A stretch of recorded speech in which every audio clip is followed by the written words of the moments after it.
So, the collective message for today is titled Your Energy is Expensive. And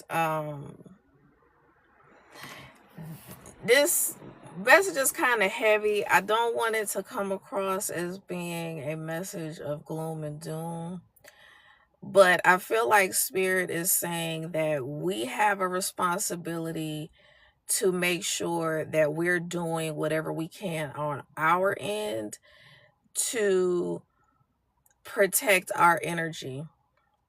They're doing everything they need to do behind the scenes, but we also have a responsibility to set boundaries with people, to be able to identify when people are basically full of shit, um, to be able to identify when people are using us.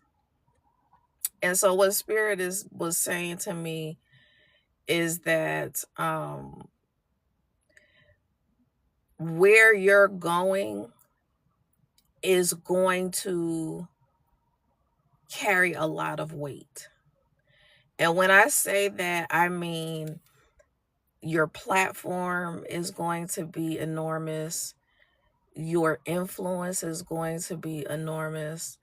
The amount of people that are willing to just work with you off of the strength of who you are, the amount of companies that you'll be able to partner with, and just by virtue of you endorsing them or using their products or whatever, they make like tons and tons of money. Like it's we're talking about bigger influence than Oprah. Who are the big influencers? Just think of any large influencer over the decades that you can think of along the lines of like the influence that Oprah had. When you think of that kind of influence times 1,000, and so what Spirit is trying to get these people to do, you to do, is protect your energy in such a way that people are not allowed to take advantage of you from the natural. Because when you're a healer, when you're an empath, when you are just a high priest, high priestess, emperor, empress, when you're operating in that energy, you are a humanitarian. You have a big heart. You want to see the best in people. You want to help people. But Spirit is really trying to get you to see that everybody cannot be worked with, everybody cannot be helped. Everybody does not have good intentions for you. And especially like the bigger you are, the more damage it can create if someone, for lack of better terms, infiltrates your camp or your energy or, your mission and purpose. And I'm not saying that anybody can ever truly take you off of the path. Every challenge, every obstacle is an opportunity to be able to identify people who are out to take advantage of you, whether it be to take advantage, take you for granted, not properly value you, and just overall use you. And so Spirit was showing me, like just basically giving me a list of why people will use you or try to stay connected to you. And so basically Spirit was like, money, resources. And when I say resources, I mean like maybe you work somewhere and you know inside information and you help them with navigating some kind of system or whatever. That's one example. Contacts. So that can go along with resources. If you have very wealthy contacts, if you can give people the opportunity in order to, enhance their business, gain opportunities and contracts or whatever. So that's that. Then people will use you for companionship. I see this all the time in the dating scene.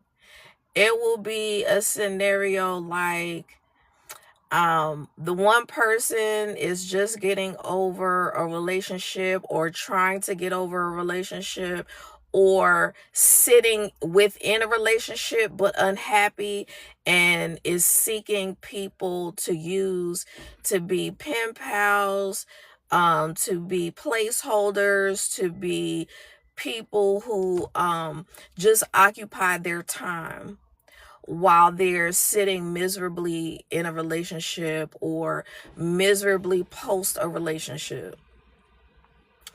And what these people are doing is that they are coming into your life, your energy, your kindness, and breadcrumbing the hell out of you. And in that sense, that is a form of using people for their energy, because it's like, even though people may not articulate what's going on behind the scenes, because if they told the truth, it would diminish their opportunities with women or men or whatever. Your energy can sense exactly what's going on. And so I want you, whoever's watching, to really take that into consideration, that your energy, you are reading energy 24/7. And so whether you call yourself an energy reader or whether you call yourself a psychic medium or whatever, you are constantly reading energy, because other people's energy is being filtered in and out of your energy, especially when you're in the same vicinity.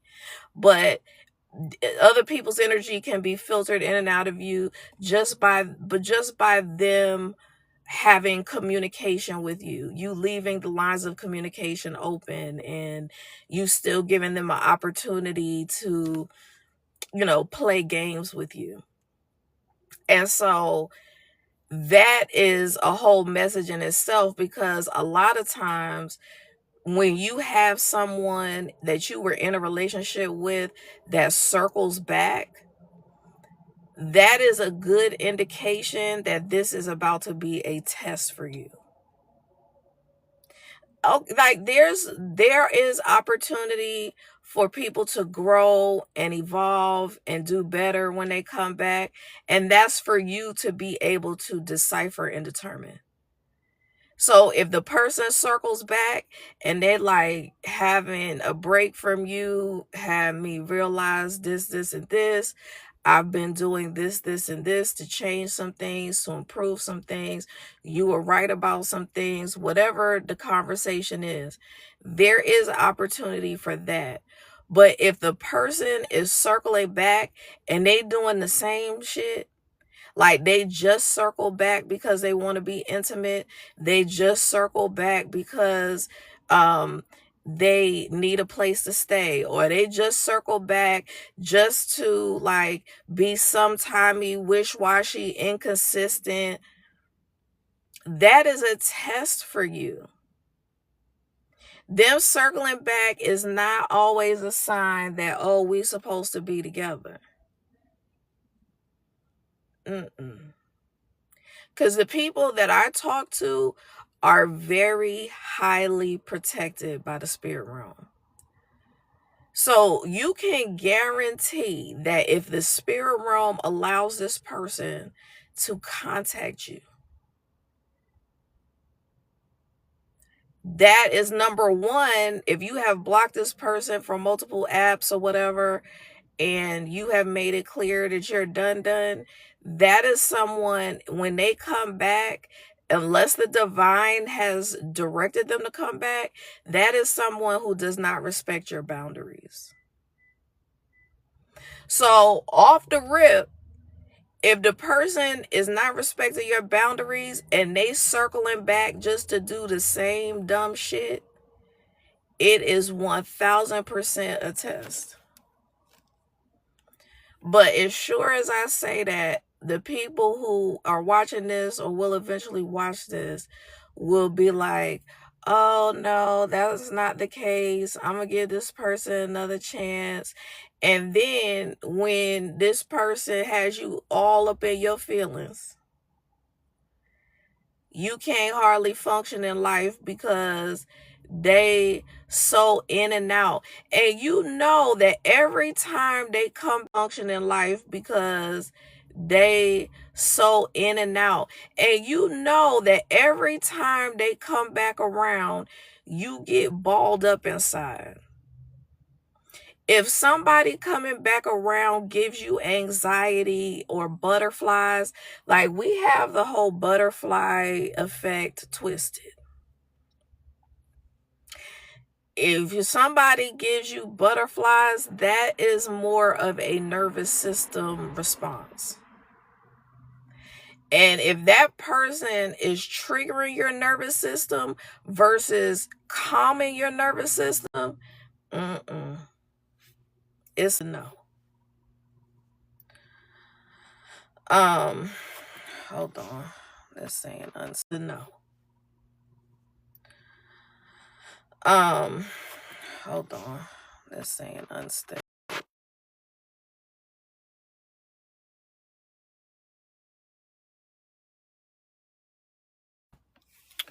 Hopefully that's a little bit. But so when these people come back around and they showing you the same thing, they're showing you the same inconsistencies, and absolutely nothing has changed. Spirit is bringing them back into your life to be able to test you so that you can say, nope, I identify this as this pattern. I identify that as that pattern. This person likes to sweet talk me and talk a lot of shit, but never have anything to back it up. This person took me on a couple of dates and now they being lazy as hell and don't really want to put in any effort, but want to come over here and lay some pipe. Absolutely not. Because what happens is when people realize the strength and the power of your energy, they are going to always try to connect to you for the benefits of your energy. And that's why the title of this message is that your energy is expensive, because your energy is worth more than anyone could ever acquire in this lifetime.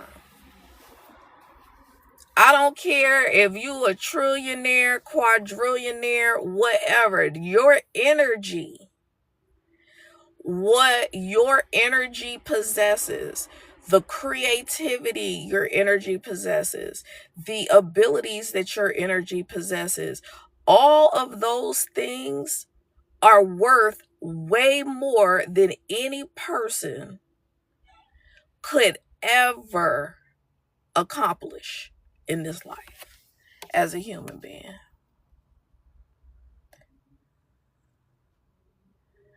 So, whoever that is, I don't know who you calling bro. I don't know why you thought it was cute to come in my live and put that symbol. But keep on commenting because you're just boosting the visibility of my live. Right. But see, the funny part is that you done came up in the wrong live because you think that I'm out here playing like these other people. And I'm just some regular Joe Blow that doesn't have the full protection and backing of the entire divine. And I don't say those things lightly because I'm not here to be boastful. I'm not here to cat for people. I'm not here to put on airs for people. But I know that I am the type of energy that I attract trolls like this because number one, they're trying to, and this is a perfect example of why we don't even need to pull cards to confirm the message that I'm giving. Because this person completely exemplified exactly what I was talking about in the channel message by coming in here on some bullshit, playing games with me. And what happened right then was that by me giving this dumbass my attention, which is what they wanted by spamming the comments, they wanted me to say the screen name. Because when I say the screen name, that then like triggers all kinds of things with TikTok as far as like, HATE speech and all of that. So they use that particular username and then they spam the comments with those kinds of comments because then it gets the person that they're trying to aggravate, it gets them all balled up in their energy. They start talking shit to the person, calling out the username, and then creating a situation where they're flagged as like an account for that type of speech. Thank you for the follow. And so I keep a very calm, even-keeled approach and response to people coming against me. Because I know when you know who you are, when you know how protected you are, when you know who you're connected to from a spiritual perspective, you already know that there's nothing that you can say. There's no ritual that you can do. There's no spell work. There's nothing that you have to say to these people that is going to outweigh how the divine is going to handle them. Because if you have enough time and energy in your day to come and disturb peaceful people who are minding their business, the divine is going to take care of you expeditiously. And it doesn't even matter if it's a bot and it's being controlled by a computer. Whoever set up the bot, whoever set up the program to come into these environments and harass people, it's those people that will be handled. Because there's always a body that can be traced back to any entity. And so whatever that body is, they will get handled by the divine. And thank you for the follow. So this person that just came into live just was a perfect example of an energy vampire.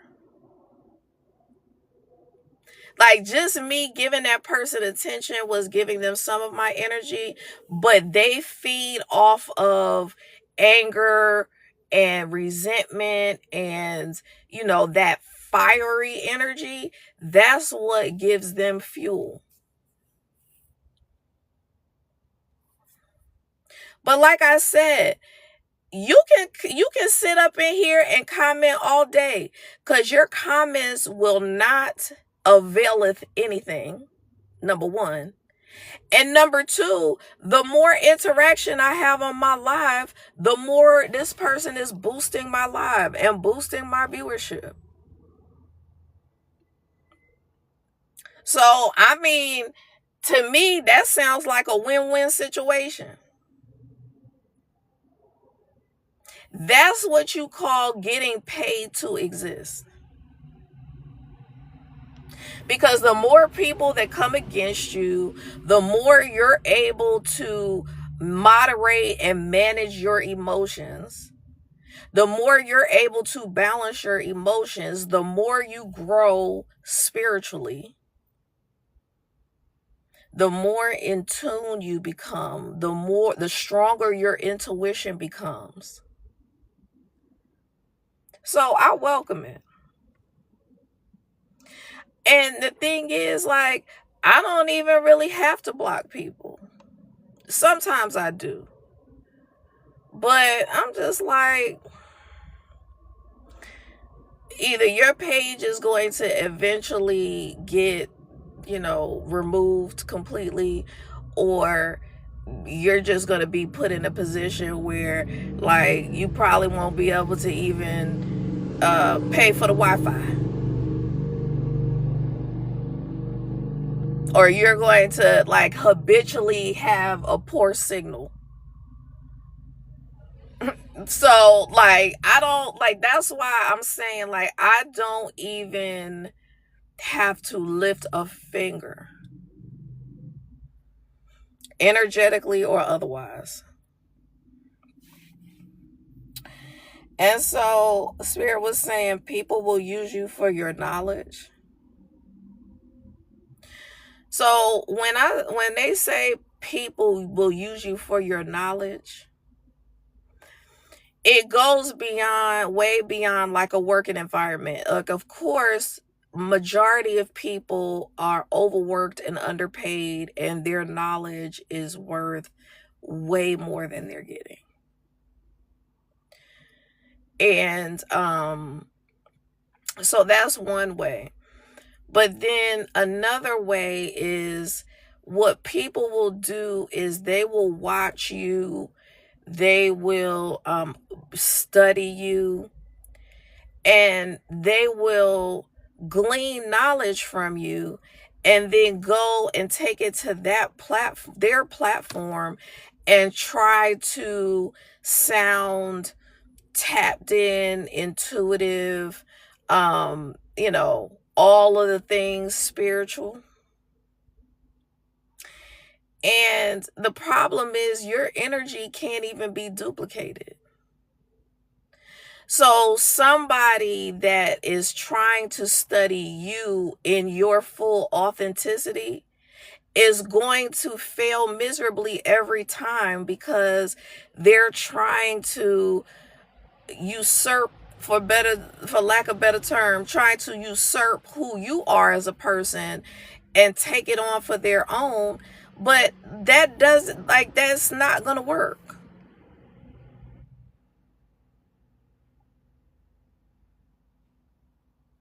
If you are not operating in your full authenticity, you're going to come off as cringy quite a bit, if not all the time. It's going to be cringy. It's going to be hard to watch. It's going to be uncomfortable. It's going to come off as rehearsed. It's going to come off as scripted.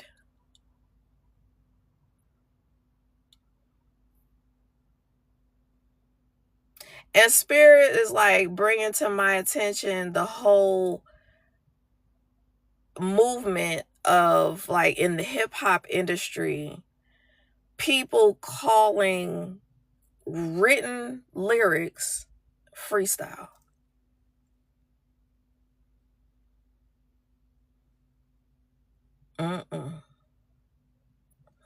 Now, I'm auntie status at this point.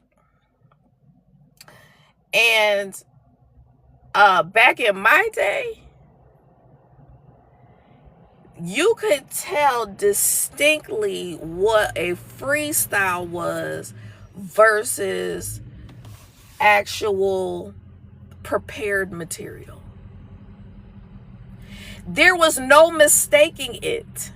There's just a certain cadence and energy that goes along with authentically gifted lyricists when they are in the flow and freestyling. That artists who only can perform prepared songs cannot capture.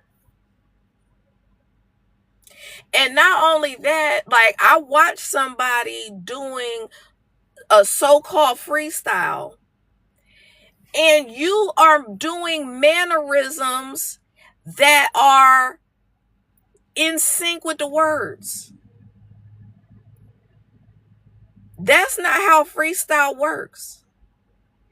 If I know that I'm already about to say brain and I point to my brain, that's not a freestyle.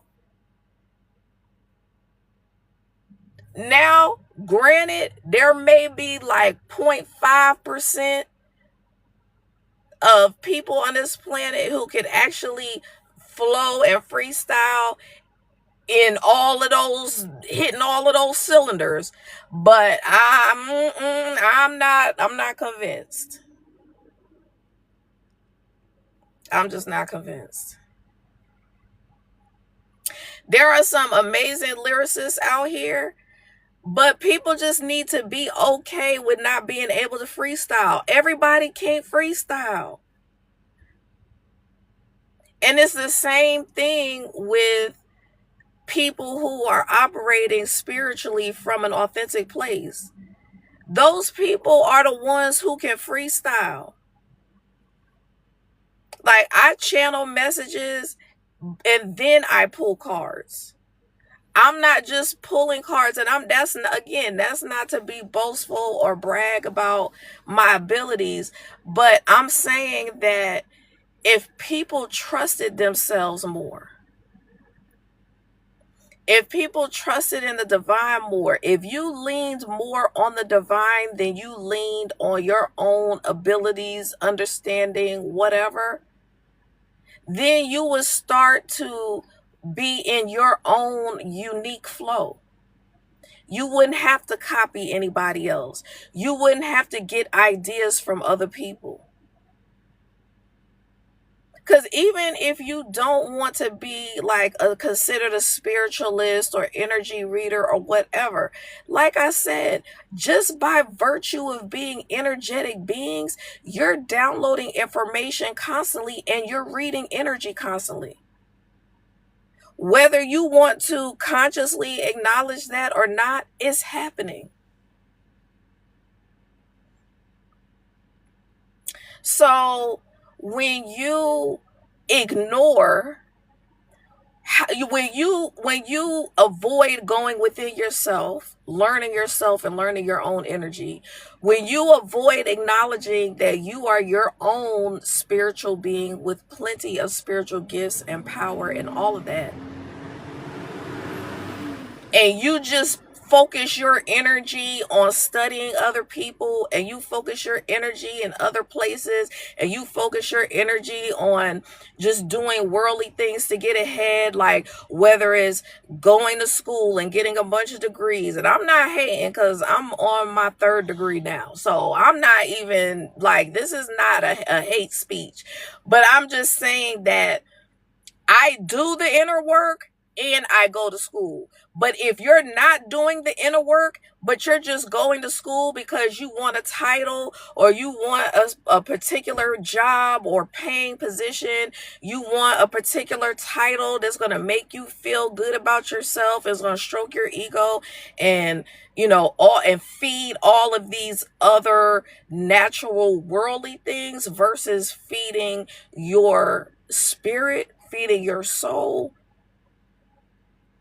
If you're misdirecting your energy outwardly instead of going inward to connect with your spirit guides and your ancestors, of the highest light and vibration, that's where the problem comes in. That's where the distraction comes in. That's where people start trying to operate more from their natural abilities to get ahead. That's when people start trying to sleep their way to the top. That's when people start undercutting their coworkers to get to the top. That's when you have all this competition, all this backbiting, all of this quid pro quo. And if you don't know what that means, go look it up. When you have all of these things occurring and people are just striving to be on celebrity status and icon status and influencer status and all of these things, from a worldly perspective, that's where people start agreeing to unscrupulous deals, taking money from people who don't align with you, with your morals and values, playing dirty politics and all of that. Very high-ranking officials being able to be paid off.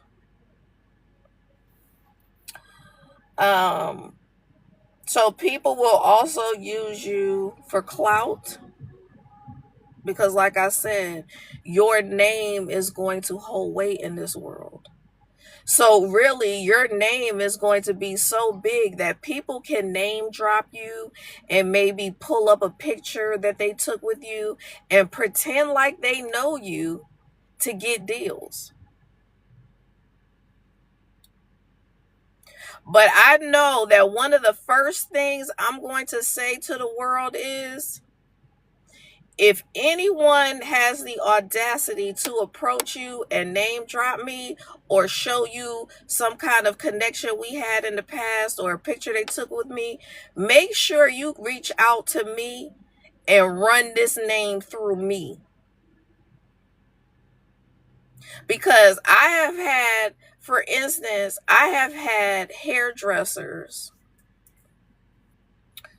braiders, I've had braiders and locticians and just hairdressers that do different like things like crochet or whatever, who have done me dirty.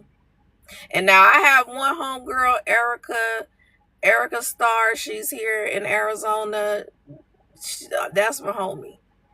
I've never had a problem with her service. But I'm talking about other people who have promised me something and then did totally different. And I was like not really aware of what was happening, but they took my money and took advantage of me not knowing exactly what's happening. So I'm going to give you, for instance, I attempted to start my lock journey over a year ago. I went and had a consultation with this chick. She saw the texture of my hair. My hair is like baby fine when it's straight, bone straight, and it is curly when it's wet. My hair was also thinning. So I was like, before I really thin, I'd rather get these micro locks / sister locks going so that I can have a fuller look, blah, blah, blah.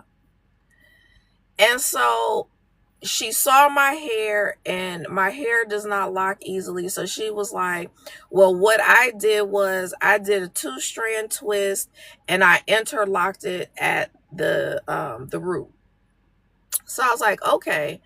So when I went to her to get my starter locks, I said, I want to make sure that if you're doing the 2-strand twist, that you are going to do like the interlock part. And like her response was just like, okay, see you at whatever your appointment time is.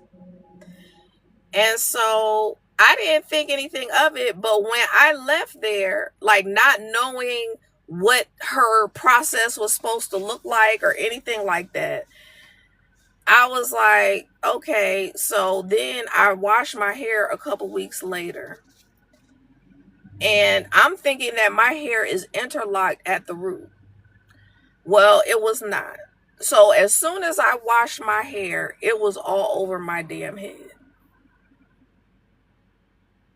And really, what should have happened is she should have added some hair on top of everything. Like, you can't just look at my hair texture and two strand twist it. And I have come to realize that even when they interlock it at the root, there is slippage. And so that goes into the next person that I dealt with. And I went to her to get my hair interlocked in between going to the place that I normally go to. And as she, instead of saying to me, you have a lot of like new growth / slippage, you know, it can look like new growth, but it's really slippage. And I didn't know what she was talking about, because when she said slippage, I thought she was talking about the hair that they added.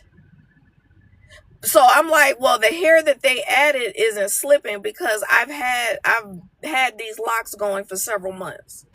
So instead of correcting me, she just didn't address it anymore. She was like, the person, whoever does your hair, whoever installed, needs to handle the slippage. And so what she was doing was passing, you know, anybody that understands how interlocking works, she was doing a couple of passes, but like she would do 2 or 3 passes, but really what needed to happen was 6 passes. So all she had to say was, I'm going to have to charge you extra because I'm going to have to do more passes. Or she could have said, I booked somebody right after you, so I'm not going to be able to have time to do enough passes in your hair. We'll have to reschedule. But instead of doing that, she purported to retie my hair, and when I went back to my original salon, they were like, your roots look like you have not had a retie in 2 months.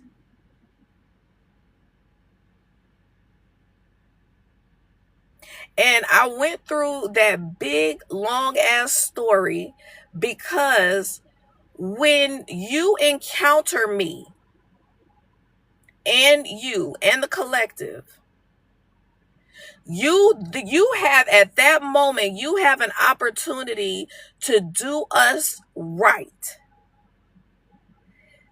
That could have potentially set you up to be my personal loctician one day.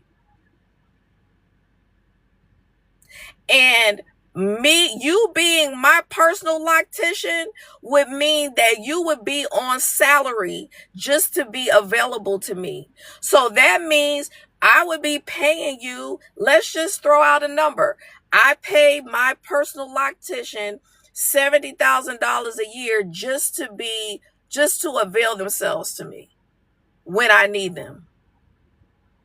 And 99% of the time, what's built in the agreement is that I give them advance notice so that they can adjust their, regular clients accordingly.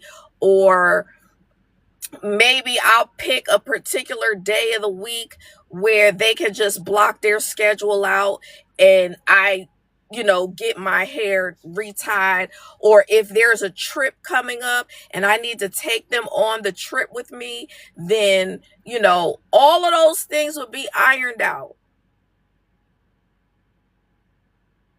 Plus, you get the benefit of saying that you are my personal loctician.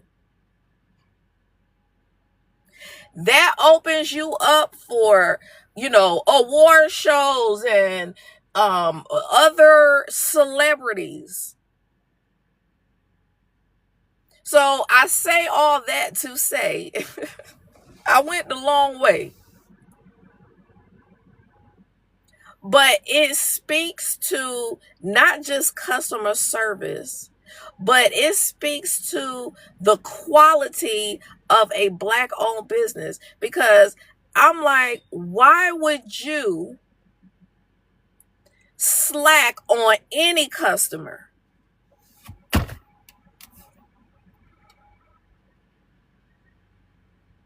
Why would you do that? Because any particular customer on any given day could potentially be that jackpot customer. That's how you need to be treating people. I know that stylists get shafted on a regular basis. I know that people come in there and get $2,000 worth of damn weave or extensions or some shit, and then they dip out on people. I get that part.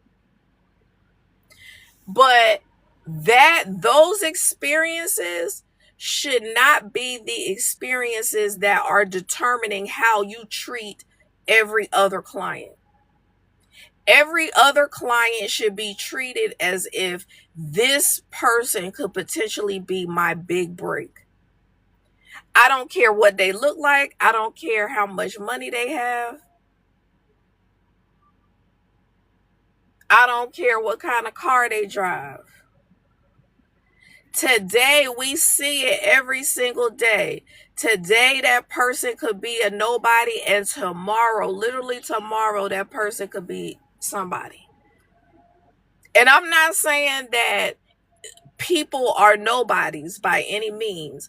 All I'm saying is, like, according to motion and society and, the internet world, the creator world, one day a person could have no motion and the next day they could have all the motion. We've seen it happen numerous times with people like Romeo, with people like Risa Tisa.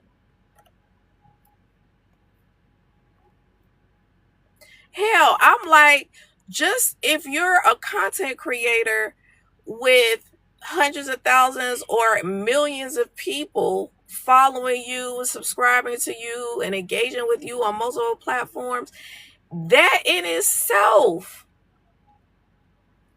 gives people a tremendous amount of power.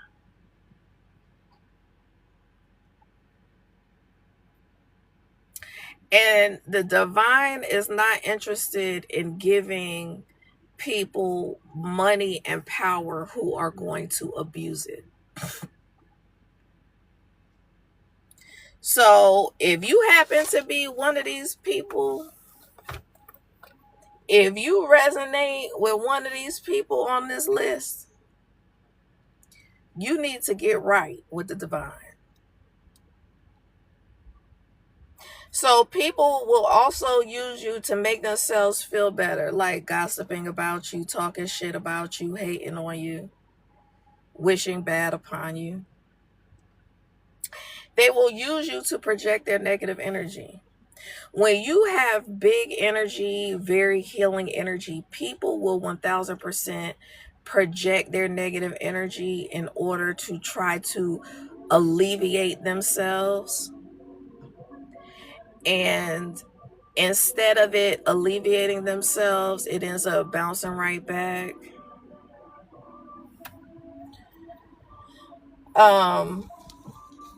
They will use you for your healing power. They will use you to boost their ego. So, like, if you're a very attractive person, whether you're male or female, masculine or feminine,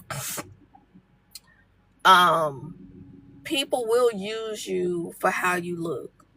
So, like, it even goes beyond looks. Like, people will want to be with you and use you for your potential. Like, if you seem to be becoming very influential, they will want to attach to you because of your job title, because of how much you make, because of, if you're a celebrity or not. I mean, we have seen it twice now with Cardi B, where 2 other celebrities have attached to her in order to boost their visibility.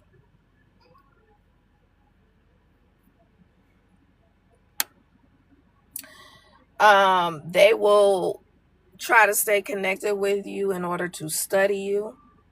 Did I say that? They will also stay connected to you for just help in general. Like if you work for a company that they could potentially get a contract with, you may find that people that you may have just casually interacted with are calling you and inviting you out to lunch or dinner or inviting you to their house for a cocktail party. Just know that either them or somebody at that party needs your assistance.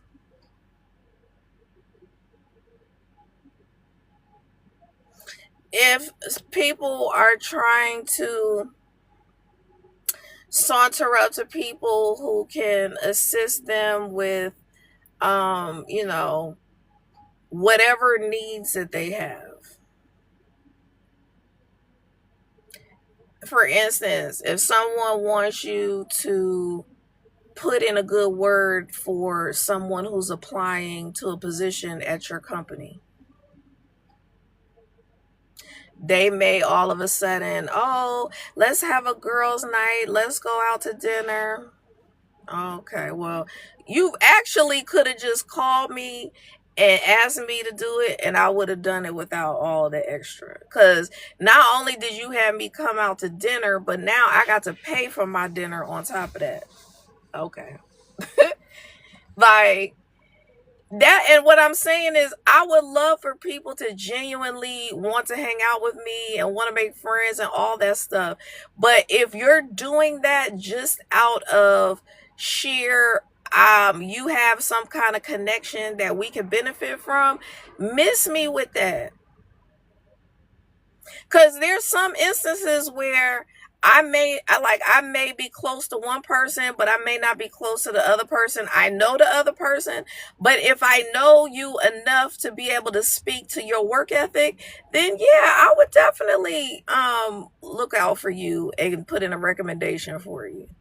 Because I've had people help me in that way, and I've had, a leg up in a situation because someone recommended me.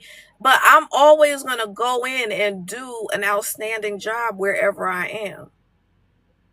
So, it's more than just being able to give a reference. Like, I want to know that for the most part, this person is going to represent me well in the position. Hey, hello. So, some people will use you for chauffeur services, hotel services.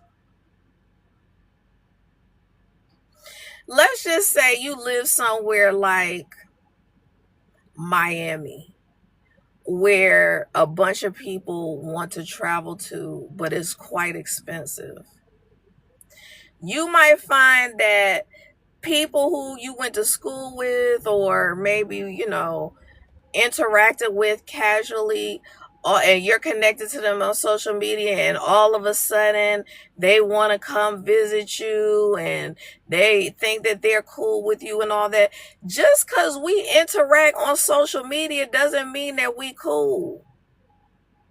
Just because we went to undergrad together doesn't mean that we cool. And that's not everybody, because I went to undergrad with some people who I would happily have stayed with me in my house. But it's just, there are some people who, like I said, y'all had a real, like, loosely related relationship. Maybe y'all just lived in the same dorm and you would, say hello in passing, and you all are connected on social media, and because you moved to Miami, now all of a sudden, hey girl, we need to get together. It's been a while. I want to come visit you. I know you know all the hot spots and restaurants and clubs. So meanwhile, not only are you a hotel, because aside from the flight, the hotel and slash if you need a rental car, those and those are and also like, you know, eating and all that stuff. Because see, the people that I'm speaking to, you're the type of people that you won't really see that you're being used right away. You're all yours like is, oh, you know, this person was really cool, and you know, let's see if we can make a friendship out of this, and I'm gonna host them, and you know, I'm gonna make sure that I got a packed refrigerator. So really, the person is saving on meals, a hotel, and a vehicle because you driving them everywhere they want to go, not offering you no gas money, and got you out there in them streets spending money at these high-end restaurants that you really shouldn't be spending money at.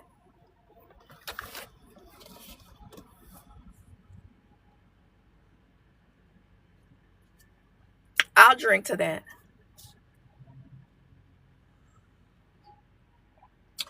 Because there's a reason why I'm talking about this. There's a reason why this whole topic is being discussed, and it's because spirit is trying to knock you upside the head. Like, hello,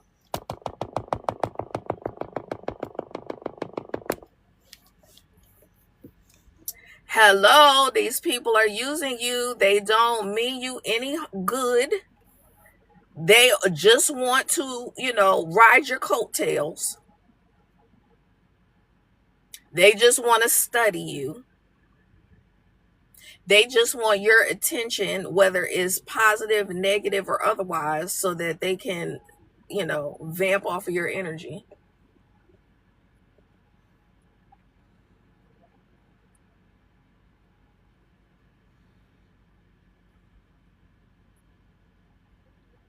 And Spirits is saying it is time for you to level the fuck up.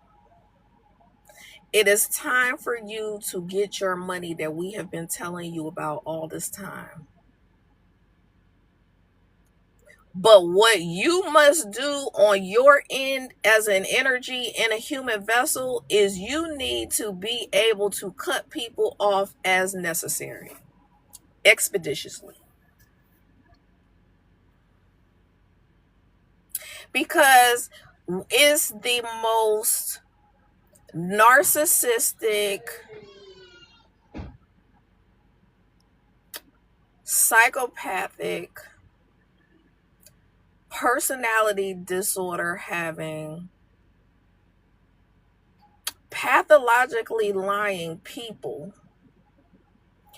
who are the most skilled at masking who they truly are.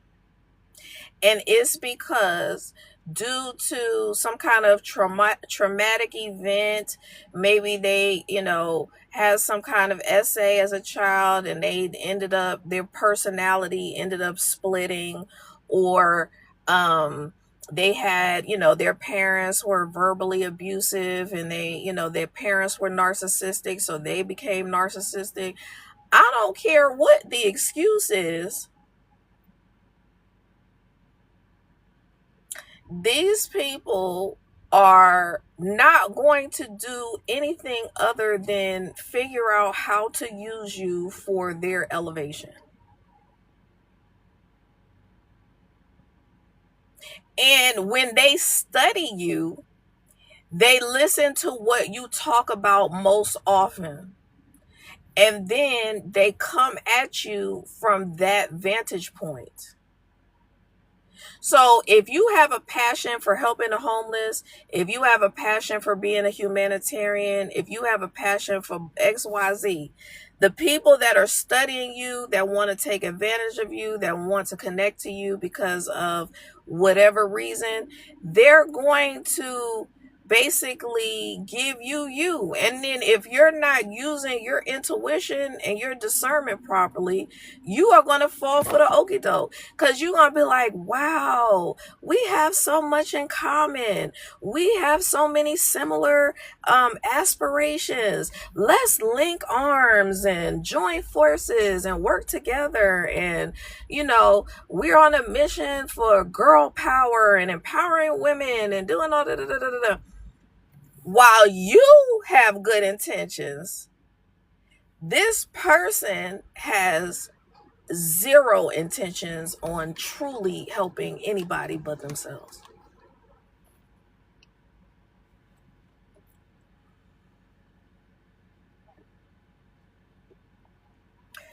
When people ask you a bunch of questions about yourself to be nosy,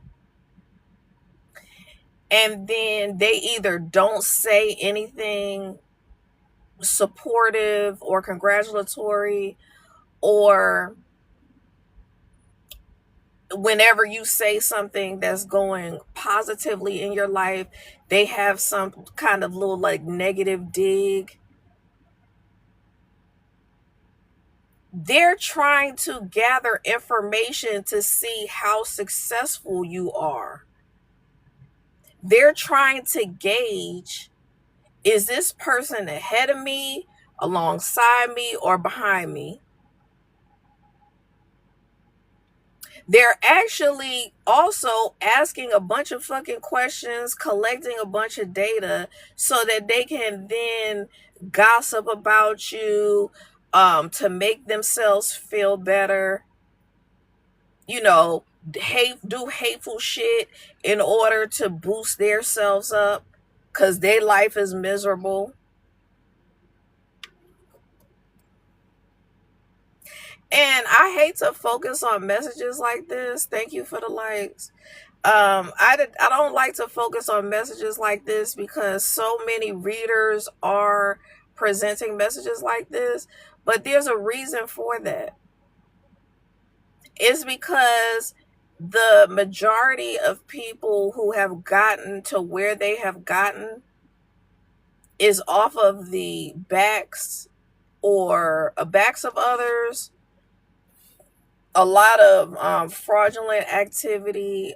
Even if it's not fraudulent, it may be activity that is legal but takes full advantage of less privileged people. So like one instance would be the gambling industry.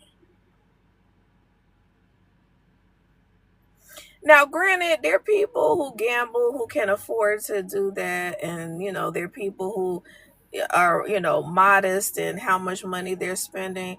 But there are a lot of less fortunate people who will go and drop their life savings at a casino to end up with nothing.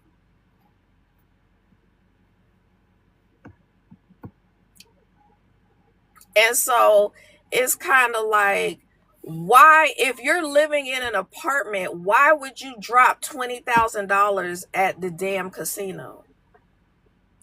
You could put $20,000 into a new house that you can afford, because if you can pay rent, 9 times out of 10, you can find somewhere that you can afford the mortgage. Yes, other things come along with home ownership, but let's just say it is a thing. Or just sitting on the 20,000 until you can get more money to put more money down to then, reduce the amount of mortgage that you're paying or whatever the case may be. But to have 20 G's and to just dump it at the casino because one time before you hit it big and you came off with like 50 G's. But that's what these these entities do. Like, you may have hit a lick and got $50,000 one time, but now you've put 30,000 back into the casino with no wins, and now all you have is 20. And because you're trying to get back to that original high of when you won the $50,000, that's what creates this vicious cycle.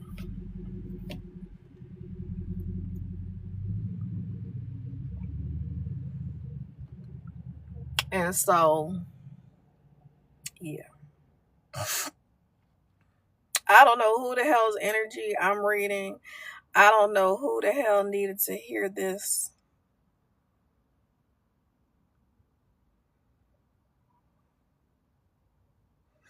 But um from a romantic standpoint,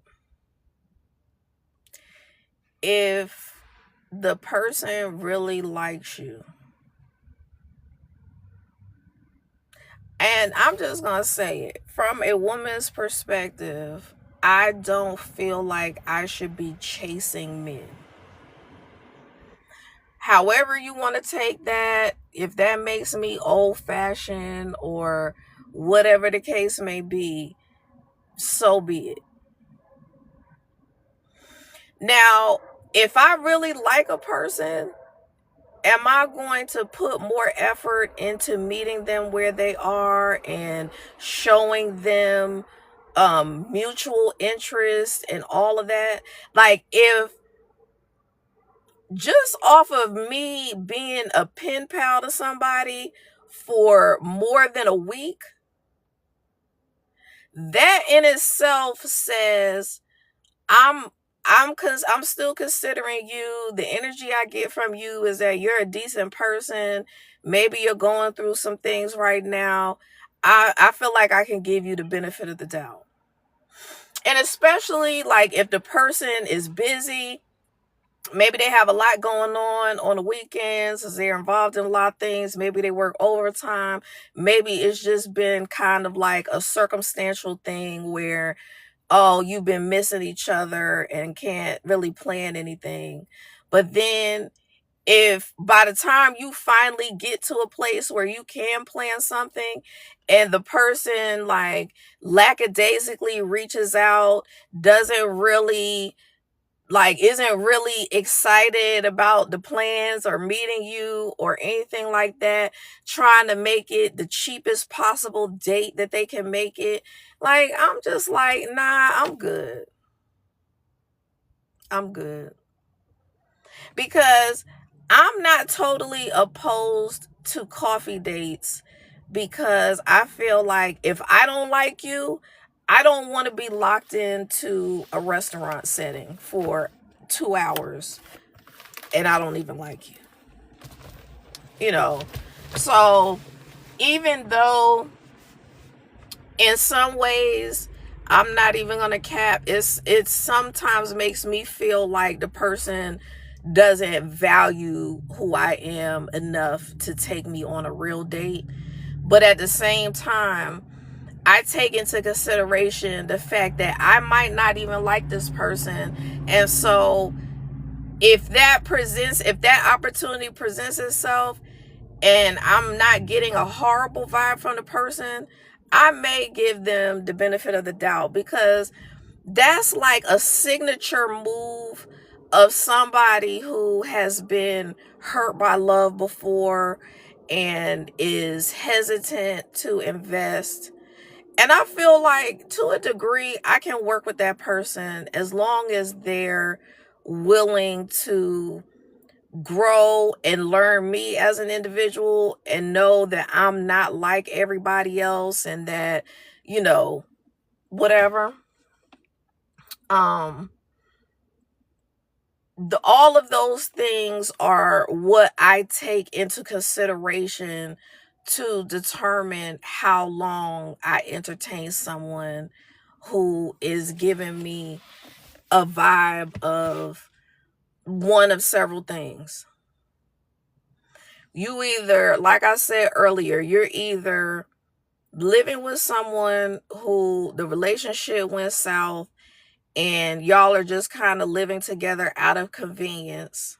And so it's like you want to be respectful of that situation, but y'all really aren't in a relationship. So you're like trying to sneak date and hoping that you just find someone that's going to take care of your physical needs, where you can go over that person's house and just, do what you want to do, then go back home to whoever you really dealing with.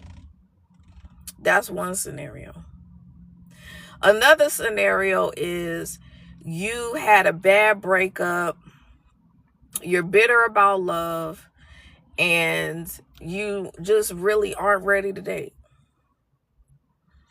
And so with everything, you lump all men or women into one category of somebody who takes advantage of you or mistreats you or whatever. And so, that's the other scenario that keeps people in a place of like lack of motivation. And the other thing is like I said, just like some bullshit companionship. Like I get bored sometimes because all I do, and I'm not speaking about myself, I'm talking about how other people think about how they use people. Like this person is like, I get bored sometimes. All I do is go to work and come home, or all I do is go to the club with some people and but for the most part, I'm a homebody. My phone is dry right now. So let me just go on this dating app and get like a bunch of people to be pen pals with. Miss me with that.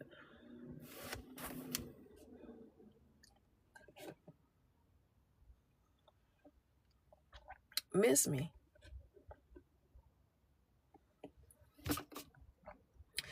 That is not what Spirit intended when they said, we have a divine cup of love for you. It's just not. When Spirit offers you a divine cup of love, that means that person is fully into you. There is no question about where you stand with this person. This person is like, freely having you come see where they live, so that they're single, that there's no funny business going on. Allowing you to, you know, establish trust with them. There's consistency, there's courtship, and I'm not saying that people have to have a ton of money, because especially in big cities, there are innumerable things that you can do for free or close to free. And you can turn it into like a romantic event. But the problem is that people don't want to pay for dates, but they also don't want to be creative with it and don't really care about romance. It would mean way more to me.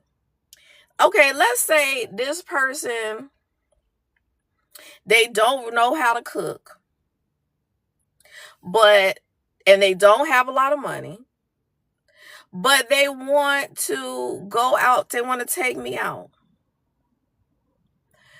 If you take me on a picnic lunch, like you put some sandwiches together, you don't have to know how to cook to make a damn sandwich, or at least prepare the makings of a sandwich. You can go and get you some sliced turkey meat, some sliced cheese. You can get one of those little things of mayo, little things of mustard, whatever, and you can let the person put their own damn sandwich together. But if you take the time and the thought to prepare a picnic lunch in the park for me as a first date, that would mean more to me than taking me to Nobu or somewhere. And I know that's not for everybody, but the point that I'm making is that it's less about the money. And even if you have money, you should kind of move like that so that you're not giving it away right away that you have money. Now, if you driving a damn $100,000 car or something like that, it would be hard to kind of mask the fact that you have money unless you got it like that where you have like multiple cars. You may have a kick around car that you know use as a disguise or whatever, or maybe you'll rent a car or something for the date. But instead of leading with your money, because I talked about this before, men do this shit all the time. They're either leading with the money they do have or they're leading with the money they don't have. But either way, they're not trying to spend the money.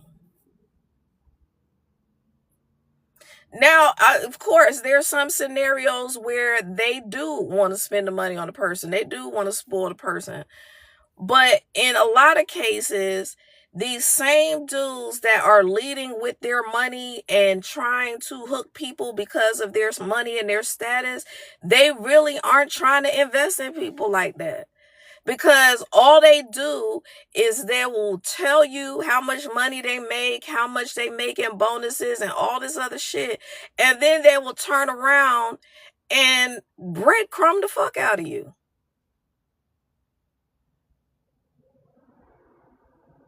Like they'll have this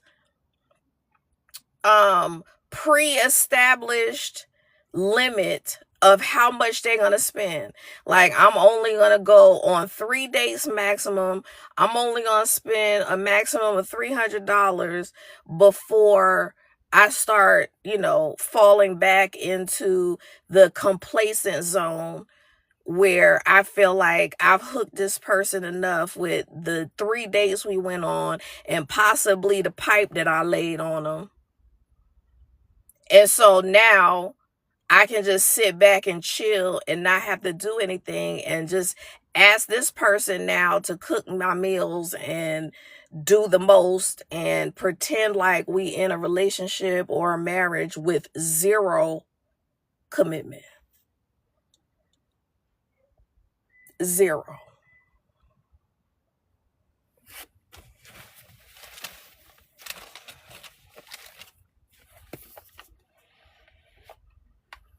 And I have had the fucking patience of Job when it comes to romantic relationships. And at the bottom of the deck, we have the Six of Wands. And so this is what I was talking about earlier. Being in the public eye. You having a platform. Victory and success, because this is the energy of a spiritual warrior who has gotten this shit out the mud.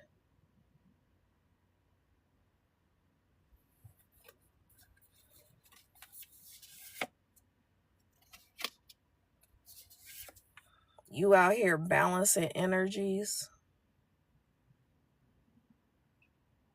Like I said, it's giving earth angel energy. When you encounter people that can provide services and different things like that, you are giving them the opportunity to partner with someone who is in earth angel energy.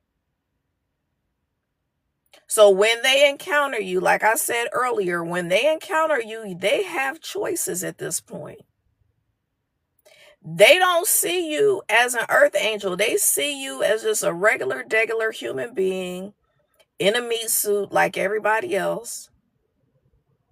And they may see the opportunity to provide you services or something like that. But most times these people are not looking at you as somebody that could potentially bring them a tremendous amount of abundance. bringing balance to their finances, bringing balance to their visibility and their influence and their power and their success. Because, like I said, when you interact with everybody as if they are in earth angel energy and they have the potential to level you up exponentially in this life, when they can use their public platform, their amount of influence, their resources, their contacts. This is the energy of someone who could put you on their platform one time and you become a multi-billionaire. One fucking time.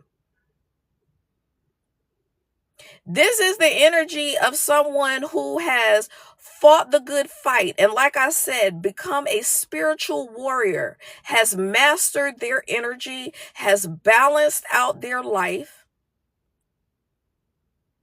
has ascended, has gained their wings, and now Spirit is just sending people to you to either be served karmic justice or to be elevated in life.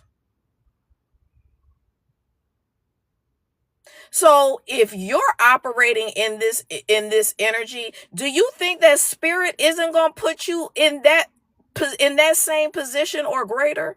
If you have the ability to level people up, you have to be leveled up in every area of your life first. You have to be in a position of power first. And so this is why Spirit needs for you to see that you are in this position of power right now and you need to conduct yourself accordingly. Because if you are actually in this energy, but from a human standpoint, you're looking at yourself as not being valuable, not having much to offer. You're focusing on your bills. You're focusing on not having enough money. You're focusing on, woe is me. I don't have a relationship. I'm just going to be single for the rest of my life. Saying things like, I'm never going to do this. I'm never going to achieve that. Okay, I'm going to cancel those words over my life because I'm not speaking that shit ever over my life. Ever.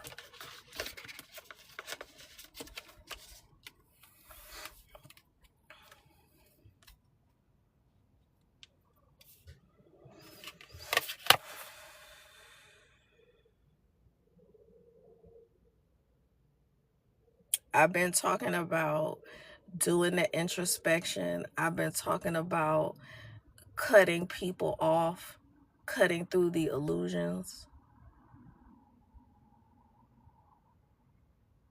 I've been talking about using your sight to cut people off.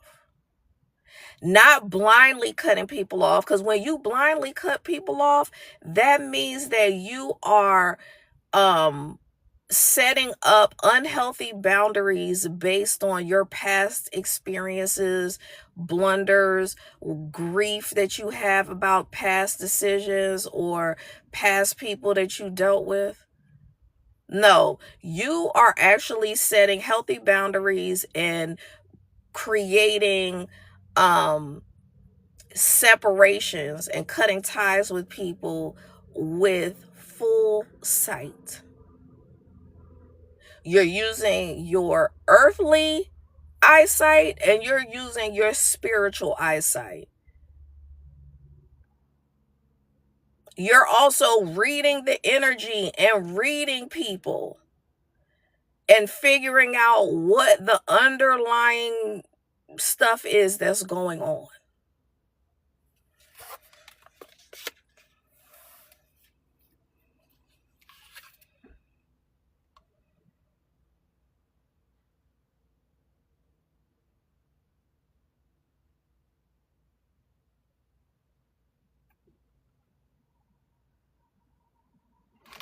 And like I said, I feel like Spirit is saying not walking away from the things that no longer serve you.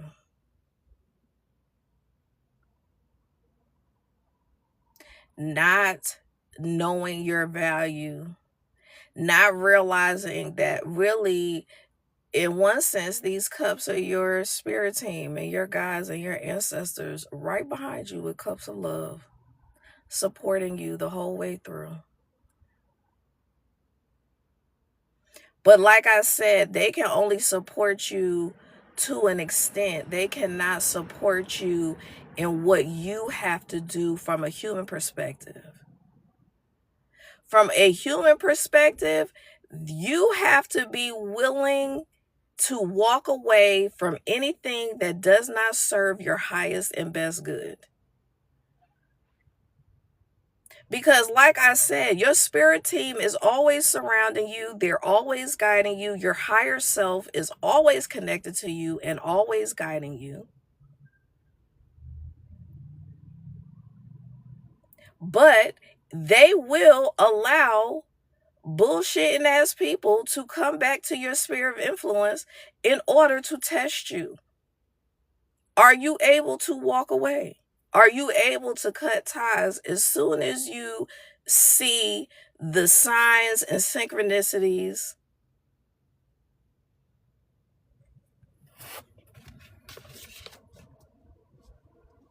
One big sign is if you're not really feeling the person.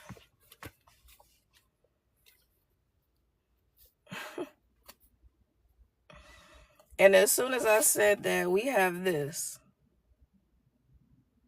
So if you're in the getting to know phase of getting to know someone and you're not even really feeling that person. You like, this is some brand new shit and I'm not even really excited about it. It's like he's curious. He's, feeling it out. He's trying to get to know the energy.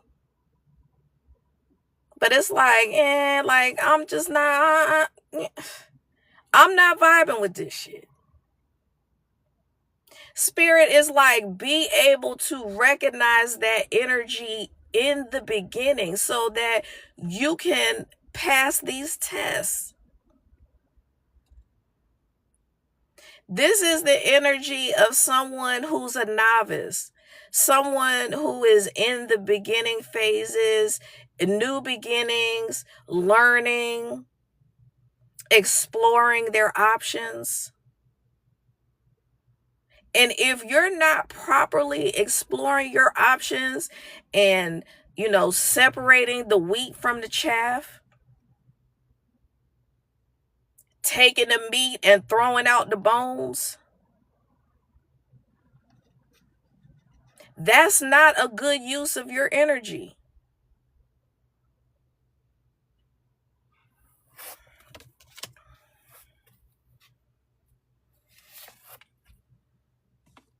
Spirit is saying the way that you can best help your spirit team facilitate your healing is by getting rest.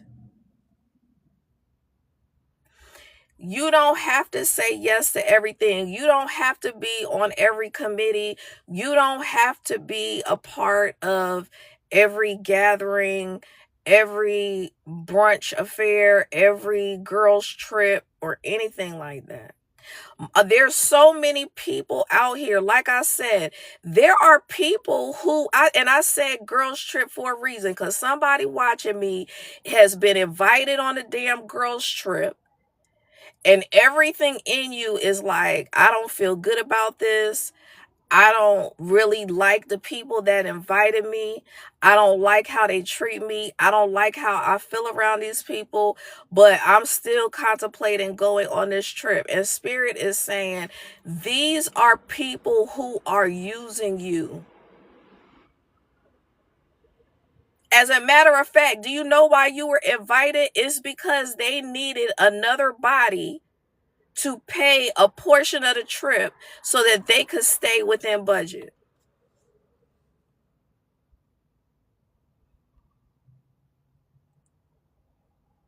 On top of that, you the type of person that you like going and having going on excursions, experiencing the culture, doing things. But these people, they don't want to do anything. They want to just post up for the gram. They want to go shopping, take pictures with Chanel bags that don't have shit in it that they purchased.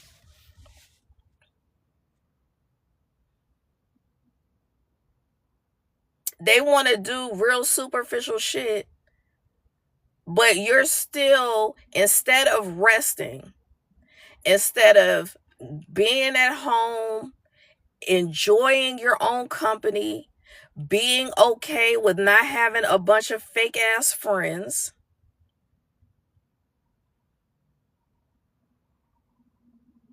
and I feel like Spirit is talking about how those swords are hanging right above this person when you're in rest and meditation mode.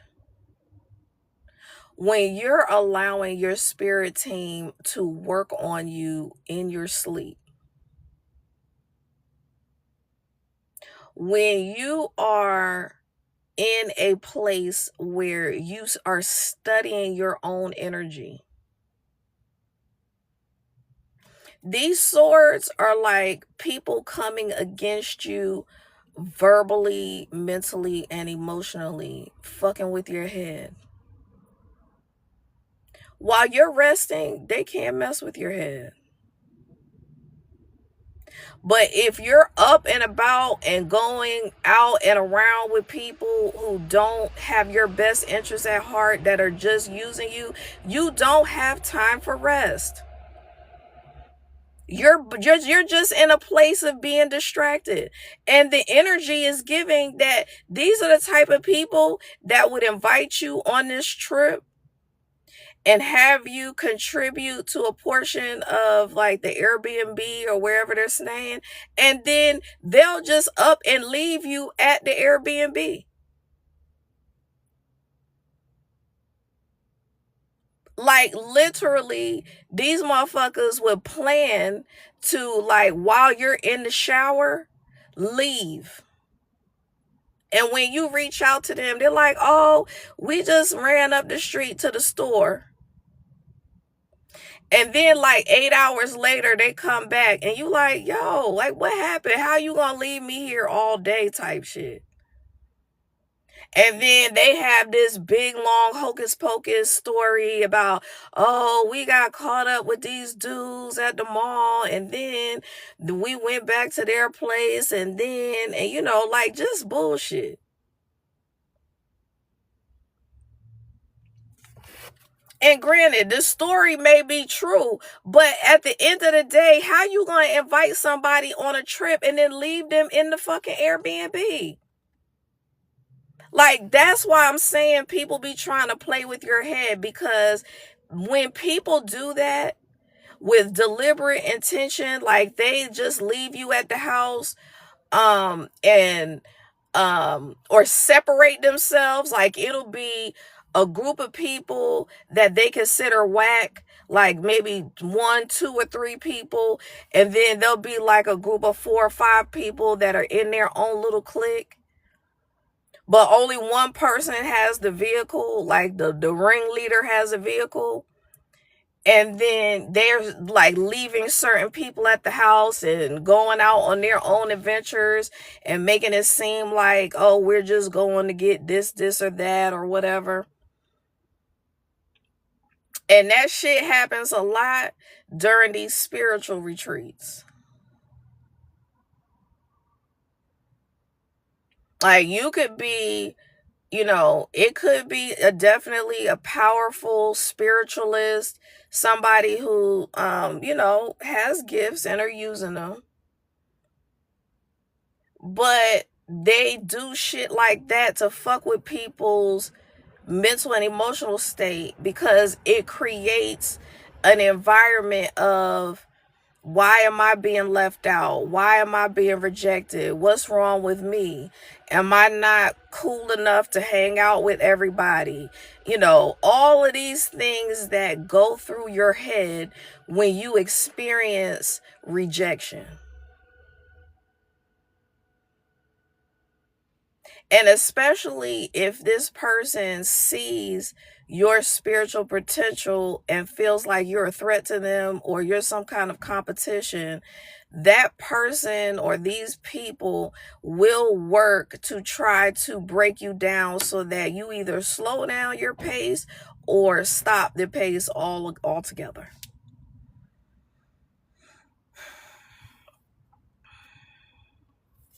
I said stop your pace altogether or slow down your pace, and I can't make this up because I'm not even looking at the next card.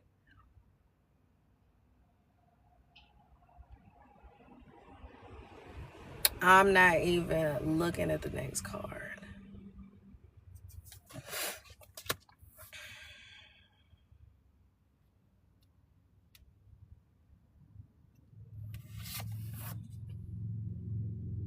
And like I was talking about earlier,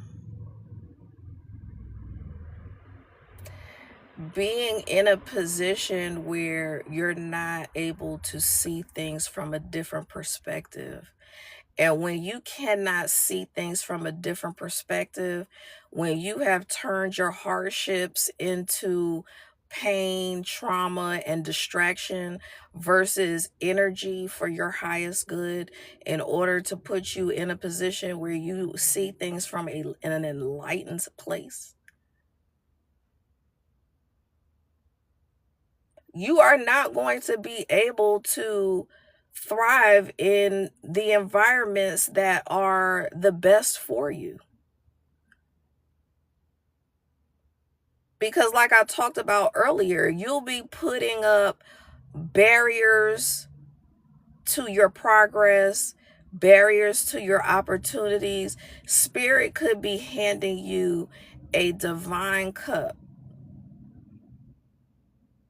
And this divine masculine or feminine doesn't have to be a romantic situation. It could just be a potential business partnership. But because you're like, woe is me, I've been taken advantage of in business, I've entered into bad business deals, I've been shafted by previous business partners, or whatever the case is, you just not in a place where you can really move forward.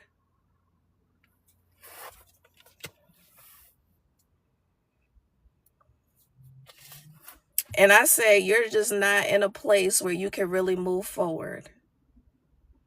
And this is the energy of being stuck in the past.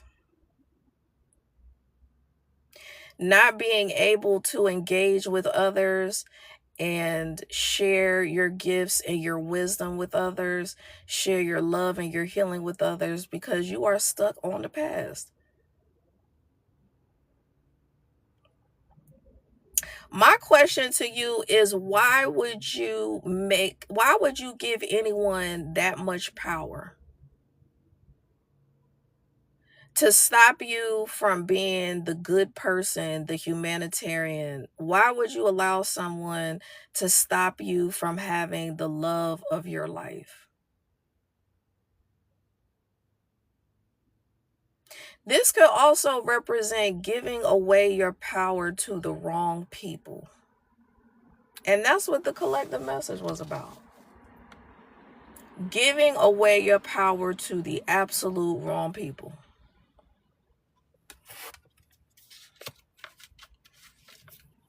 And Spirit said, because you were able to resolve this and to overcome all of these challenges and battles, this is where you are right now. Your pain has not been in vain. All of the obstacles that have come in your way and you have masterfully navigated has not been in vain. When you're in this energy here, these wands are coming against this person. There is conflict and there are wands being used versus swords because this is energy. This is representing people's energy.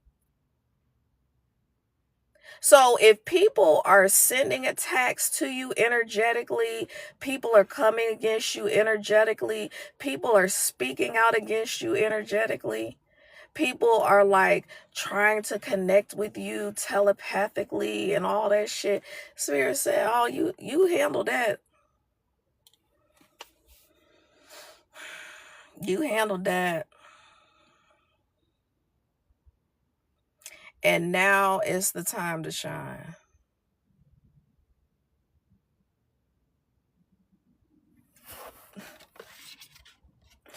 Spirit is giving me that song, that gospel song, I got the victory. I got the victory, sweet, sweet Jesus.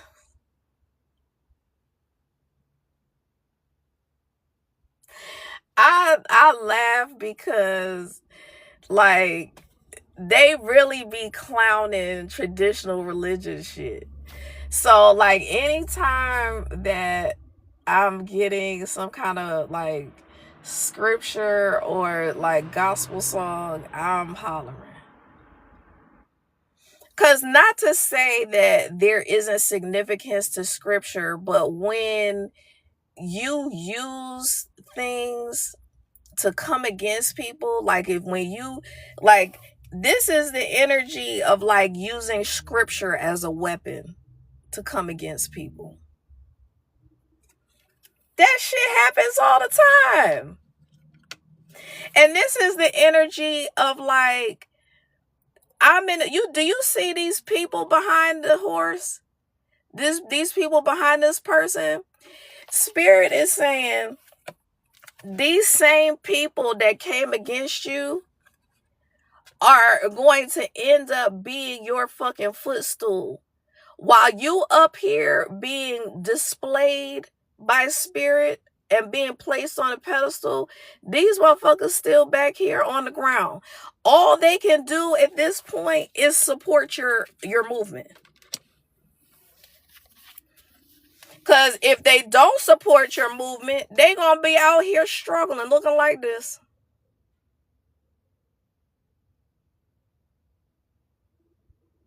And that's why I said people have choices in life. They can either support your movement or they can come against it. And if they want to come against it, that's fine.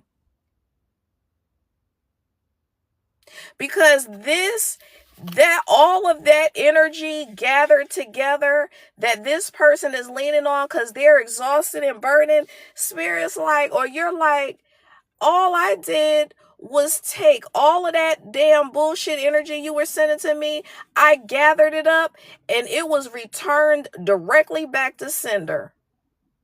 So all of that shit that you were trying to send me to burden me and the collective, all of that got alchemized to level you up, and then this empty ass energy was sent right back to this person. This empty, depleted, no resource having ass energy. And now all they can do is use it as a damn crutch to try to hold themselves up in life. And as soon as I said hold themselves up in life, this is the next fucking card. Because when that karma hits, when people get to the point of exhaustion and burnout and they don't know where else to turn, the tower has begun. The upheaval has begun. Because spirit is like, oh, you're going to master your energy whether you want to or not.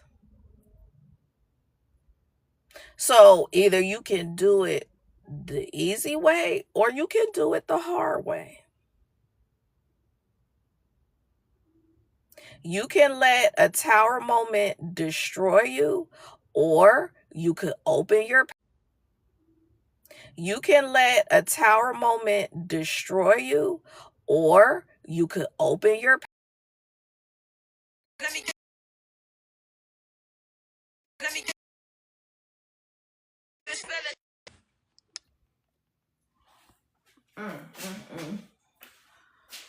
Oh, Lordy.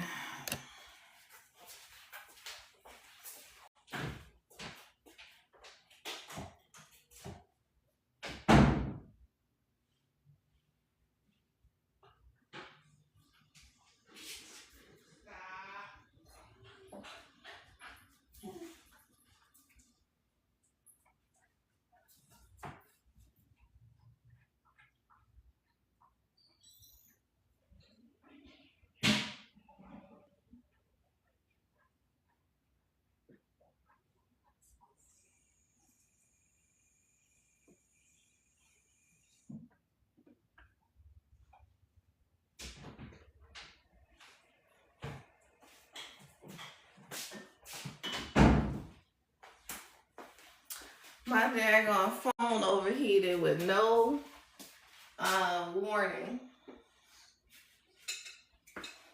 I was trying to sit in my car and it was just too warm for the phone.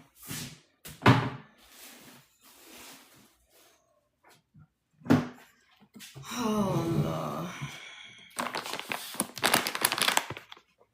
I was in a good flow too. Somebody didn't want that message to come out.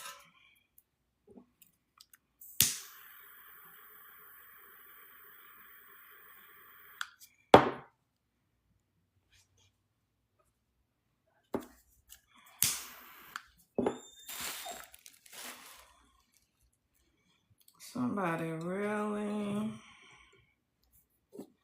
did not want that message out, y'all. But it's okay.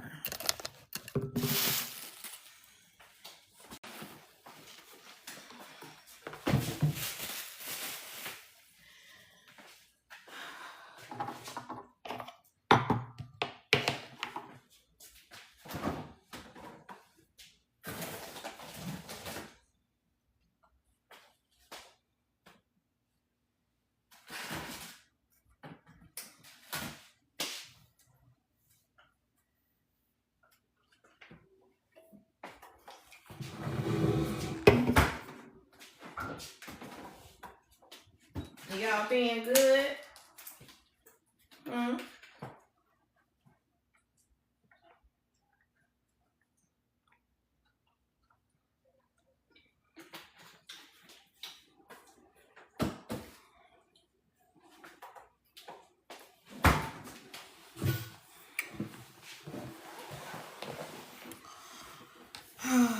Okay, so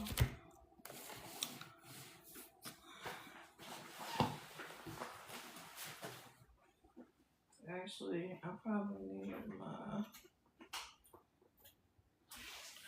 charger. I'm gonna go get my charger.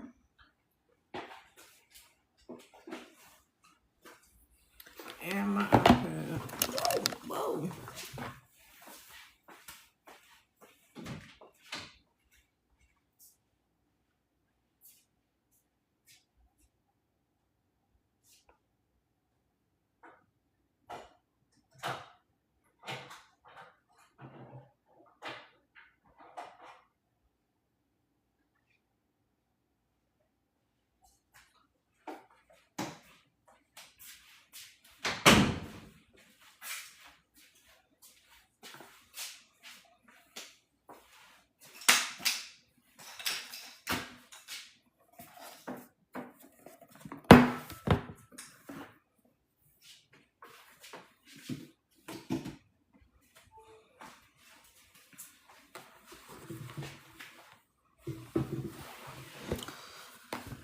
Okay.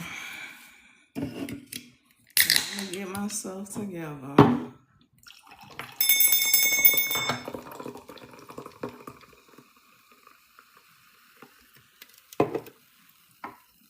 Alright, Spirit. What are you saying about this Emperor energy?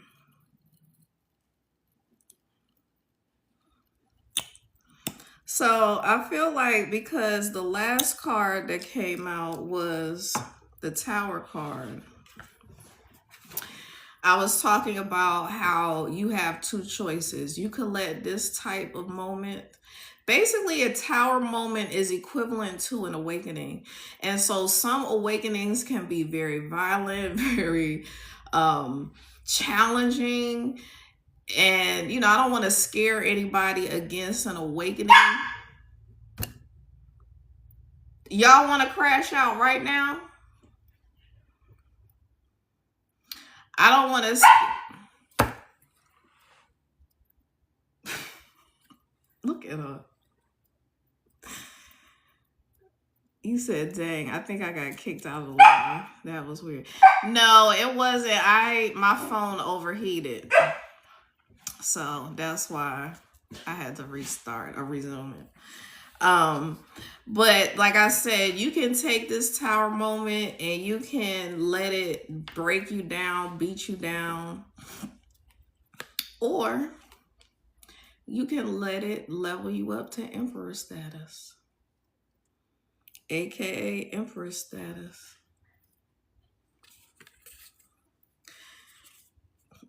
The flip side of that would be in a state of just not.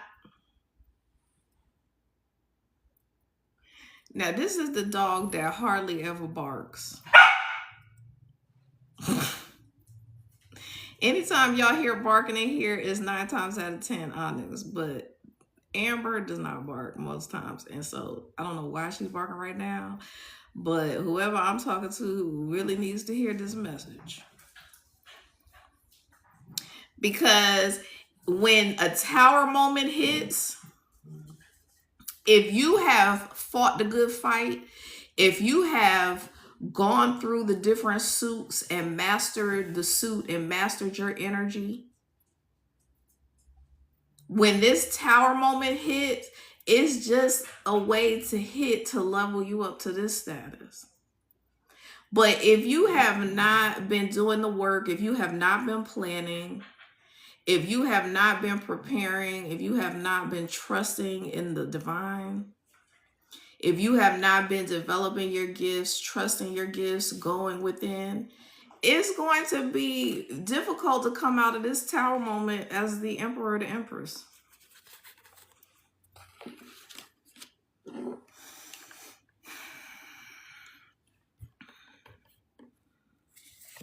Yeah, and this is the flip side of becoming the emperor. And what's interesting is what Spirit is showing me is that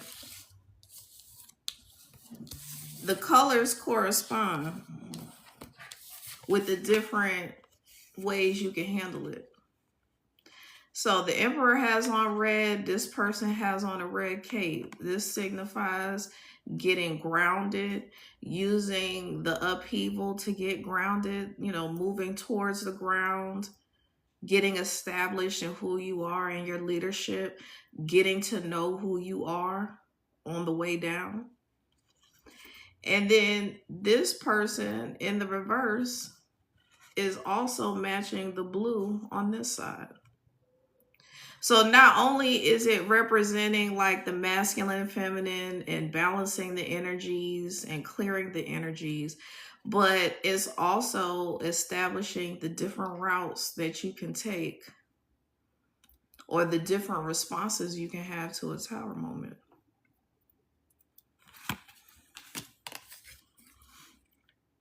And when you're in the Knight of Cups in reverse, that has a lot to do with like, you know, being hurt, because the cups is emotions and love and, you know, being hurt by people, feeling like you are being rejected. And what Spirit is saying is that people can see you from this perspective and they set out to put you in this energy. And it's your choice as to whether you're going to just sit in this energy or you want to sit in the emperor, empress energy.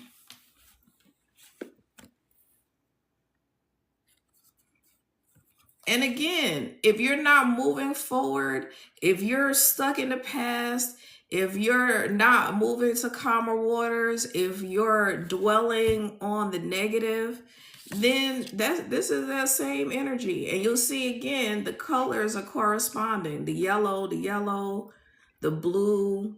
You know, of course, blue is associated with water, but it's just interesting that we have a water card and then another, card with a body of water in it.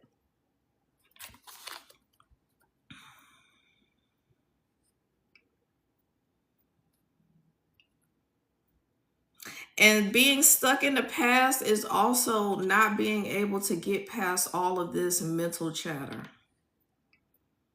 So, mentally and emotionally, you are stuck in the past.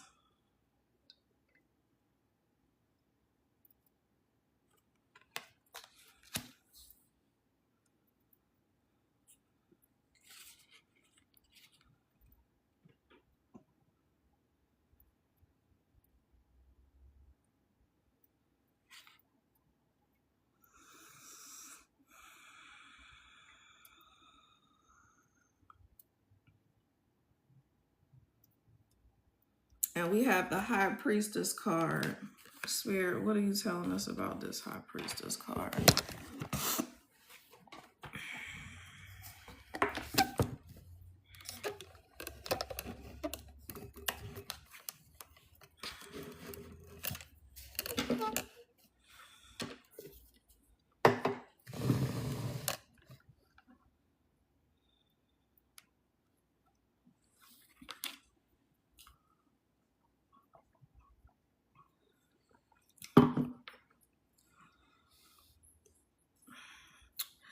So, Spirit is talking about using your High Priestess energy for good or for evil.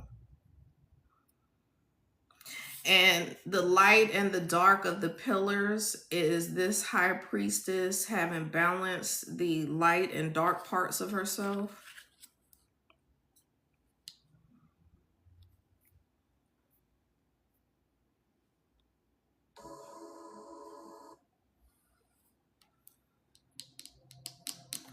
So this is the next card out, and I feel like Spirit is saying that, and then we have the star in reverse that came after this.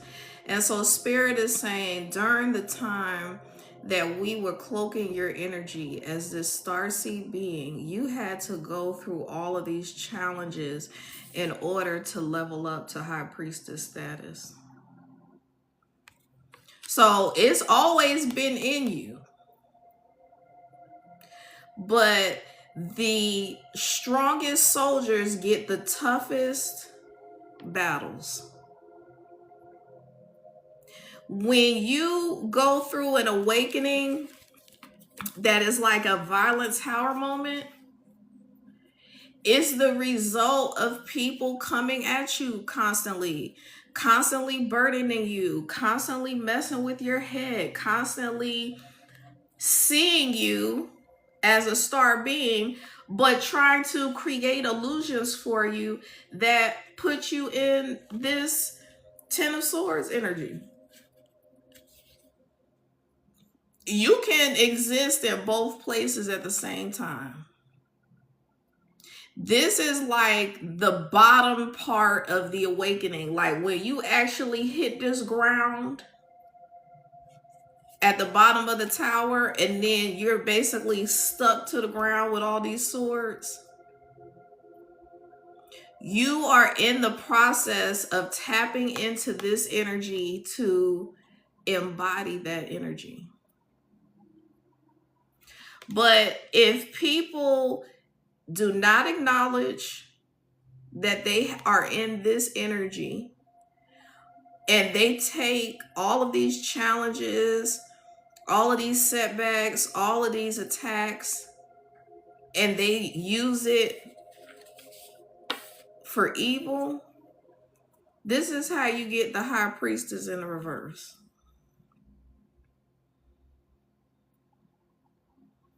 Because there are that, and that's, to me, that's the most unsettling part of this spiritual journey. Because when you have that level of power. When you truly embody this starseed energy and this high priestess energy, but you're using it in the reverse because you had all these hard times and struggles in life, and you may still be in the struggle. And instead of saying, this is how you become a spiritual warrior, this is how you master your thoughts, and you harness the thoughts of other people and use it to your level up. But on the flip side, somebody that's using their gifts in a negative way, they take all of these challenges and they blame God for it. They sit up in life and they just like, woe is me. I'm going to use all this power and, gifting to do this same shit to other people. This is the person that says, I'm going to project my pain onto other people and try to slow people down and create setbacks and burdens, so that hopefully this person will not rebound from their tower moment. Hopefully this person will just give up and not want to, do anything else. They're just like, man, I've been beat down all my life. I give up. These energies, these high priestess in the reverse, they would celebrate you giving up. Truly. Absolutely, positively celebrate it. And I feel like that Spirit is saying that these people are operating like idiots. You mean to tell me that the divine sent you a divine being to give you a fresh start, to mentor you, to encourage you, to give you some fresh ideas? And you not only use this person, but you took advantage of this person. You took for granted of this person. Took this person for granted. And so Spirit is like, what you want us to do?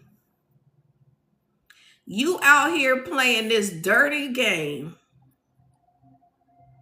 Every time we give you a new beginning, a new opportunity, you turn this shit all the way upside down by then trying to play with people, play with these new people that you encounter, so that you can somehow destiny swap or get ahead of them or create a situation where they don't want to go ahead or grow or move forward.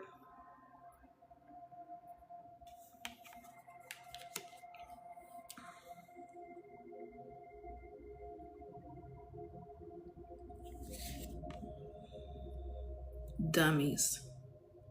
I just said that. Spirit said these people are acting like idiots.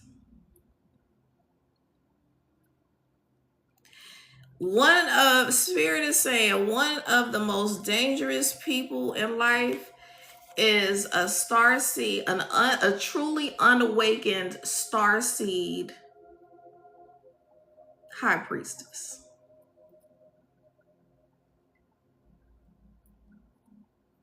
If you have all this power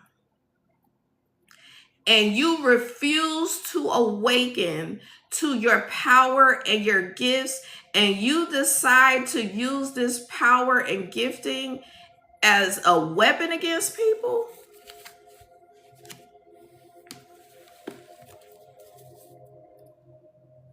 and Spirit said, as soon as I say you use all this power and gifting as a weapon against people,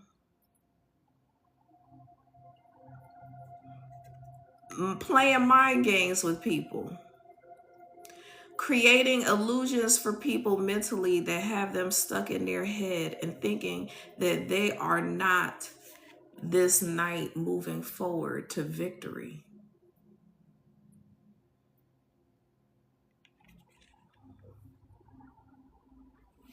This is what happens when people try to slow other people down because they see them on a trajectory to success, being accomplished, making major moves and impacting society in a major way. But these other people are steadily trying to create a mindset for this very powerful individual that will create like an environment of stagnation. And Spirit said, you can play that game if you want to. But this is the year of the fire horse. So Spirit said that our chosen individuals who have done all this work and been spiritual warriors, their success is inevitable.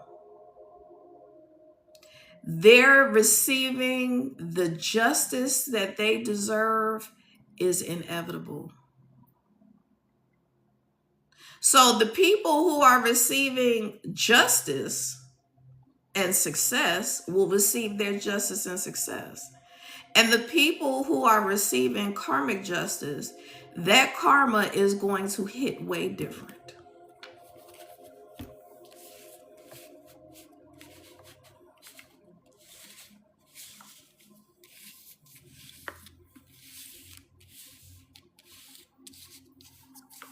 It's gonna hit way different.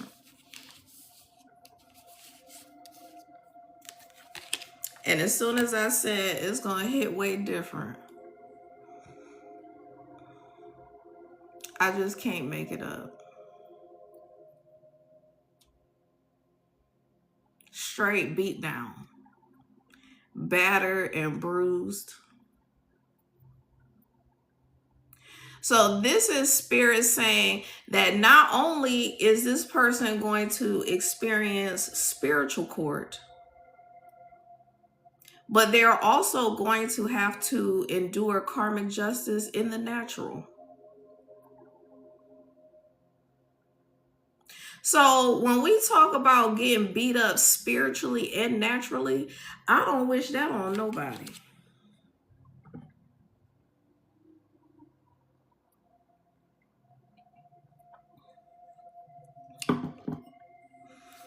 And I just said this is the year of the fire horse.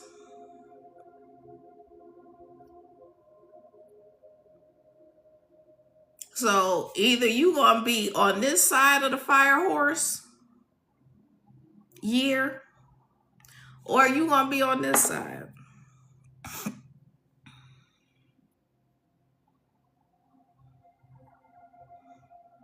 Are you going to master your energy?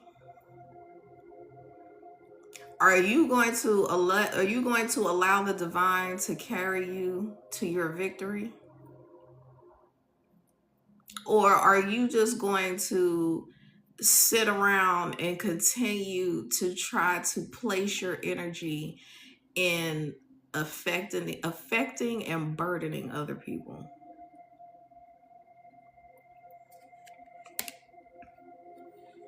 I know this isn't going to be a popular message.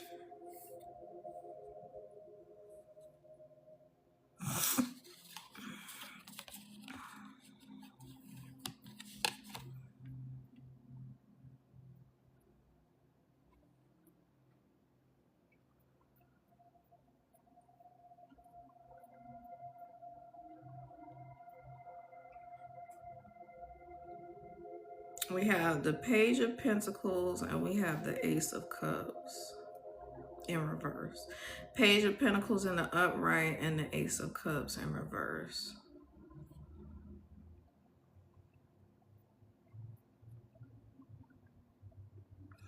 So this is what I was talking about earlier. Spirit was talking about moving from a humanistic, earthly standpoint versus being blessed by the divine. So all these people who, may be very ambitious, but when they focused on the money,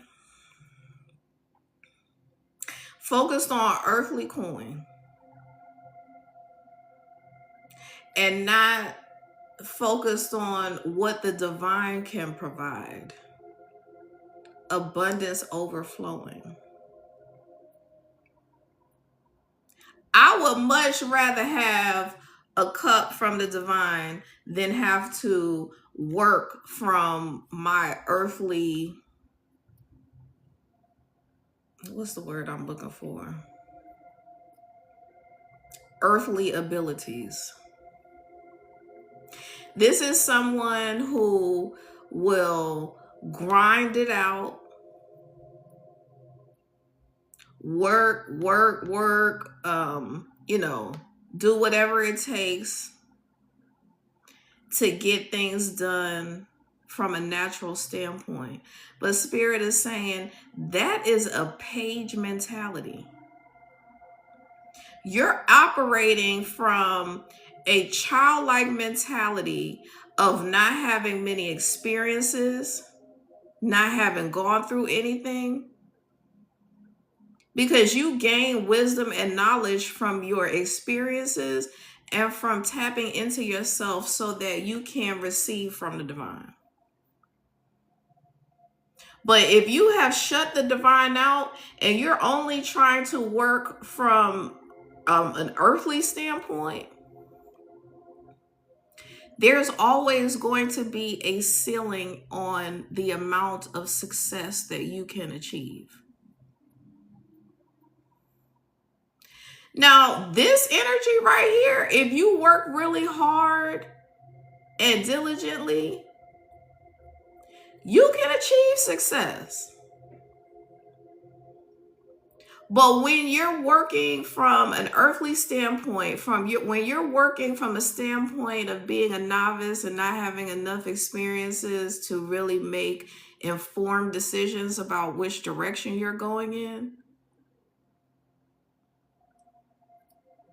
that puts you in the energy of competing, backbiting, jealous, willing to step on other people in order to accumulate wealth versus allowing the divine to enhance you. And I'm not saying that this is the energy of someone who is always going to, do unscrupulous things to get ahead, but it's slower moving energy, and it's the energy of someone who likes to take matters into their own hands, is what I'm saying, is what I'm hearing. Because when you take matters into your own hands, there's way more toil and labor involved. And that's why I talk to people about reducing the anxiety about getting with your spirit team, reducing the anxiety about focusing inward and doing the healing work, because the divine is trying to heal you. A lot of times, all it takes is just giving the divine permission to work on you, heal you, and do whatever the divine needs to do in order to get you out of the predicament that you're in. But what people fear is, well, what am I going to have to experience once I give the divine permission to heal me, work on me? Like, what kind of people are they going to send my way? What kind of tests am I going to have to go through? What kind of lessons am I going to have to learn? That is the sacrifice. That is the crucifixion. You have to save yourself. And all of this stuff that is coming out in the news right now is all a result of people trying to operate from their humanly abilities versus allowing the divine to work with them and through them.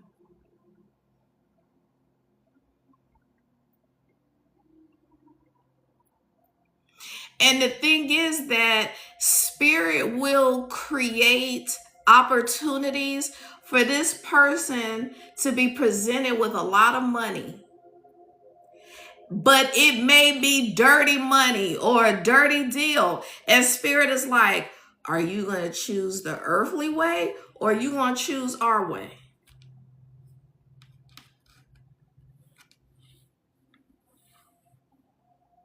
When people stand on business and they stand on their morals and values and they say no to deals that are not going to serve them in the long run, because even though it seems like a sweet deal and it may be like a situation where it's a bunch of elite very wealthy people and the conversations are like, oh well, don't even worry about it because we got an ironclad legal team, we've got such and such in our pocket, we've got this government official in our pocket, our lobbyists are handling this, we have these judges in our pocket. So even though the deal is real shady, it's all good because we got this.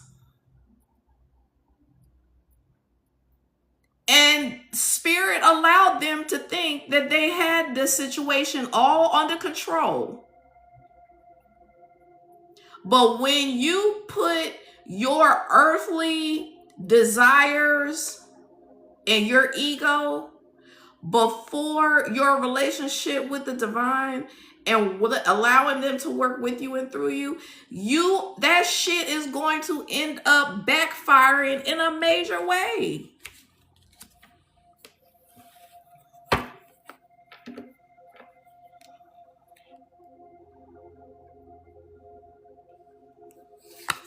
And like I said, it's gonna backfire. These people were on some trickster shit and it's backfiring right to them.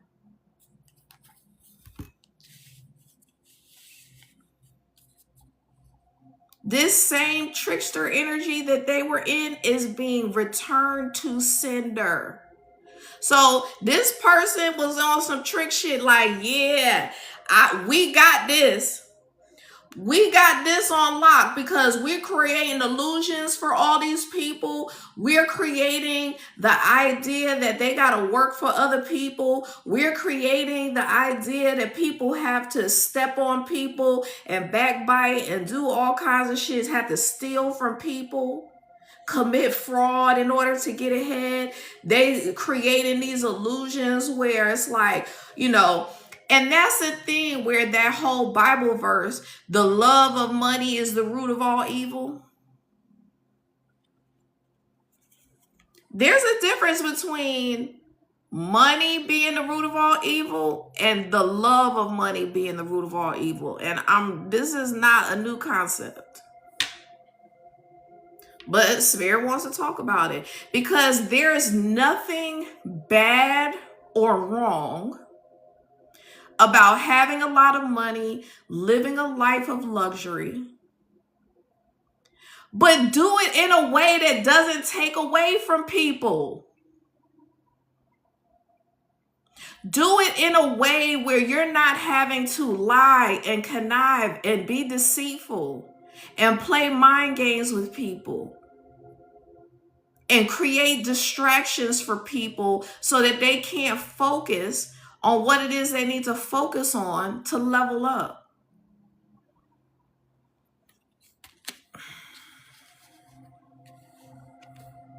And as soon as I said focus on what they need to focus on to level up, these are the next two cards.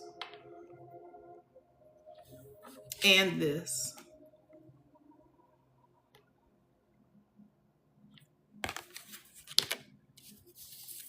So when you go into hermit mode and you go within and you focus your energy on what you need to focus on, focus your energy on what you need to focus on to level up. This could mean leveling up socially, leveling up romantically, leveling up just in life in general. There is a castle behind these people. And this wreath and these pillars and 1111, that is all an indication of the divine intervening and leveling you up, balancing your masculine and feminine energies within. Regular people don't get the opportunity to live in castles. This card is giving the energy of like you being celebrated publicly. It's giving the energy of parades being thrown in your honor every time you go somewhere.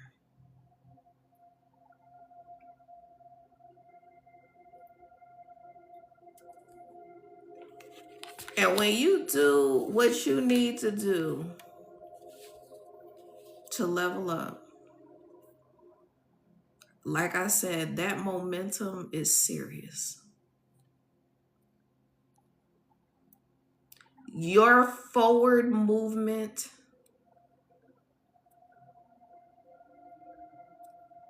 is completely inevitable.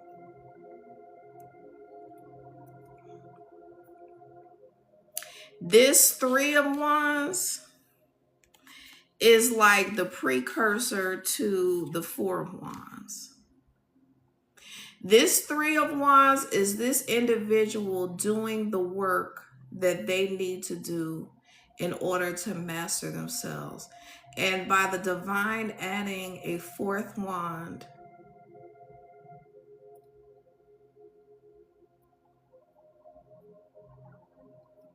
you go from doing the work on your own, overcoming challenges, to being leveled up effortlessly.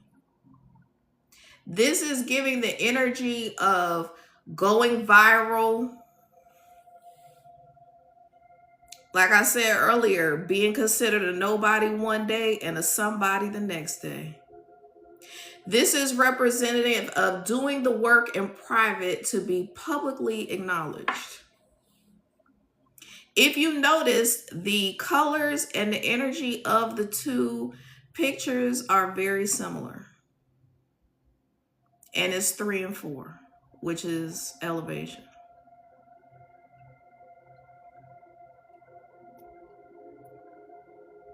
So the divine is always going to support you.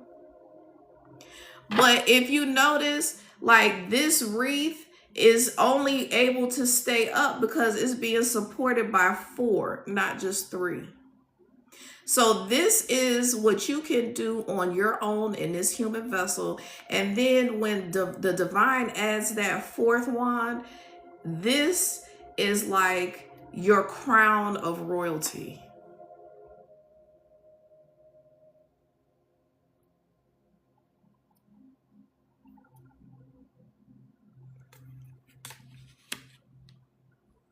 And the spirit is saying in the picture, these two people actually have crowns on.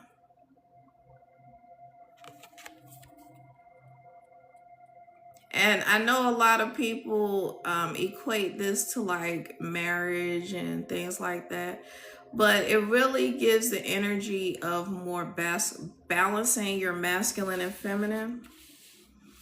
Because again, Spirit is bringing me back to the Tower card. Again, if you notice, these same people have the same colors on. This is the masculine and feminine. And we have one in blue and one in red. One in blue and one in red.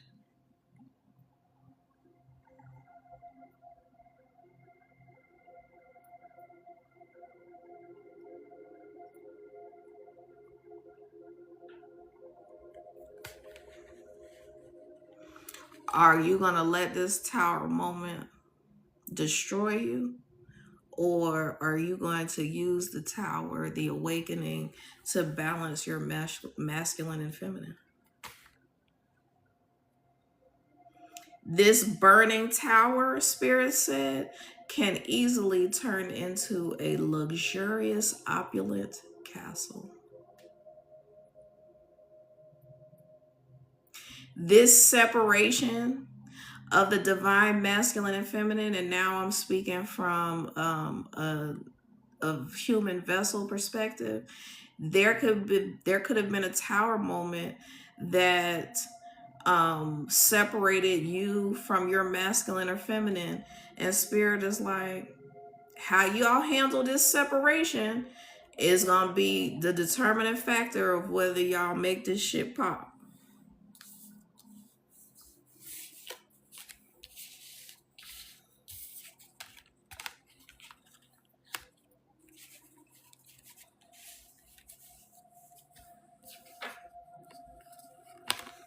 We have the Queen of Wands in reverse, and we have the Lovers. And so I feel like Spirit is saying that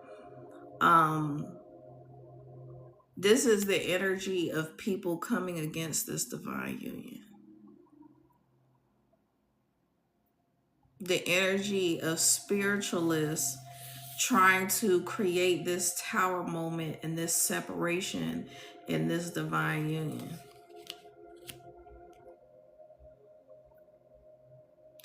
And so this could most definitely be a karmic.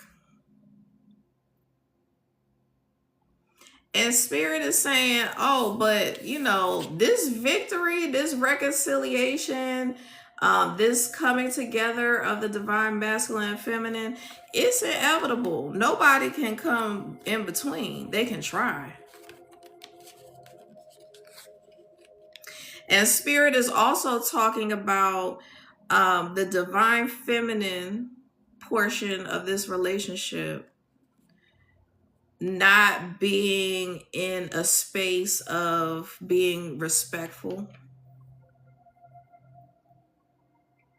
The divine feminine using her energy for destruction.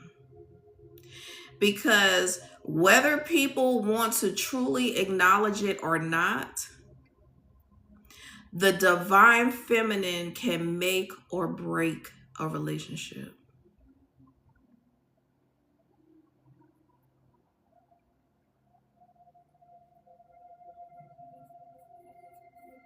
I'm going to just let that sit for a moment. I'm not saying that to say that you're solely responsible for the demise of a relationship, or you're solely responsible for you and a masculine not getting together.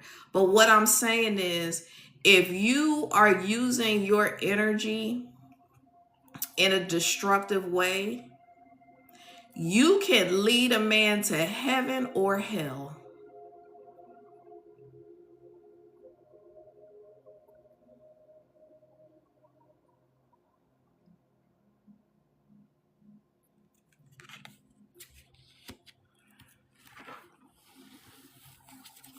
And Spirit said, you better figure out how to choose wisely.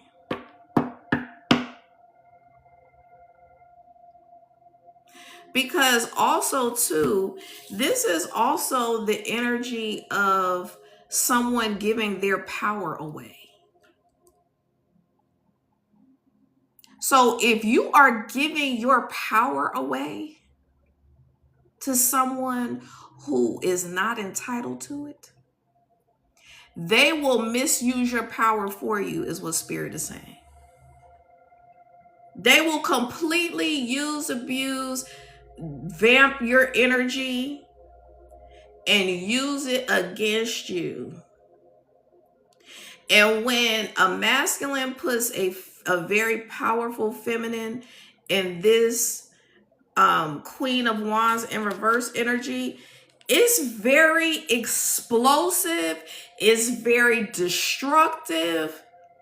And that's why I said a woman can take a man to heaven or take him to hell.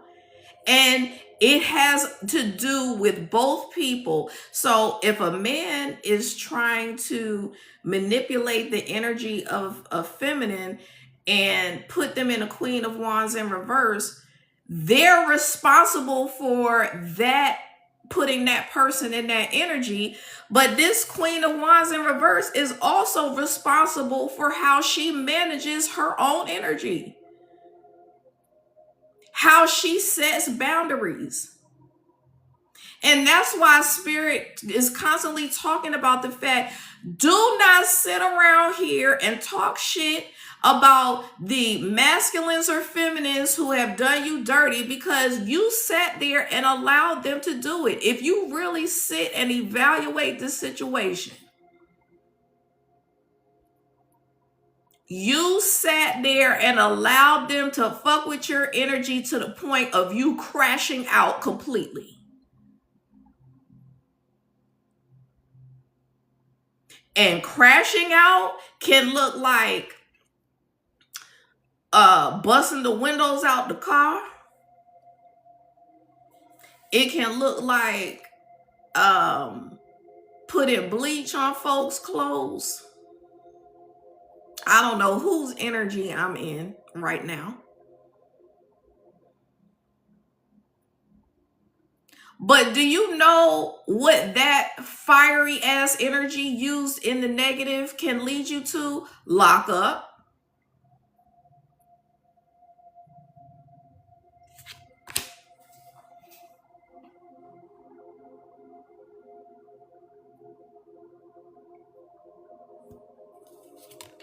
Again, using your God-gifted energy, gifts, and your creativity for destruction. So what Spirit is saying is, if you look at this wand as like a torch, in the upright, this torch is a light to your path. This is the divine guiding your pathway, guiding your life, your purpose, your mission. But if you can't see this for yourself, and you're using your power, your energy in a negative way, this torch is going to set the damn earth on fire. Yes, I said the earth. Don't judge me, judge your mama.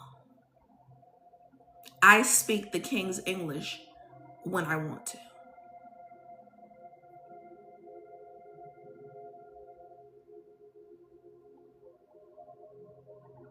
Are you going to let your torch, your light, be a light unto other people's pathways to enlightenment and success? Or are you going to burn this bitch down?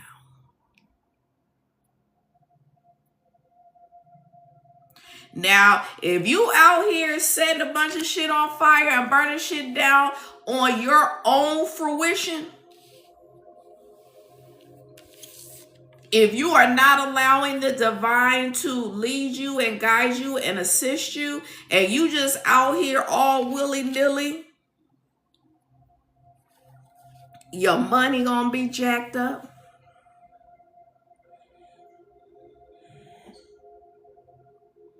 Because like I said, your creativity, your energy houses your creativity. That is the source of your abundance.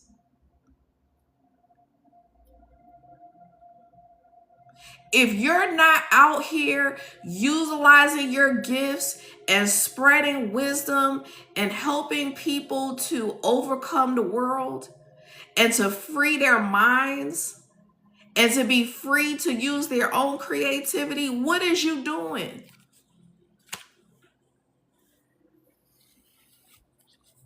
What are you doing?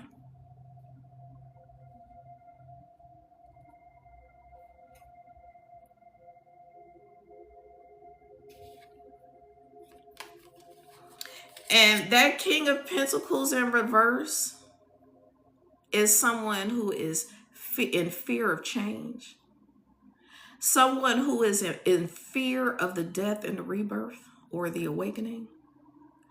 Someone who is too much of a punk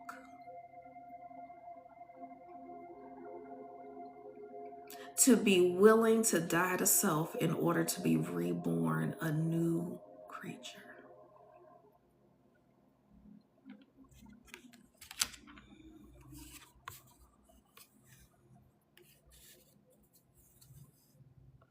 We have the Four of Pentacles in reverse and then the Seven of Pentacles in the upright. And so this is giving the energy of someone who is in fear. Fear of success. At one point, you were just hoarding your money, hoarding your gifts, hoarding your creativity. But then when you start to see the fruits of your labor and you start to see what amazing things you can create, you still being scared.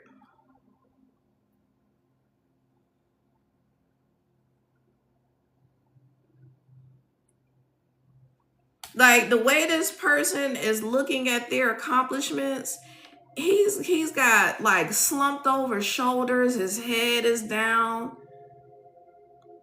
Somebody who's proud of their accomplishments will be standing next to that damn bush like this, bitch. Maybe holding a fucking sword up in the air. Like, I did that shit. Fuck with me.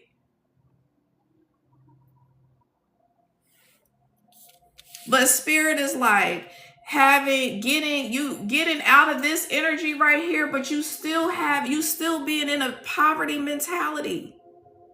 Spirit is like, we're showing you, we giving you more pentacles, we giving you more resources, we giving you more opportunities to use your creative gifts, but you still stuck in this damn poverty mentality. Because you can't be in gratitude for what you have. You having trouble appreciating what is being presented to you.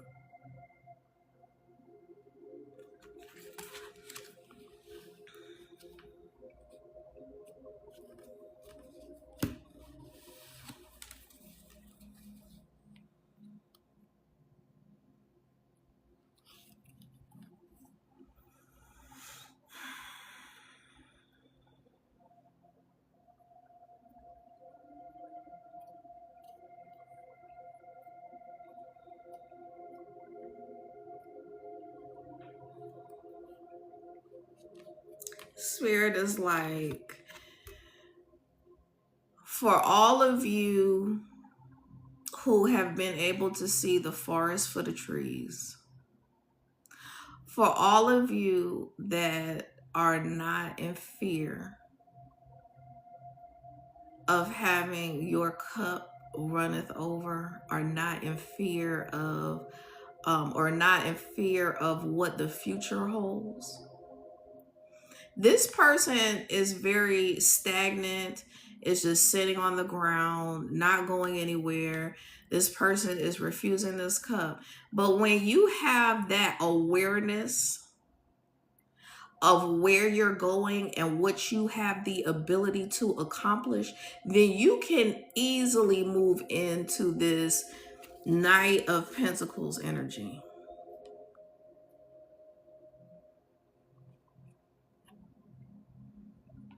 And truly, like, spirit is showing that, because I was using this card the other day in relation to, like, and speaking about past relationships. So, like, these cups will represent past relationships that were designed to teach you a lesson, but instead you turn that inward. Like, what is wrong with me? Nobody values me. Everybody wants to use me. And then when the divine finally brings you this divine cup, this Knight of Pentacles,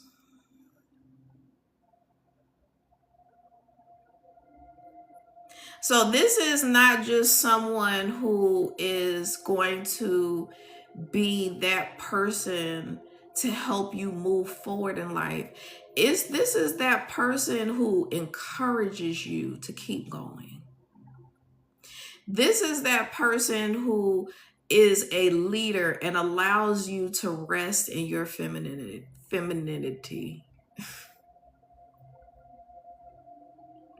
This is that person who is going to say, hop on the back of my horse. You've worked hard enough, long enough. You've passed enough tests. You've gone through all the bullshit. I've gone through all the bullshit. I've cultivated some wealth so that you can now rest and you can just chill and be with me in this Ten of Pentacles energy.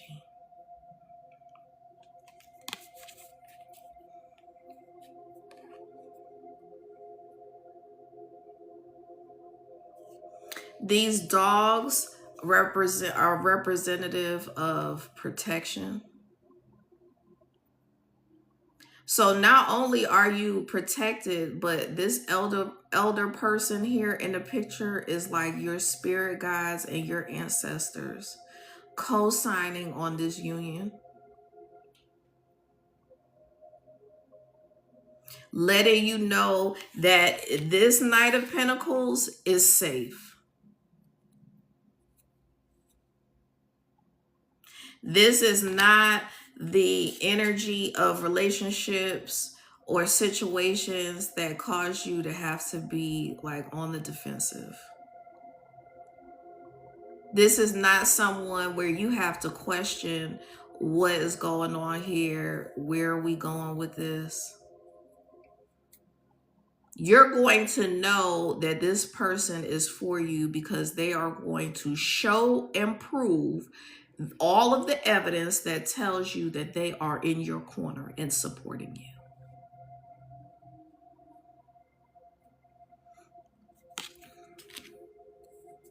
Spirit is saying, do you believe in your manifestations? Because we're sending you the exact person that fits and embodies what you have already manifested.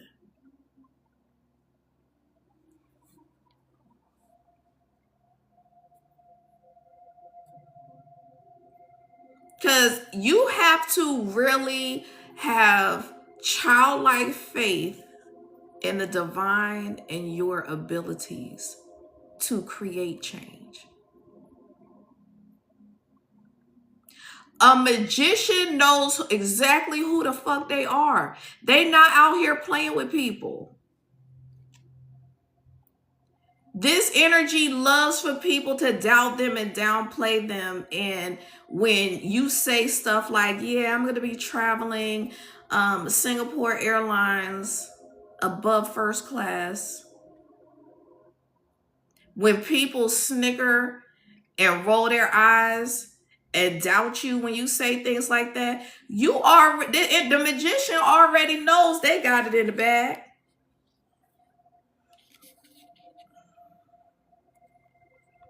This person is holding this wand up like it's not even a wand, it's like a crystal wand, but they're holding it up like, I already know I'm successful.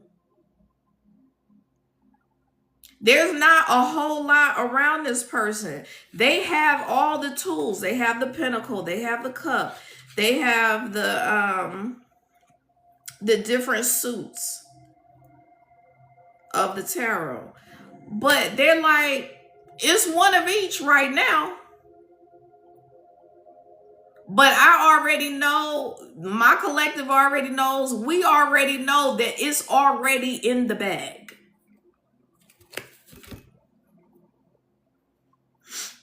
So there's spirit is saying, why is the narrative that we have to chase the bag when manifestation already puts it in the bag? What bag is you chasing? When you attract, when you don't chase and you attract and you embody magnetism,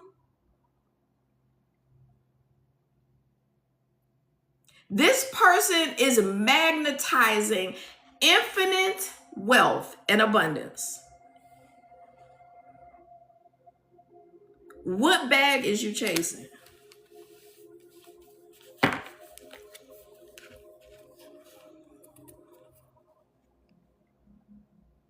Yeah, spirit is like, get the fuck out of this energy of trying to like forcefully chase a bag. Because really, when you're trying to forcefully chase something, it's like a chariot. It keeps moving farther away from you.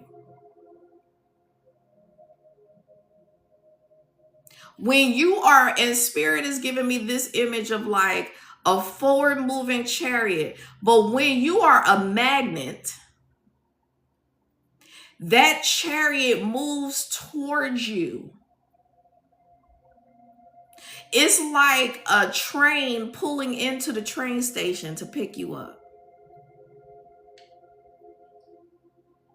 If you don't realize that you can magnetize this chariot to come and pick you up and to move you forward and to carry you to your destination, you're not going to be able to get this chariot to pull into your stop.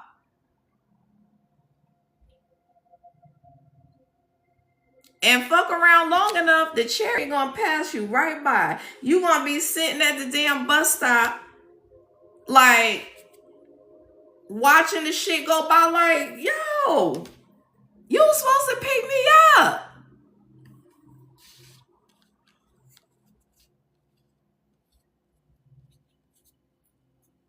And spirit is like, can you receive this cup?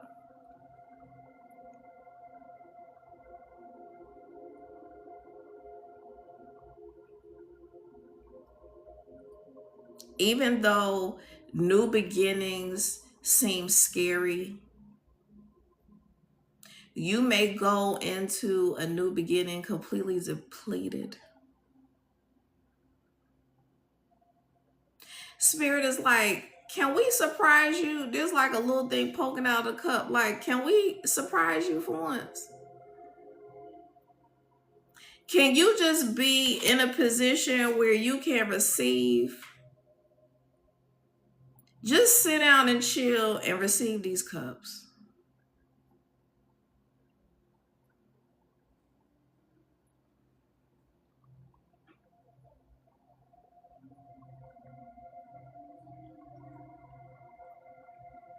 This is the energy of someone who can give back to their community.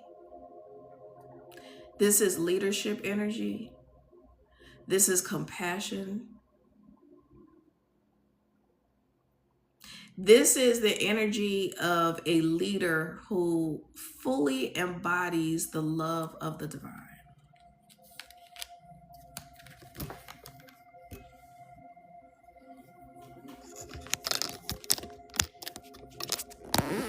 And is ready and willing to be there for other people.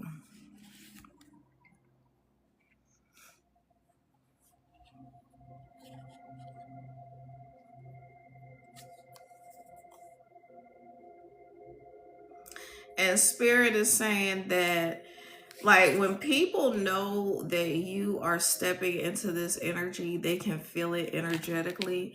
That's when people who are using reverse psychology, that's when they come at you the strongest.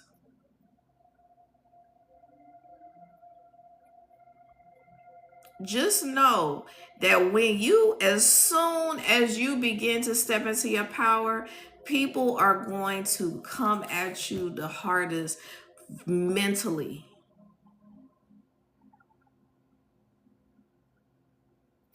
Oh, I forgot to invite you. I'm so sorry. Like, charge it to my head and not my heart. Now, I say that sometimes, but I genuinely mean that. You know when somebody is full of shit or not, because you're looking at the whole circumstance in its totality.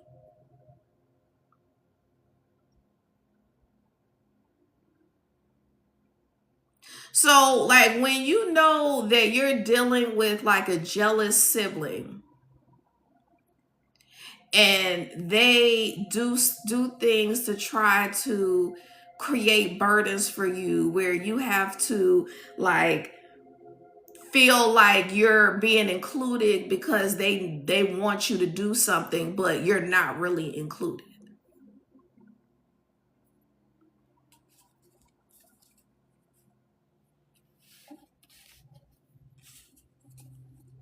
Shit's crazy.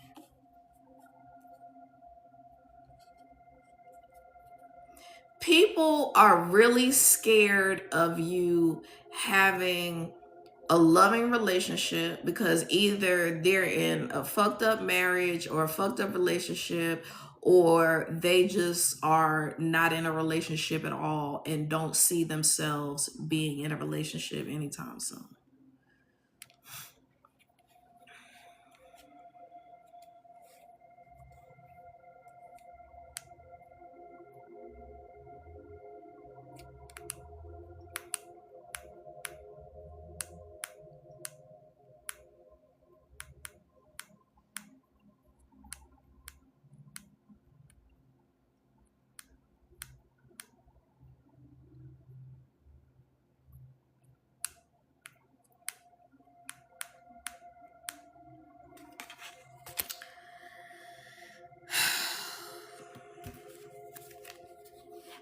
This shit be wearing me out.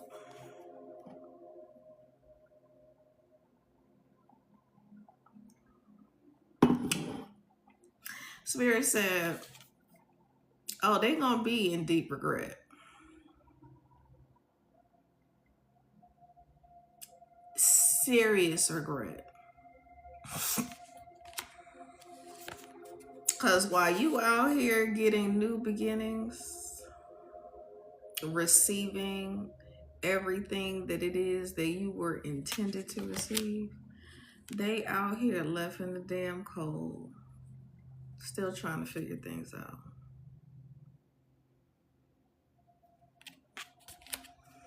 And again, when people are using their gifts, their energy, their power for destructive purposes, especially against a divine being who is here to be a humanitarian, help to balance equity in the community, helping to restore the community, it's never going to end well. It's just not. Because anytime people are operating from like a king or queen in reverse, those are people who have very powerful energy, but they're using it in the opposite manner.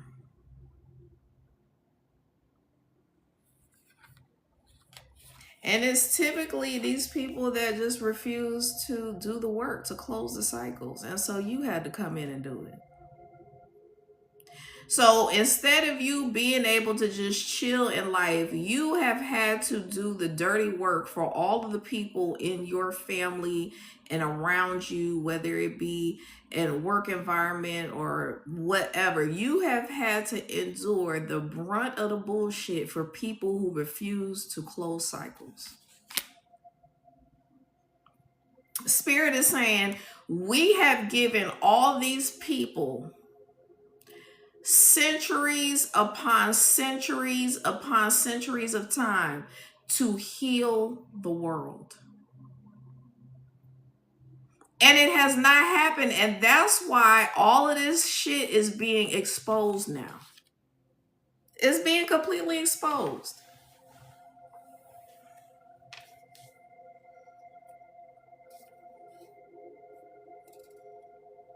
These same people who purported to be Christian, upstanding individuals morally have been destroying society on the back of traditional religion.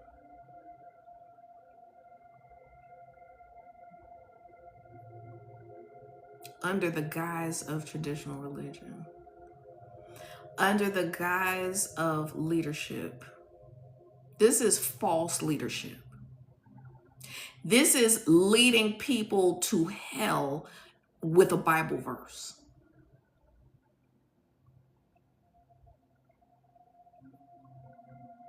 This is leading people to hell with false doctrines, false narratives. This is leading people to hell with false doctrines, false narratives.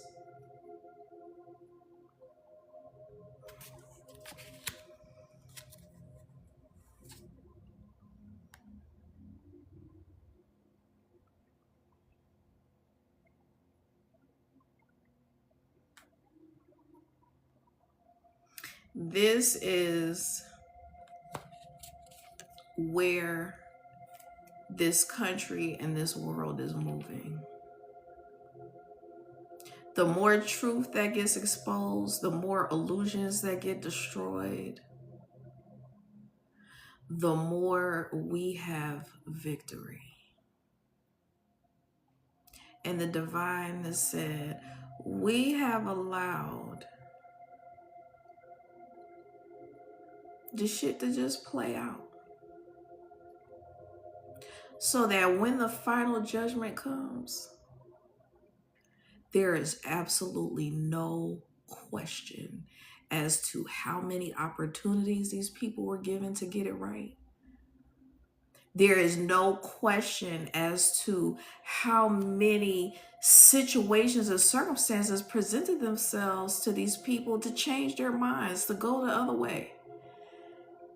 And because it wasn't beneficial financially, they were like, fuck that. Like, nah. We gonna let this rock. Because this shit is too profitable.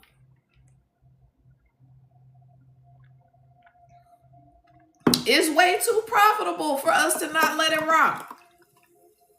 And they were like, this is just the risk that we're going to take.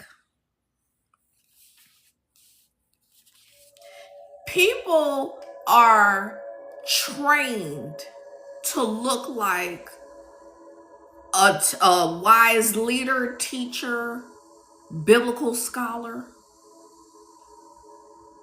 And Spirit said, these people ain't no more religiously, spiritually sound than the man in the fucking moon. There's so much imbalance, so much chaos. These people don't even believe in what the fuck they preaching, let alone practice it.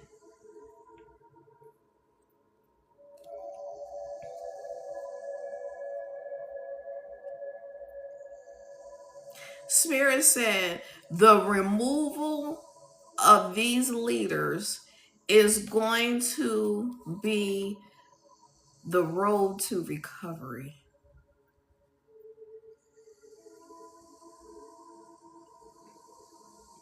When you put society in an environment where they can't sleep at night because they're up worrying about the state of affairs, they're worrying about whether they're going to have a job, whether they can feed their children, whether they can make ends meet.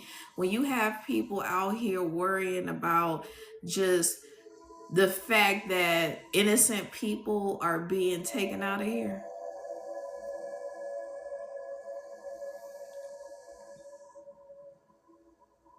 Spirit said, oh, we got this.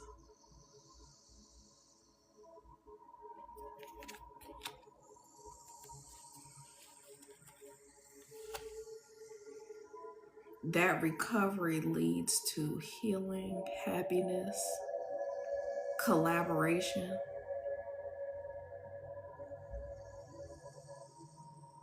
It leads to all things positive.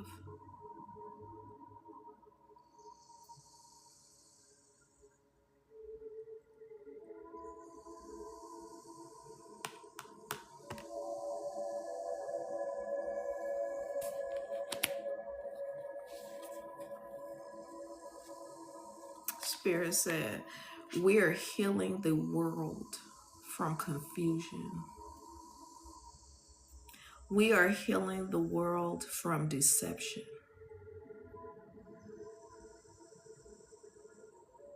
We are healing the heart of Gaia.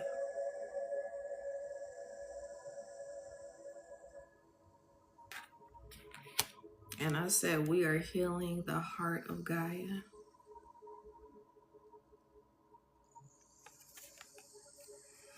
This earth energy, this grounded energy, this mother energy.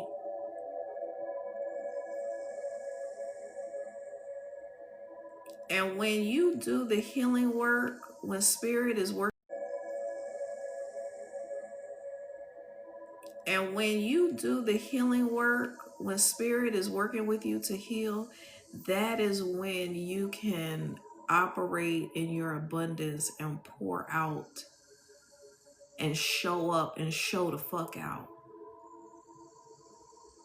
and collect your coin. This woman is not chasing a bag.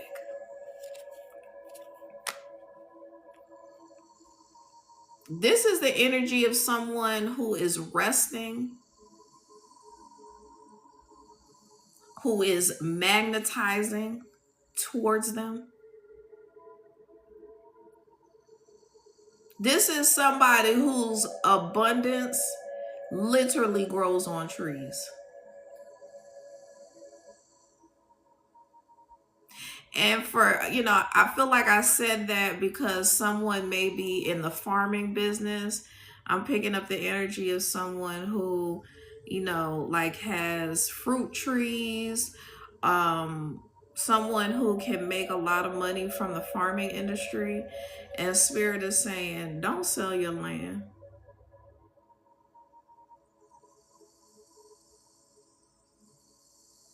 Do not sell your land.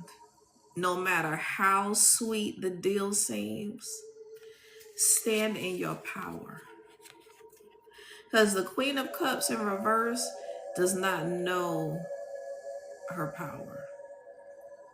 Spirit is saying, do not let these people hoodwink you, sweet talk you, pull on your heartstrings, your mind, your will, and emotions to get you to relinquish your land.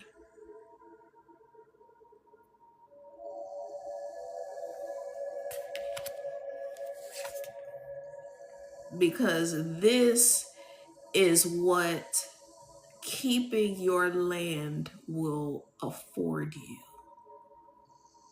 And this could be somebody that owns a house on some very valuable land. And Spirit is like, keep your lands within your family. You see all that land in this picture? Do you see all these cups in this picture? Do you see wish fulfillment in this picture?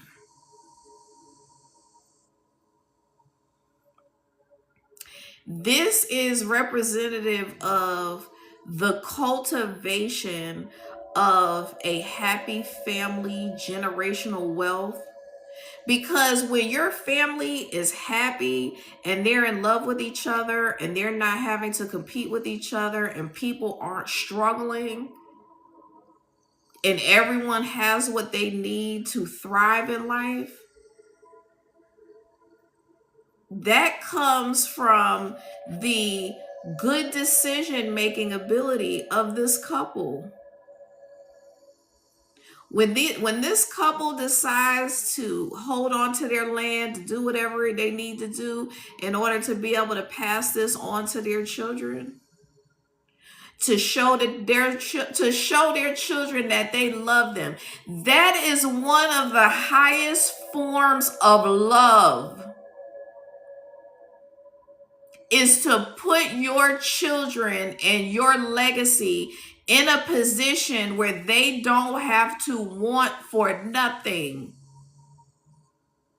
They are living off of ethically sourced prosperity.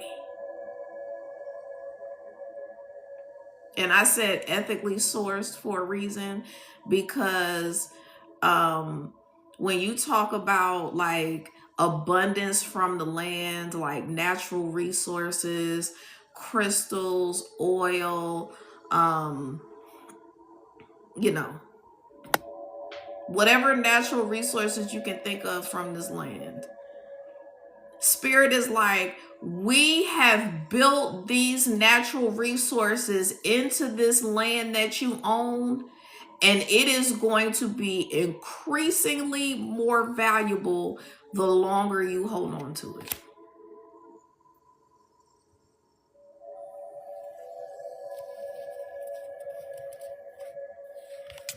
And I'm talking about the moves of a very decisive individual.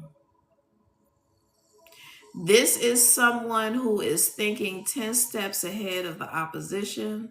This is someone who has the life experience to make really clear and concise decisions.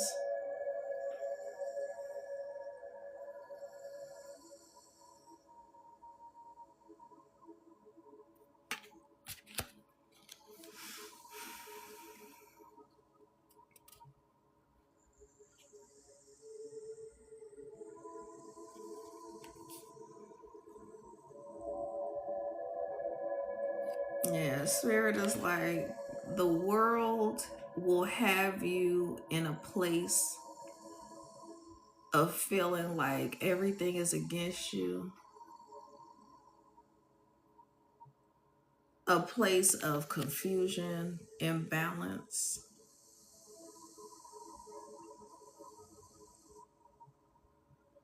But Spirit is like, regardless of what it looks like here,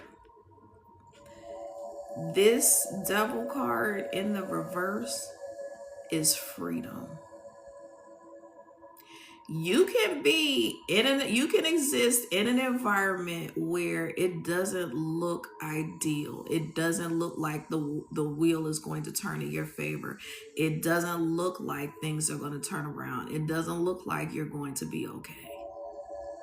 But Spirit is saying that we have already unlocked your freedom from oppression.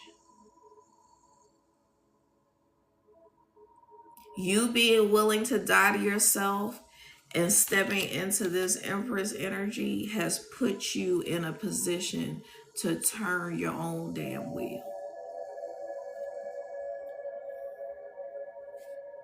Create your own abundance. It's giving boss bitch energy. It's giving self-made energy. It's giving, I didn't give up. I fought the good fight, because every experience, every challenge leveled me up to Empress energy.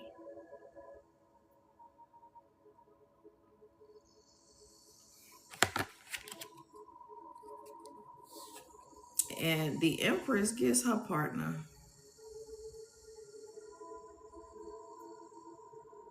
Period.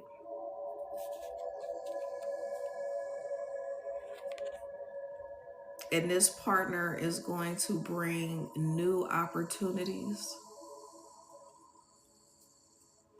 And when I say new opportunities for growth, it may not look pretty. These new opportunities for growth might look like this until it looks like this. But Spirit is saying, don't fall for the okie doke.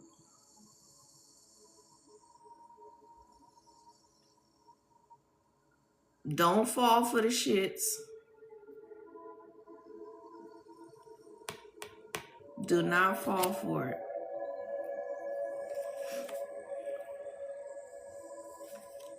And as soon as I said, don't fall for the shits, we got the strength card in reverse. This right here, swords are mental illusions. Illusions of not being strong, illusions of being weak and not being able to break out of these circumstances. And Spirit is like, nah, we got you. We got you out here in all of this glory. Do not fall for the okie doke.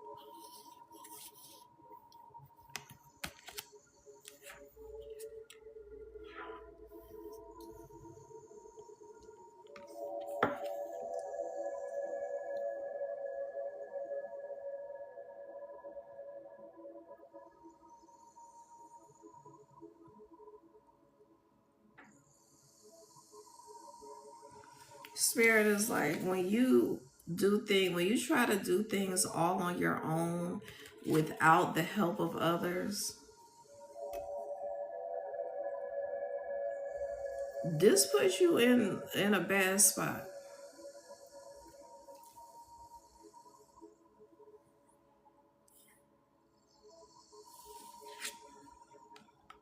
It can create a lot of loss and grief. It can create an energy of not really being in gratitude. Because I've said this before, it's not meant for you to do things on your own. It is meant for you to have a soul tribe to do things in collaboration with. The divine is doing everything that they have to do behind the scenes, but there's a reason why energies are in vessels and why they need to work together in order to come against the machine, if you will. Because basically what Spirit is saying is that, like, if you think about all of the truth seekers and truth speakers, they all needed help in order to uncover the truth. Yes, the person who is in the leadership position is one who is, going to be guiding and directing a lot of the movements. But you still have to have a team of people, because different people possess different expertise. And you can be the most powerful individual on the planet, but from a human perspective, the whole goal is for you to contribute what you're going to contribute, other people to contribute what they're going to contribute, so that you're not having to, like, be literally the jack of all trades. Because it's not humanly possible to do everything by yourself. That's why all the corruption that has happened, it has been facilitated by groups of people. These people can't just do stuff on their own and be successful. It has to be a team effort. So just as much as there's been a team effort for damn destruction, there's going to be a team effort for the success of the world.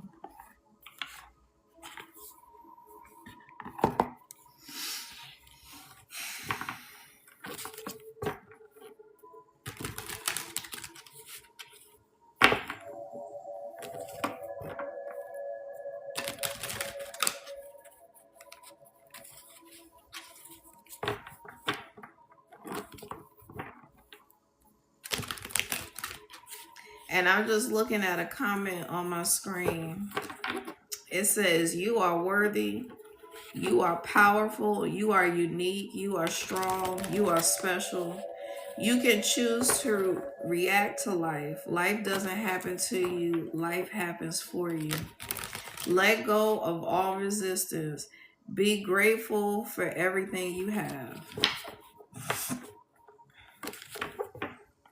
That pretty much sums it up.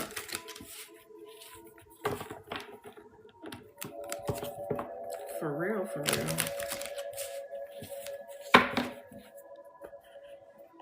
Let me dip into these other cards.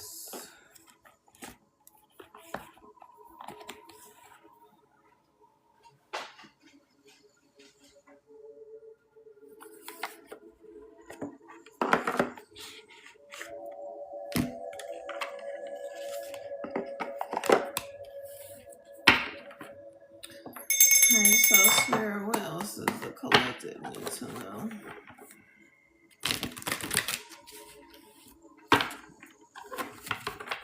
On my clock is 234.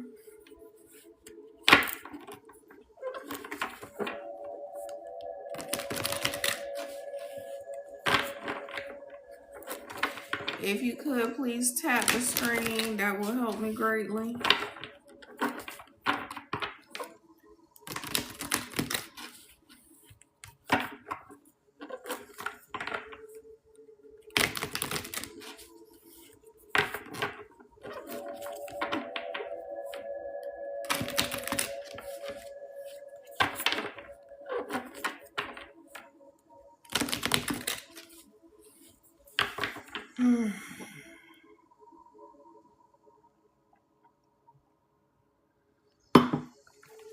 Child.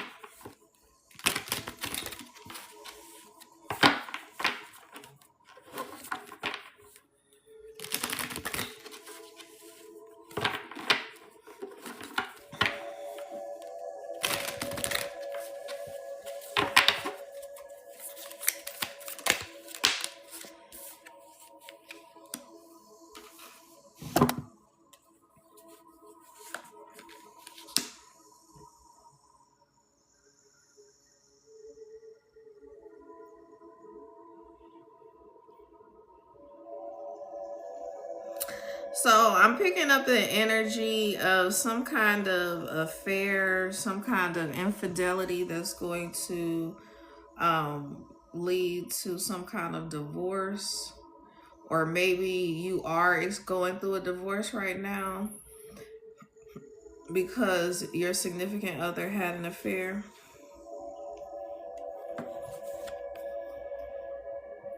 And right behind that, we got Jezebel. So this is definitely giving like a third party energy, some kind of somebody creating a situation where there's a divorce.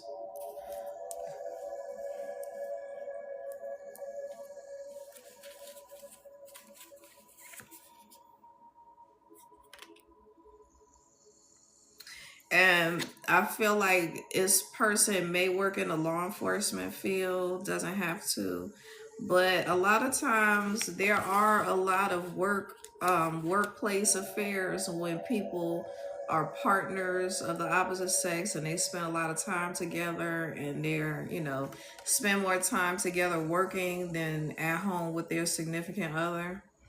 And so a lot of times that shit can lead to like real crazy type situations.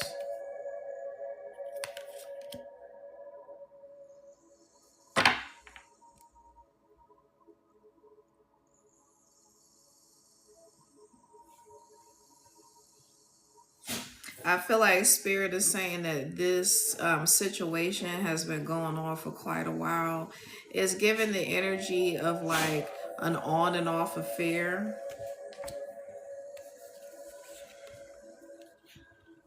Yep, and right behind that came love, hate. That on and off affair energy is straight love, hate, the relationship. Like when it's good, it's good. When it's bad, it's really bad. And so I feel like it's given the energy of like domestic violence as well. So, like this masculine who may be the one having an affair is putting themselves in a predicament where not only are they going to lose their career, lose their marriage, but also lose their freedom.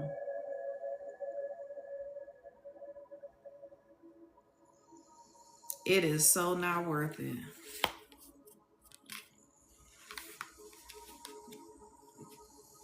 I feel like this Jezebel energy is getting readings, trying to figure out if this person is going to stay with their spouse or not.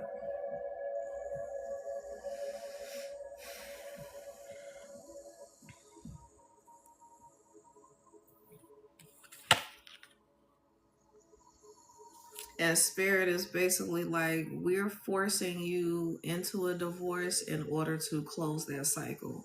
So as much as you know, maybe upset about the situation, or is, you know, disheartening, discouraging, spirit is like, we had to create a situation like this for you to finally wake up, for you to finally get fed up, for you to finally be over the bullshit.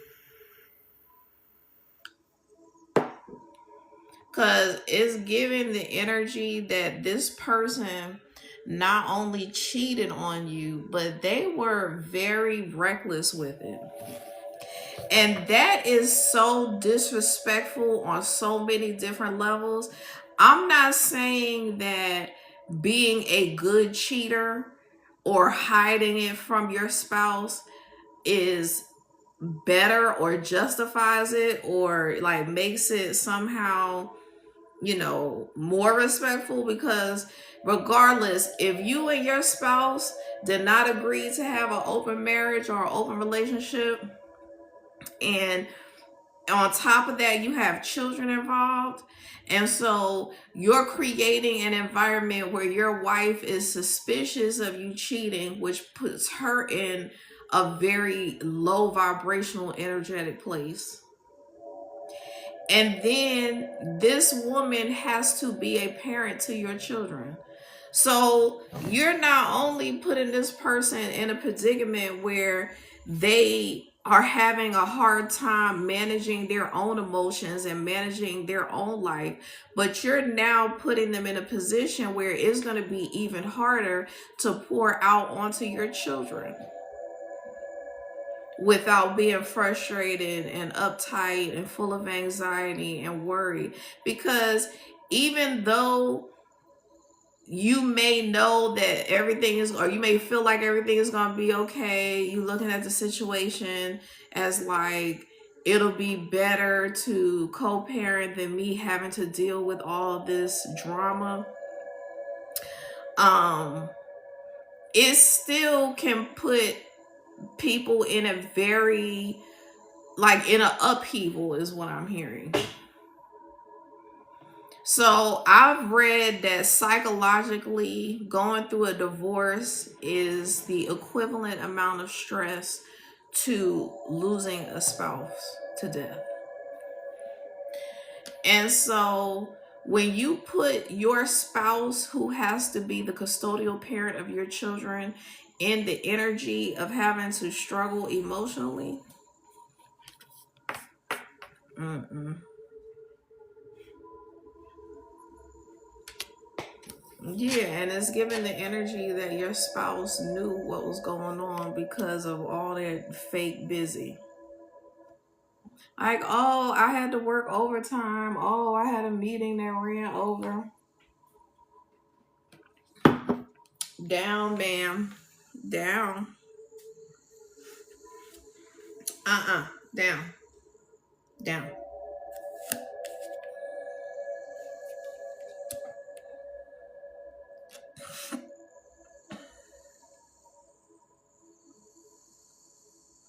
It's definitely giving stalker vibes. Like, this third party energy is not only getting readings, but they're using a secret account to get readings on this couple, and they're also trying to use readings to get a reading on their relationship with the person. And it blows my mind when somebody would actually have the audacity to ask me to do a reading on them and a married person. if you even thought about coming to this live to get a reading on your relationship with a married person, don't even come over here.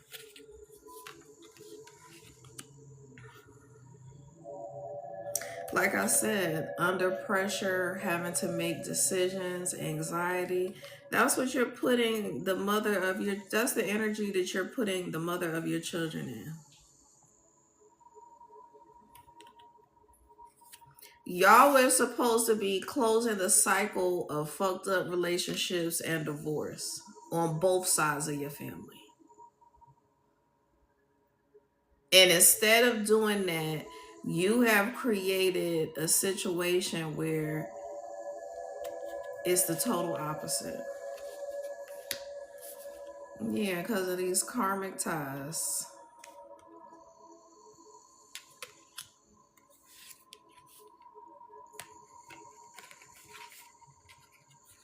Spirit is like, you thought it was a secret, but the truth is going to be revealed. All of the truth and nothing but the truth. So help you God, is what I just heard. So these people could be hiding behind all kinds of secrets. Spirit said, it's all a trap. We got them trapped out. And that's what I was talking about earlier. When people think that they have gotten away with things for a significant period of time, when people think that they're invincible, when people have repeatedly done stuff over and over again, and the person that they're married to has, just secretly tried to ignore it, it gets to the point where you can't ignore it anymore, and it's giving the energy of like workplace affair drama. So you couldn't pick somebody that was going to protect your interests to have an affair with. You picked this crazy ass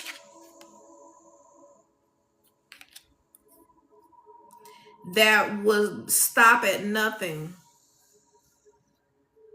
And that this is giving the energy that this person said, if I can't have you, then you gonna go to jail. And so it's really giving the energy of like not even just co-workers, but someone who has the ability to, like, someone who has power over another person. So like if it's like in a military chain of command, the husband could be at the top of the chain, and the Jezebel spirit that they're interested in or dealing with is lower in the chain. So because of the difference in rank, it creates a situation where the person beneath them can't really fully consent to the relationship because it's a conflict of interest. And so in that type of scenario, if you know that you could be dishonorably discharged for that, if you know that you're going to totally destroy your relationship and family with the kids involved, if you know that you're going to obliterate your retirement and all of that shit over some poontang, are we for real? Like, and that's why I said that women have the ability and power to take a man to heaven or hell.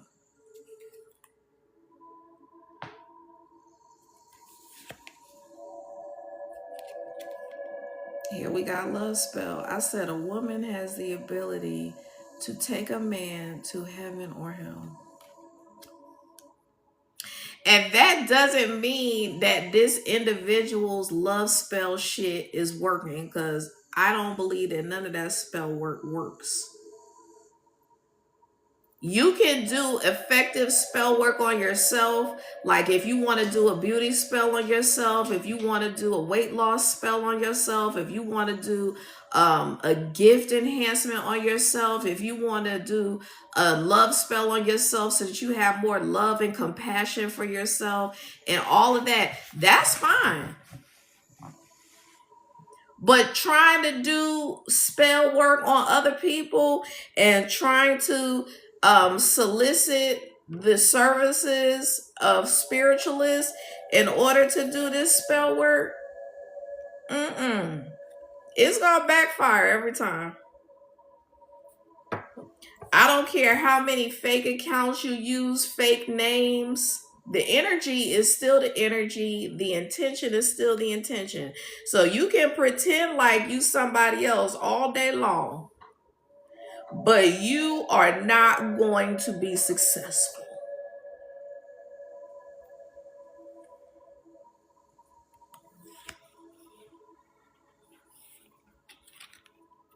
We have a divine masculine here. Spirit, what is it about this divine masculine?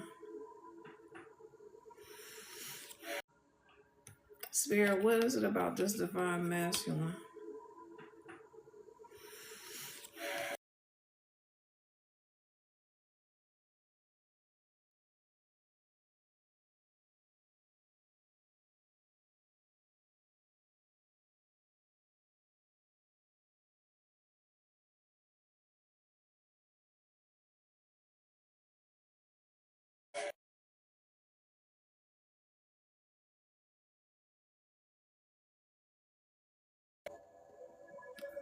Lord, I can't. Stop. Hold on. All right. So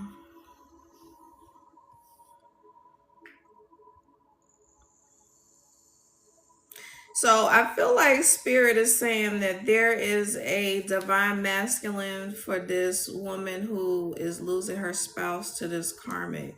Because we have moving on, letting go, loving you, and then we have divine masculine that came out back to back. And we also have feelings, and we have like love and things like that. So it's like this person is going to come in and is going to show you the love that this janky ass relationship never showed you.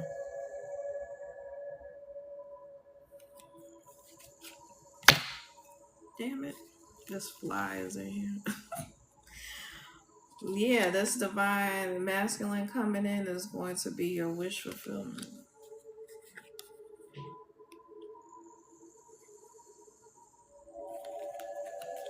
This person is going to be completely opposite of these off and on relationship, these inconsistencies, these relationships that are not fulfilling.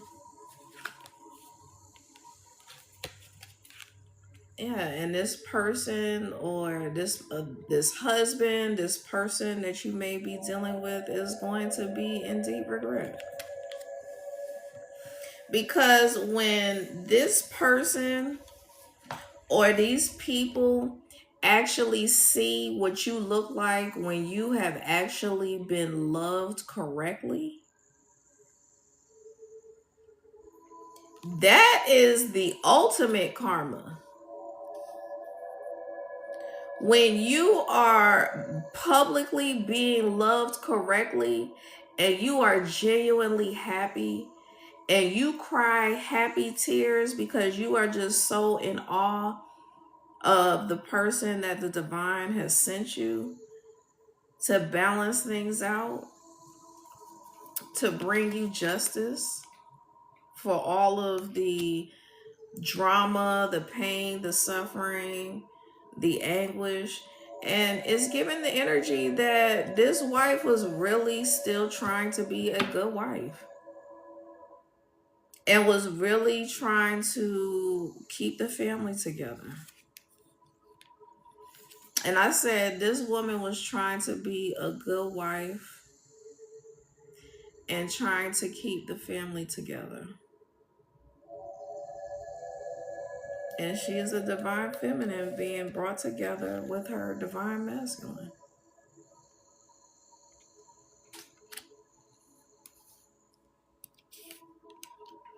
But Spirit is saying this in between time, in the meantime, is a very, very crucial time period.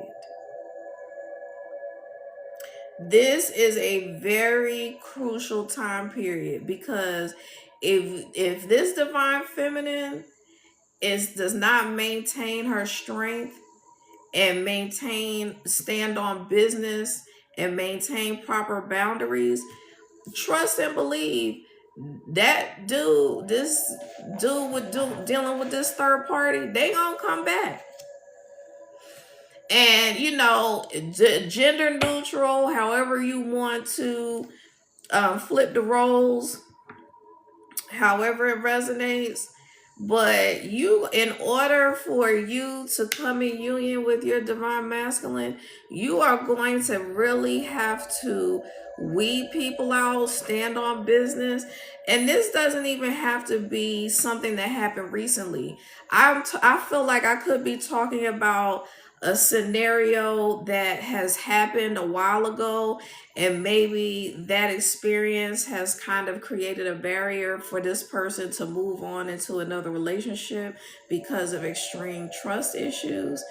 And regardless of how this has actually played out, Spirit is like, regardless of what you've experienced, we have somebody for you. We have someone that we know is going to love you the way you need to be loved. We have somebody that is not going to take advantage of you, who is going to cherish you.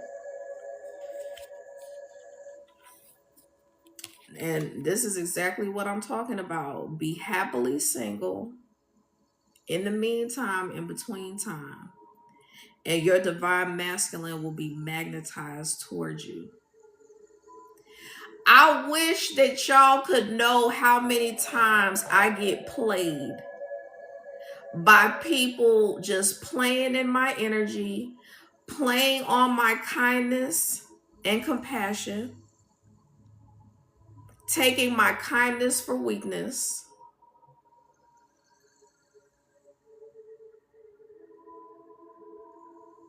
trying to do shit that just wants me to damn chase them. I can't tell you how many times I get excited about a new opportunity with someone just to be continuously disappointed. Like, damn. And I know it's not me, but I maintain being happily single.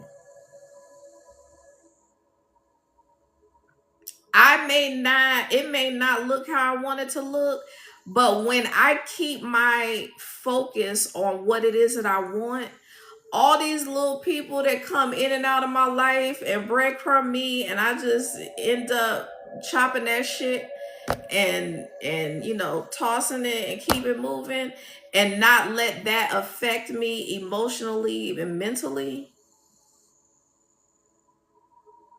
If I continue to trust in the divine and know that my person is on the way, and have faith in that. I was just talking about having faith in the divine. Being spiritual has way more to do with having faith in the divine than being, oh, I'm this big spiritual guru. I have this amount of followings, and I'm doing this kind of reading, and I'm doing this and I'm doing that. If you're only serving yourself,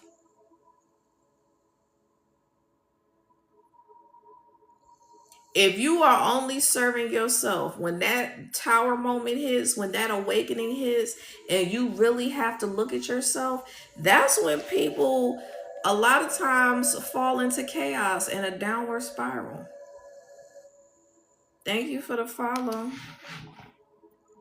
Because when you have not done the work prior to having a spiritual awakening, it is probably going to send you in a opposite direction of where you really want to go. Because very few people really truly want to have to look at themselves and acknowledge and live in the moment and take the time to rest and reflect and, you know, really do some introspection. Because just like all that water is in her background, living in the moment takes a lot of emotional, like deep dives into the sea of your emotions.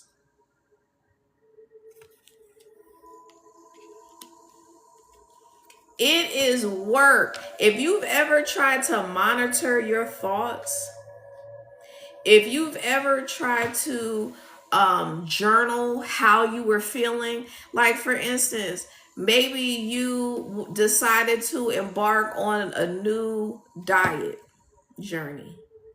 And so you started documenting everything that you ate. And you would say, like, if you had a sugar craving, or you went and got a donut, or you went and got something sweet, you would document how you were feeling at that moment. That's doing deep dives into your emotions.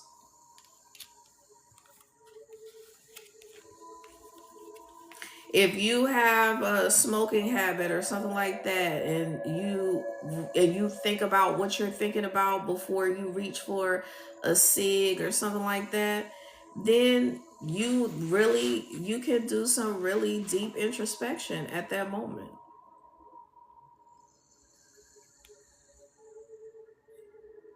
And spirit is saying, this, we are no longer allowing you to be around this phony trickster energy. However, if this phony trickster energy does come around, like I said, take it as a lesson to be learned. Just know that if this person comes back around and they are doing the same breadcrumby, in and out, bullshitting you activities, this is a lesson to be learned. This is a test of, can you cut off what needs to be cut off before you actually get too far into it? Because the faster you're able to recognize the bullshit and cut it off, the faster the divine can work. The faster your chariot goes. And like I said, identifying it and cutting it off before it gets too crazy. Using your spiritual gifts to level yourself up. This is how you cultivate your spiritual gifts, by using it for your level up first. It's just like when they talk about being on a plane, you know, having to put your mask on first. When you level up first, when you take the lead and you become the ascended master first, and then you use these spiritual gifts and your wisdom to then lead people to their own ascended master status, that's truly what this life is about. Whatever it is that you do to enhance yourself, whether that's through poetry or artwork or whatever it is that you do to enhance yourself and others, that is your piece of the puzzle.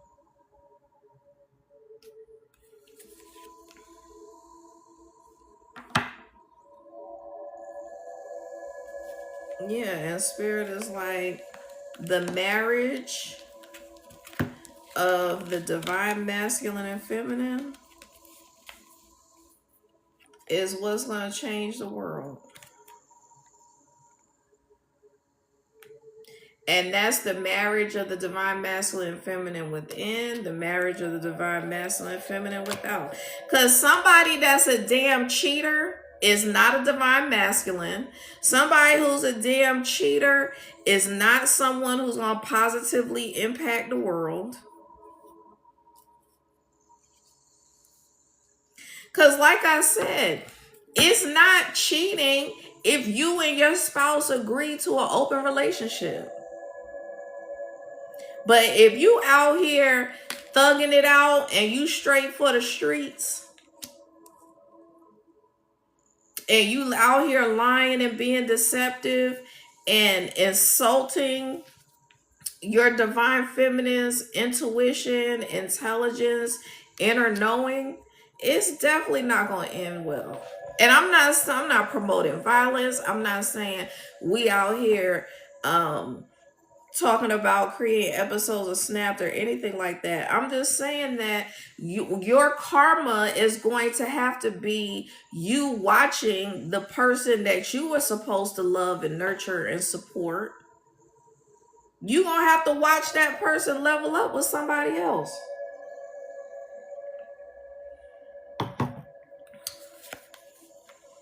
And for masculines, it can create a whole lot of shame. Because let me tell you, my exes, my collectives exes are going to be sitting there looking ashamed when their friends hit them up like, yo, did you see such and such on the news? Isn't this the chick that you were trying to get with, that you were dating for a minute? Turn on the fucking news.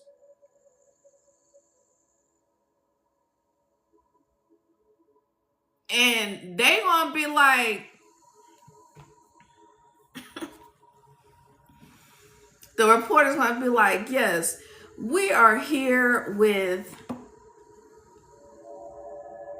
I don't know if I'm pronouncing this correctly, but we're here with Ani.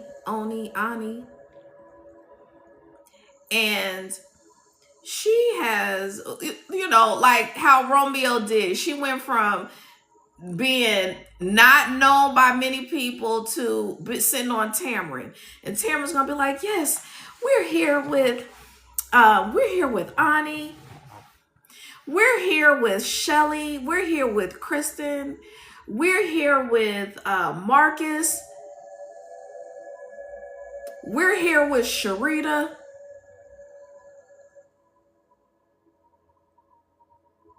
And we just had to have you on the show because you have completely exploded on social media. We are watching you use your gifts. Romeo had a freaking jingle. Dr. Pepper, baby, is good and nice. Doo-doo-doo. Let me count the words. Dr. Pepper, baby, is good and nice. 7 words. And if you count the doo-doo-doo, like maybe 10. Between 7 to 10 words took her from being virtually unknown to a damn celebrity. So that's her contribution. That's her creativity. That's how she uses her gifts from the divine to create her wealth, to develop her pentacles, to make room for her. She got paid to exist. That is what getting paid to exist looks like. It's not rocket science. It's not hard. It's about getting past your bullshit and digging into your creativity. And it also means doing it when it doesn't look like it's going to be successful. I've been sitting up here on live for hours with 1 to 3 people up in here. And I continue to get on live. I continue to put myself out there. I continue to let my light shine. I continue to work for the divine. I'm continuing to cultivate my gifts, regardless of what my human eyes see. Because my third eye, my spiritual eye, I know what my future looks like.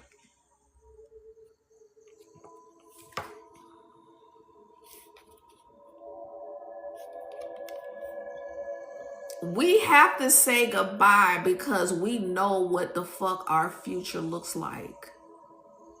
When you know who you are and you know what your future looks like, you don't have to hold on to people like, well, maybe I'm going to need that person and maybe I won't find anybody better. No. When you sit in your power, you are able to say goodbye. And homeboy on this car, he fine. I ain't gonna cap. He alright looking.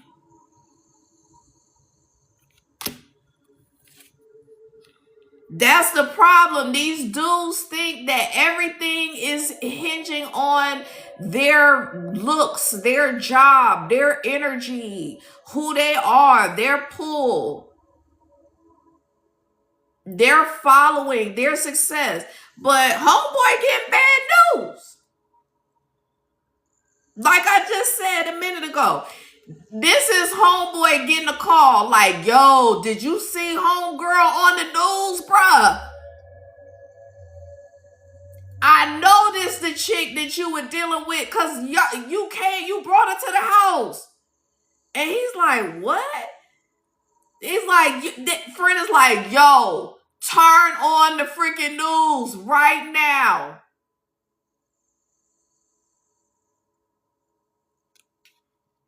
And these same friends are like, yo, you passed on that? Yo, you's a dumbass. You passed on that because she wouldn't chase your ass? Get the fuck out of here. All they gonna have is fucking memories. Look, I hope you took a picture.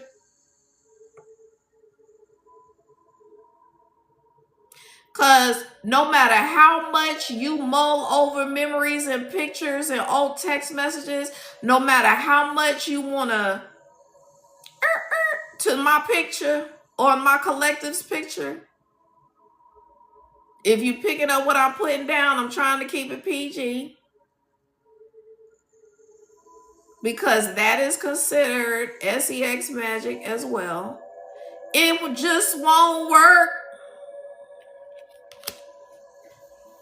Because what happens is you over here thinking that you're going to manifest me back after you played my face, regardless of what that looks like.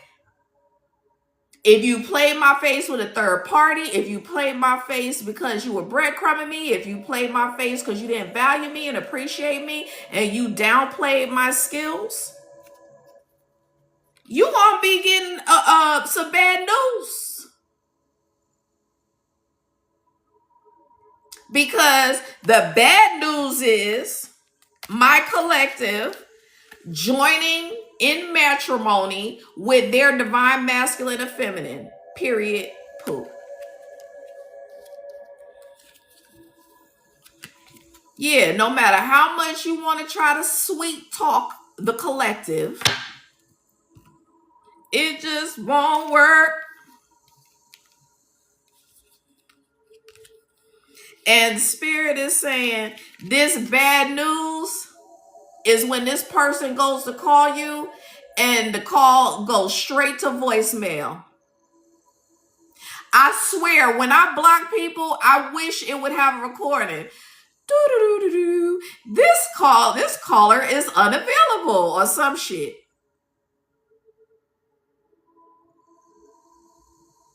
Because when I block you, I want you to know. I want you to get a clear message.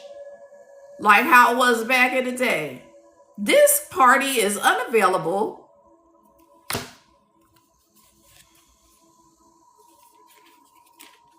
Don't be out here trying to pick up vices in order to cope now.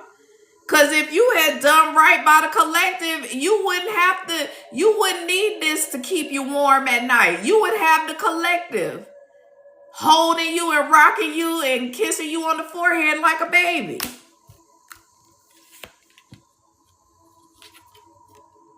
All because this person put sex over their divine masculine or feminine.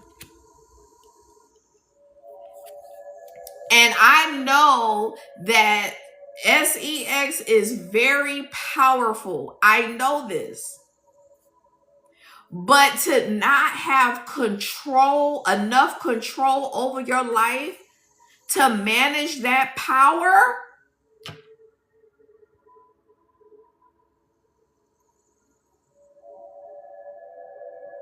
because when you look at your life and you think about the fact that if you had just harnessed that energy and put it toward your divine partner,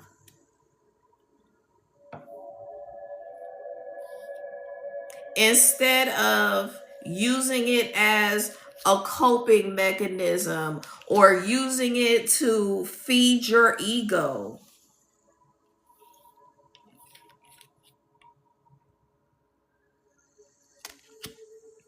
because 9 times out of 10, it's not an addiction to the act. It's an addiction to the power that you exert over the person that you're doing the act with.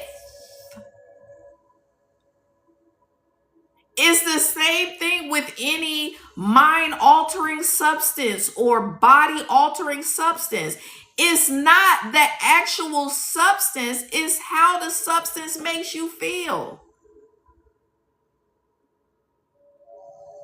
If turning people out from an sex standpoint makes you feel powerful, if that feeds your ego, if that is what makes you feel like you can accomplish anything, if you're vamping off of people's energy in that manner and it's powering you up, it's not the act itself. And that's something else that women need to understand. I was talking about earlier, giving your power away. When you allow someone to run game on you and like trick you into giving them what they want without having to put the effort into it, without having an interest in giving you what you want out of the situation, you are giving your power away to this person.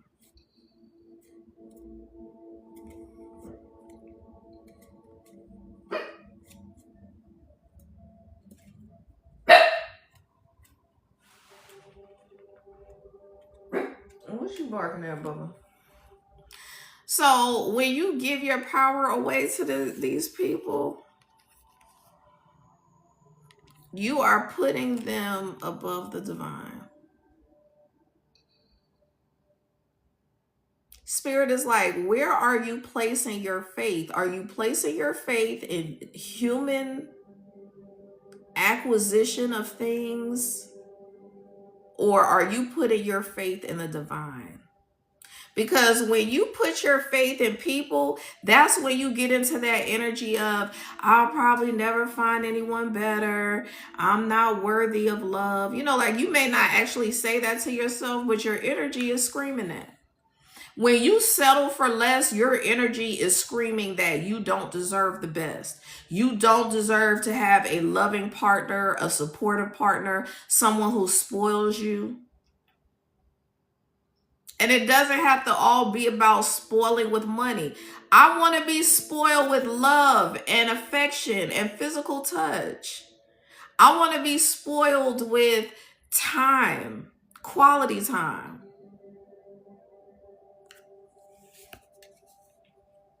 I want to be spoiled with just somebody who has the desire to want to be around me and want to experience me and want to get to know me.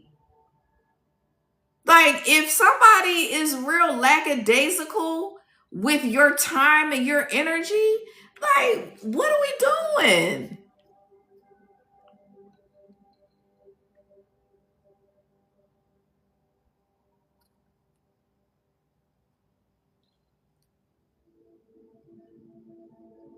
And here we have secluded, separation, reflection. And that's what I'm talking about. Like, are you putting your faith? Are you meditating on a person or the divine?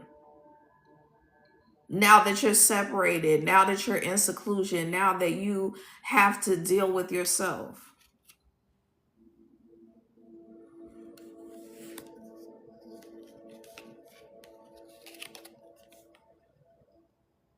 These people will be a mirror to you. The people who give you the toughest challenges are a mirror to you for what needs to be worked on within. So, for instance, Spirit is saying, if someone outwardly is being inconsistent with you, that is an indication that you're being inconsistent with yourself. It's just like prayer and meditation works with consistency. Manifestation works with consistency. Healing works by being consistent.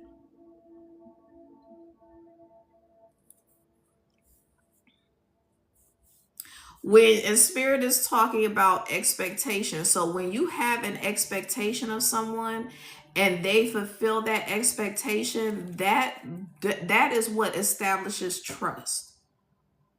And I'm not talking about unrealistic, wild expectations of people. I'm talking about if you tell me you're going to call me in an hour, I have an expectation that I'm at least going to hear from you by the end of today, not tomorrow. And if you can't, for some reason, like maybe you're traveling or you have a lot of meetings that day, a quick text to say, hey, I haven't forgotten about you. I've been thinking about you. I just have a lot going on. So it's going to, take longer than I had expected. That's establishing trust with someone. That's establishing the expectation of like respecting that person's feelings.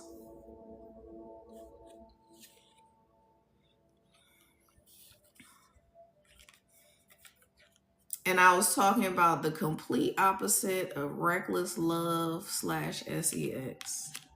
When someone actually respects you, when someone takes the time to nurture you and the relationship, it doesn't mean that you can be codependent as hell and damn burden this person with your insecurities and your lack of trust is, your trust issues, whatever it is, the baggage that you need to work out. That I'm not talking about that. I'm talking about having reasonable expectations of a human vessel. My expectation of the divine doesn't have any limitations. My expectations of energies in a human vessel does.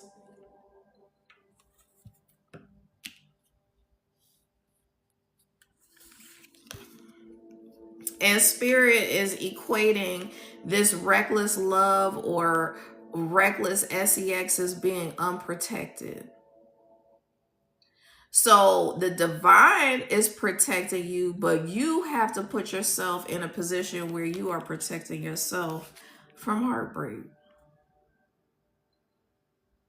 And again, it's not about putting up unhealthy boundaries. It's about all of these jacked up relationships that you have been through. The people that have taken your kindness for weakness, have taken advantage of you and your time and your energy.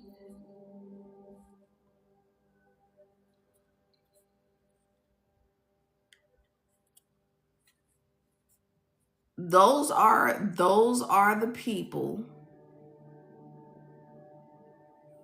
who you need to avoid.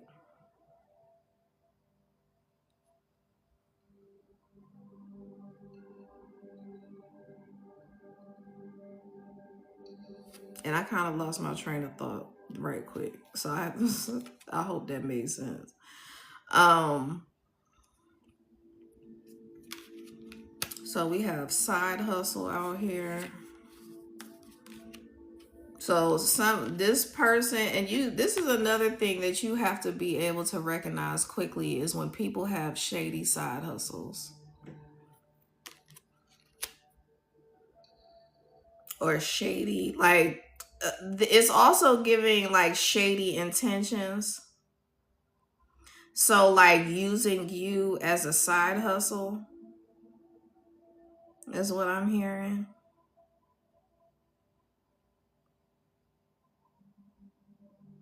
It's like it's giving the energy of someone who is using you, like they don't ever want to take you out. All they want to do is call Uber Eats to the house.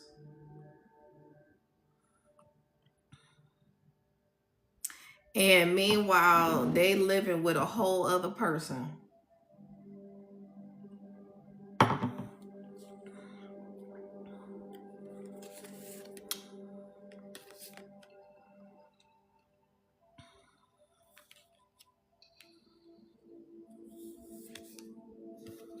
And I put this pregnancy card right on top of this reckless sex.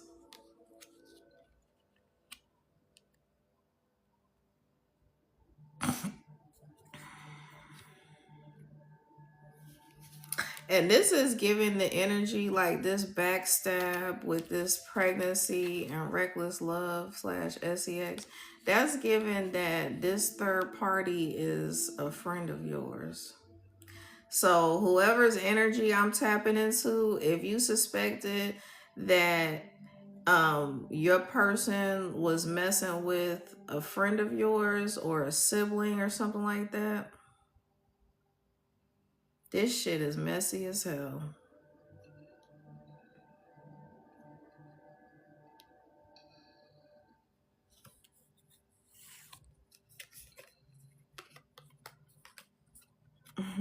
Yeah, spirit is like,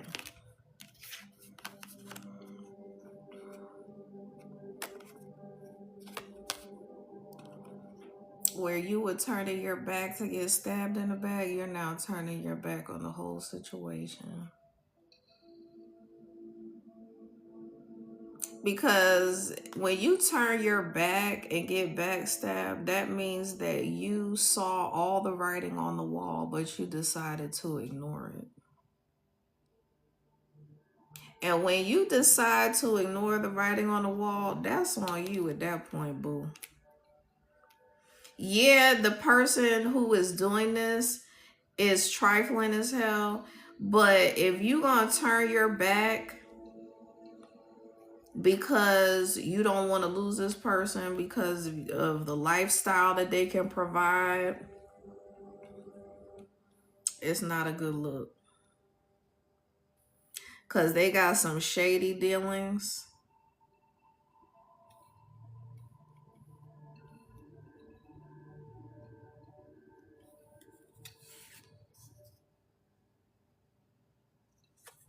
And what happens is people will, if you give people too much information and you are letting people close to you have an inside view of your relationship, and you're sitting in this queen bee energy, people are already jealous of you for being in this queen bee energy anyway.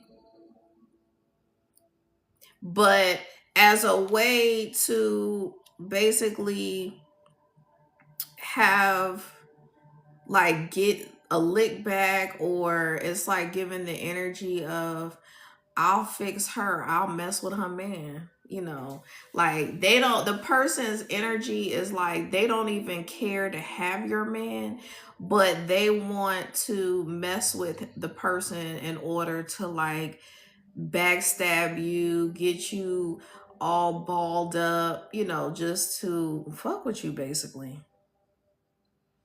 That's a real savage energy. I don't know who the fuck energy I'm tapping into, but I don't like that shit.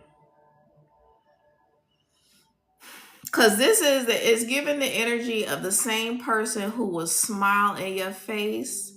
It's like, say there's like 3 or 4 people in a friend group, and like this one shady individual, the other, like, say it's 4 people, you're the fourth person.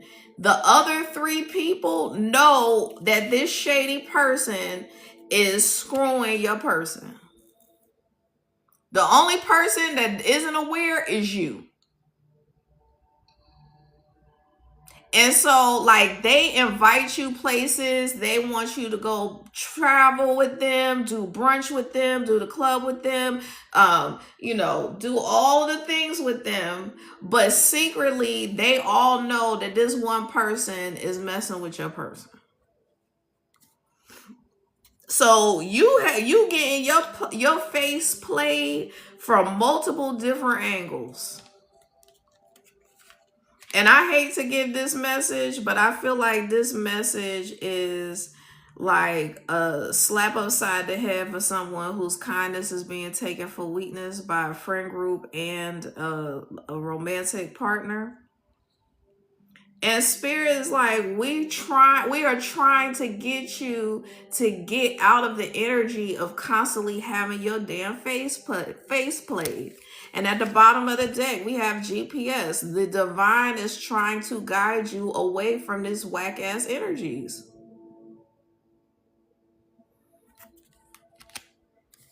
Yeah, they said reject the bullshit. Tell them to talk to the hand.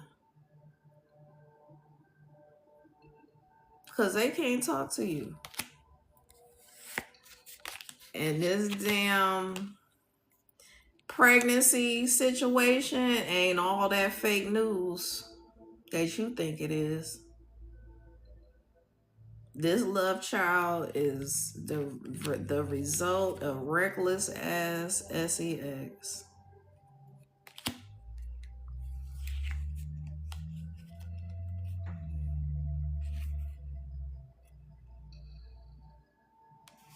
And this third party really thinks that they doing something. They really think that they are out here ruining your family. Because when people are genuinely happy and genuinely operating from a place of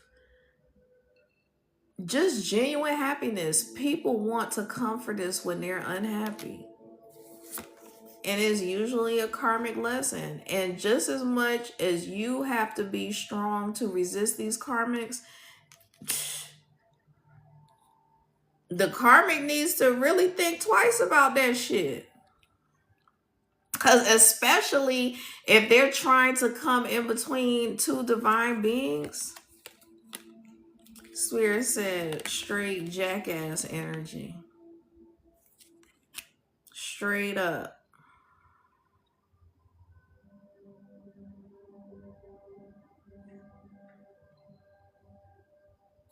And the truth is being revealed. uncovering whatever grimy shit this person involved in. The truth is being uncovered.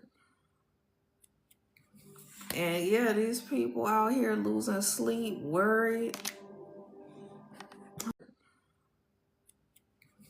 And yeah, these people out here losing sleep, worried.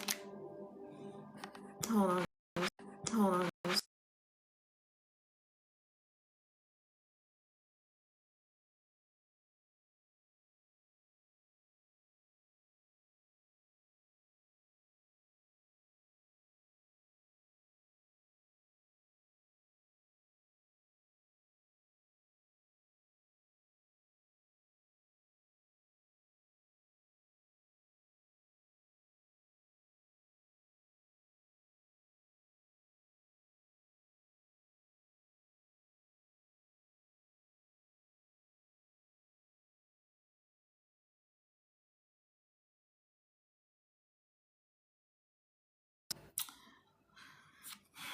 And so Spirit is saying self-love is definitely needed. Self-love is in need right now.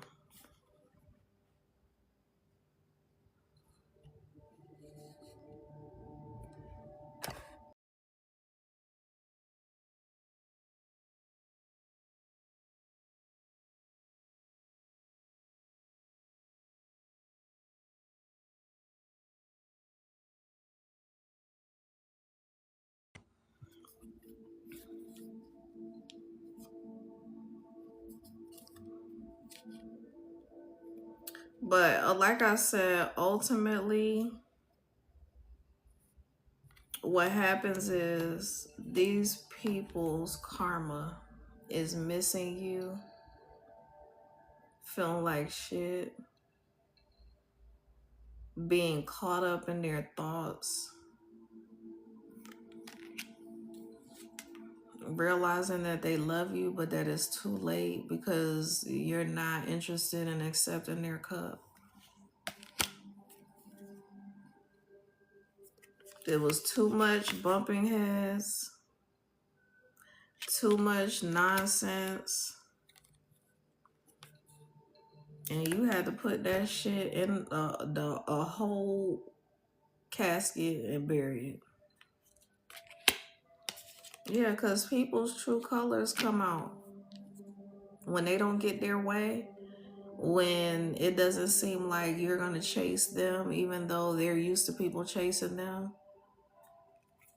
Nah, that's how they be all fucked up in the game. They ended up getting blocked because they refused to romance you, refused to pour into you, refused to just, give you your what you deserve. Left you hanging, literally. And when people like have this idea of how you're supposed to respond to them, they want it their way. It's a very selfish thing. They want you to do what they want you to do, how they want you to do it, when they want you to do it. And this is given the energy of like wanting you to be at their convenience.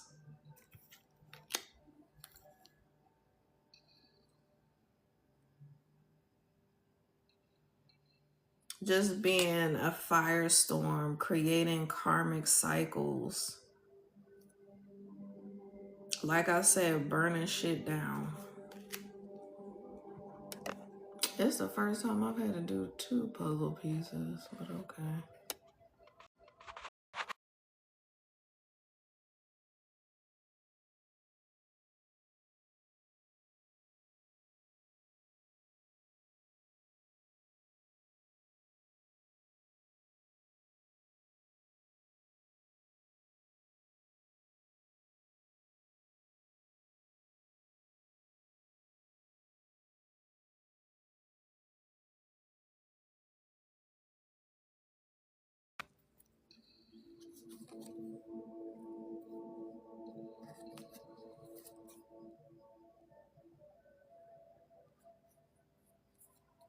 Spirit said,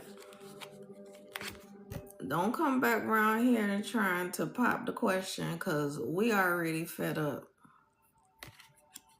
The collective is already fed up with your psycho ass.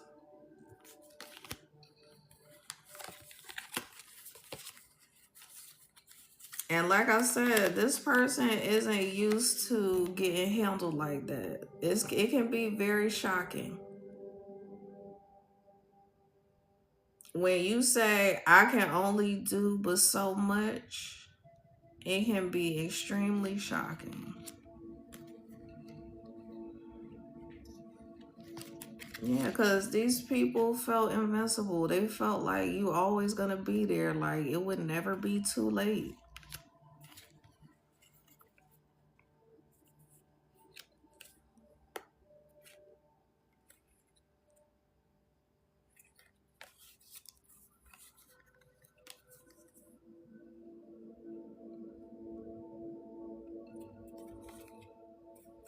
And Spirit is like, this could have been y'all. But folk want to act like they don't have a clue. And typically, it's the result of a twin flame energy.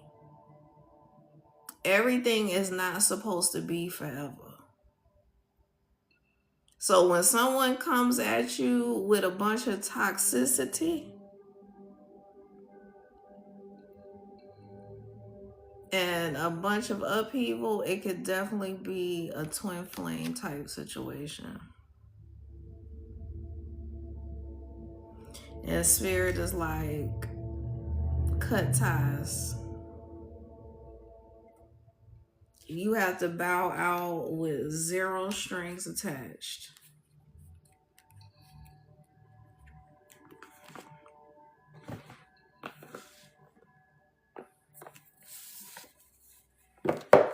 Because like I said, when you energetically allow someone to continuously play you, when you energetically surround yourself with people who don't even like you, like don't have your best interests at heart,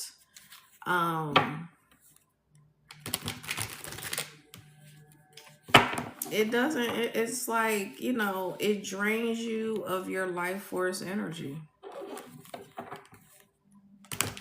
Because what happens is people who don't have boundaries for themselves don't take kindly to you setting boundaries. Because these people that don't set boundaries for themselves, they just all over the place, all willy-nilly, not really paying attention to what's going on around them, just never not knowing how to say no to things, burning the candle at both ends. And they let people lie to them, they let people take advantage of them, they lie to other people, they do a lot of covering up, a lot of masking.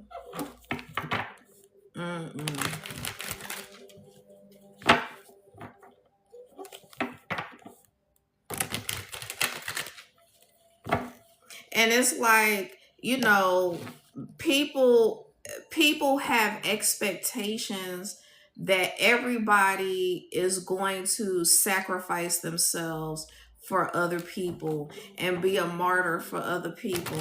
And like, regardless of needing to do self-care, it's like, well, you should want to do this regardless because of XYZ. And you can, you know, people have the attitude, you can sacrifice some sleep, you can sacrifice time, you can sacrifice this. Well, no, like if Spirit tells me to sit my ass down, I now have to sit my ass down. Like there's no reason for you to feel obligated to do shit. Because you have to take care of yourself first. You have to take care of your own energy first.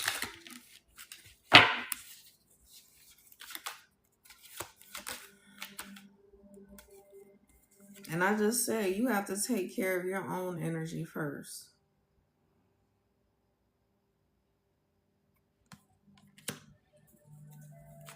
Because you could be at the top of your game and still be in this energy of like exhaustion.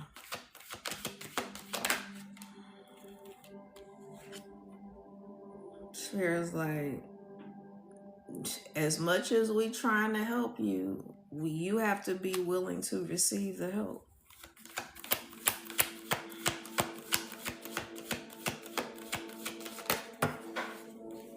Oh my God, here we go with the cards falling.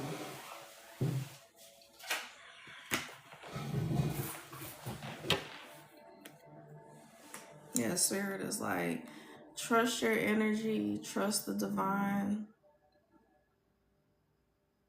Use the divine as a guide, a walking stick.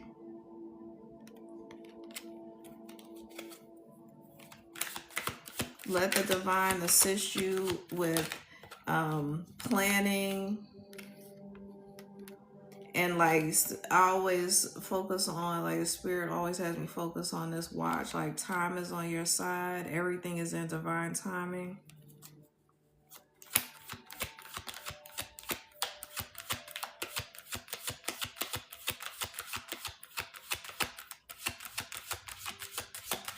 And Spirit is saying, when you care for yourself, these magicians that thought that they had power over you and control over your movements and how you think and how you operate, they don't have that power over you anymore. Because you out here making decisions for yourself, you know, choosing the best route for you to take, not based on what anybody else thinks. And I said choosing the best route for you to take, not based on what anybody else thinks. Like, the Spirit is saying the world can be saying one thing, but you have your own agenda. You know where you're going.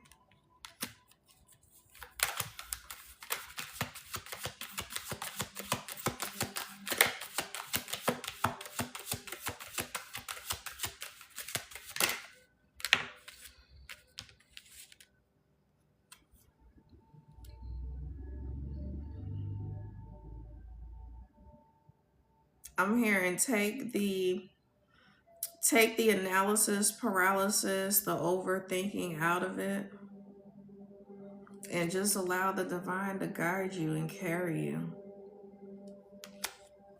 Take the overthinking out of it.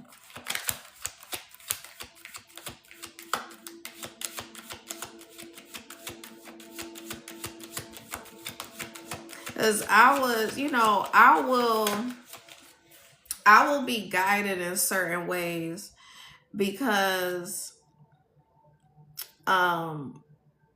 like, for instance, I was in a store about to check out, and I had the option to go to one lane that had a person at the register, or I had the option to go to another lane that was a self-checkout.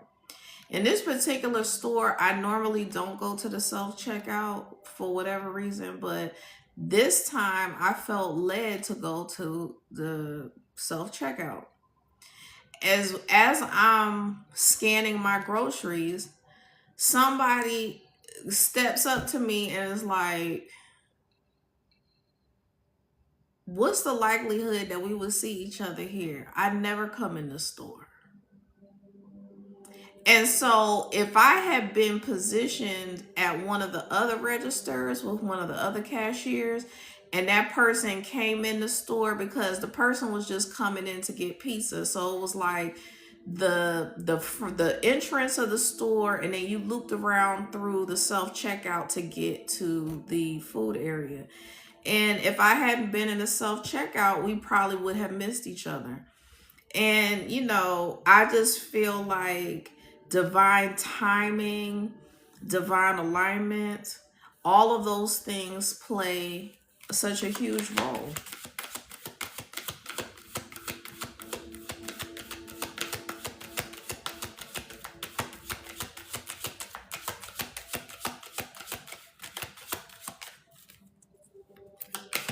And people will try to make you feel bad.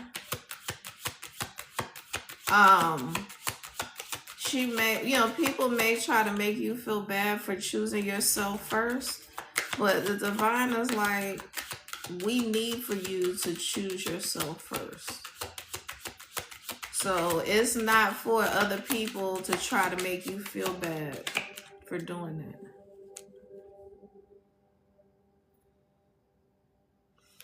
Yeah, Spirit saying that when people try to make you feel bad for choosing yourself, it can slow you down.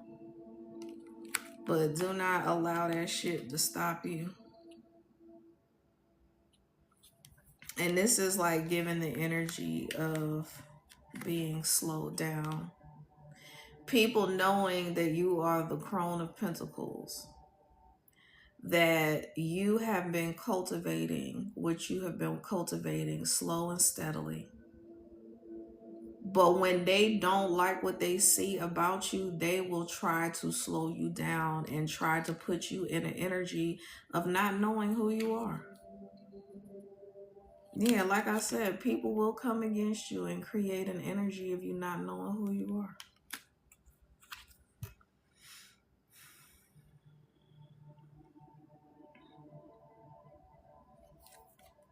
But when you overcome your darkness and you learn how to navigate your emotions with precision, you move forward forcefully with a vengeance, trampling over everybody in your path that ever tried to mishandle you. And that's not literally, we're speaking metaphorically and spiritually. We're not wishing any harm on anyone. And these are people that purported to be in your corner and collaborate with you and really care about you and pretend to genuinely support you. But, when you have to go out there on a limb by yourself and take a leap of faith and do things scared in order to master your energy,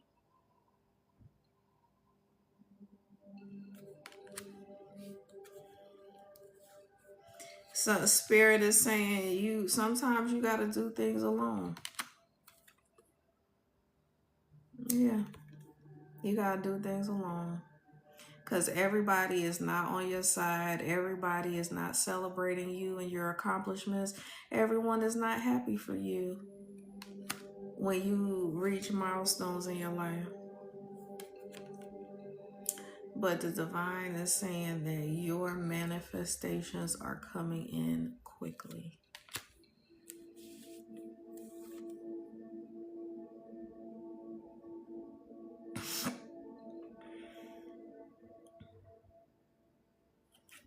We have the Knight of Wands in reverse and the Page of Wands in reverse. The Spirit is talking about, this is the energy of people who have tried to stop you at every stage of life. People who have come against you and tried to stop you when you were a child in your adolescence, when you became an adult and they realized that you were beginning to take your power back.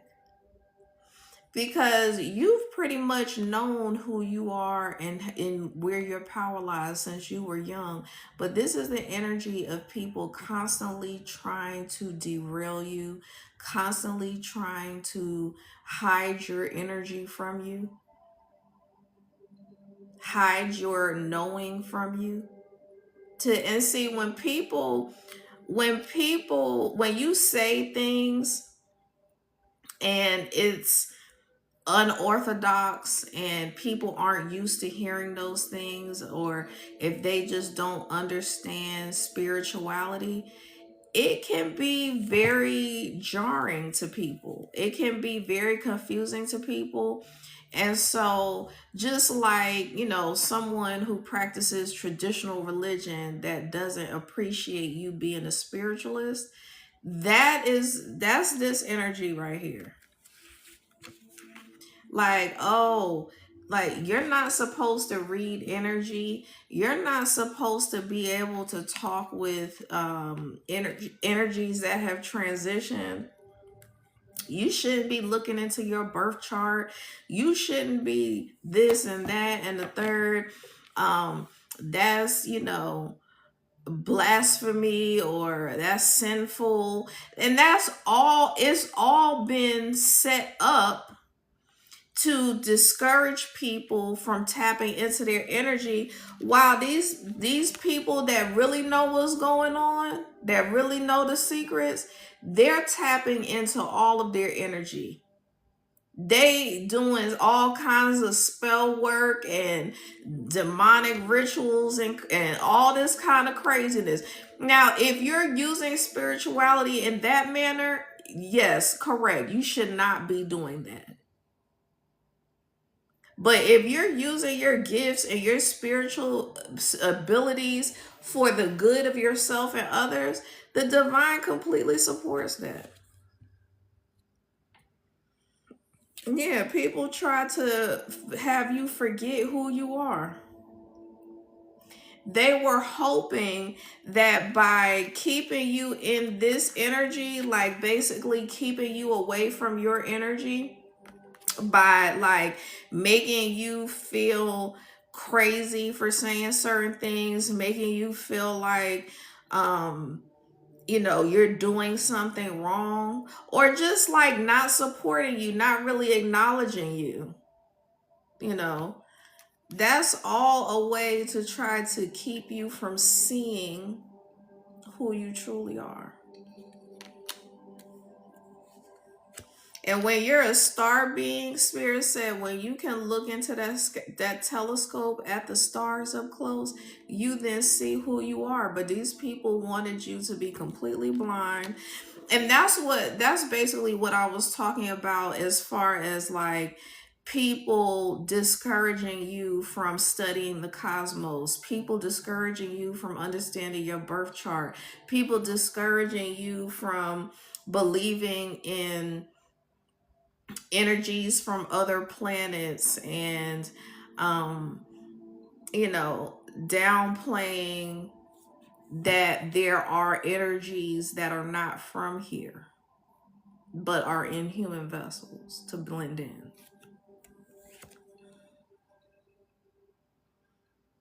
Yeah, they were trying to keep you from your 10 of cups, but Spirit said,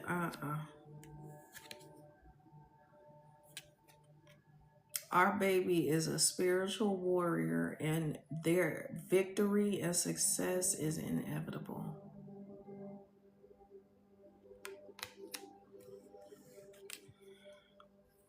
And this is the Spirit is bringing my attention to the fact that this is the 7 and this is the 8 card. And so this is like taking your power back, bringing your manifestations in quickly, passing your tests, bringing your manifestations in quickly. And yeah, and this is more of coming against you, playing on your emotions as a young child. When people play on your emotions as a young child, that is setting very foundational things for this child's future mental and emotional well-being.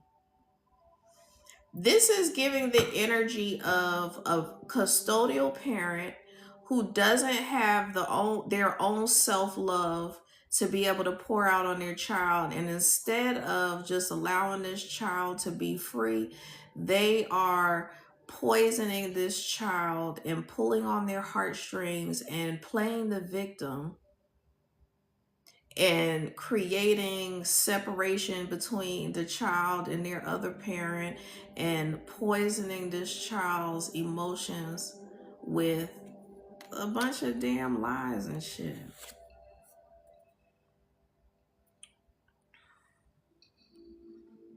Yeah, trying to limit this child's options, trying to make it hard for this person to see that their abundance is around them at all times.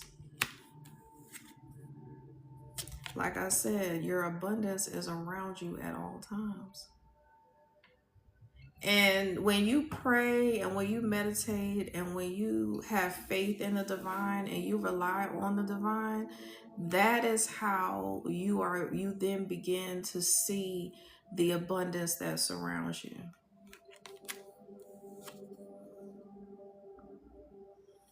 These people, these circumstances, these situations have just been a distraction this whole time. It has been a distraction and it has been a test to see if you can reign victorious.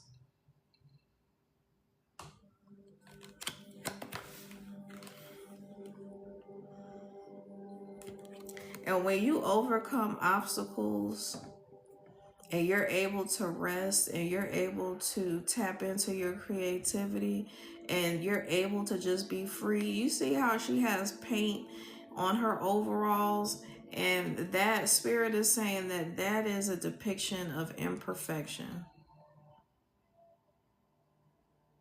You're allowed to be imperfectly perfect and still operate in your gifts and still be effective and still be very powerful. I'm going to go back to the discussion on Romeo again because I recently watched a video where she was like, I haven't been posting as much as I normally would, and I've been kind of avoiding getting up here.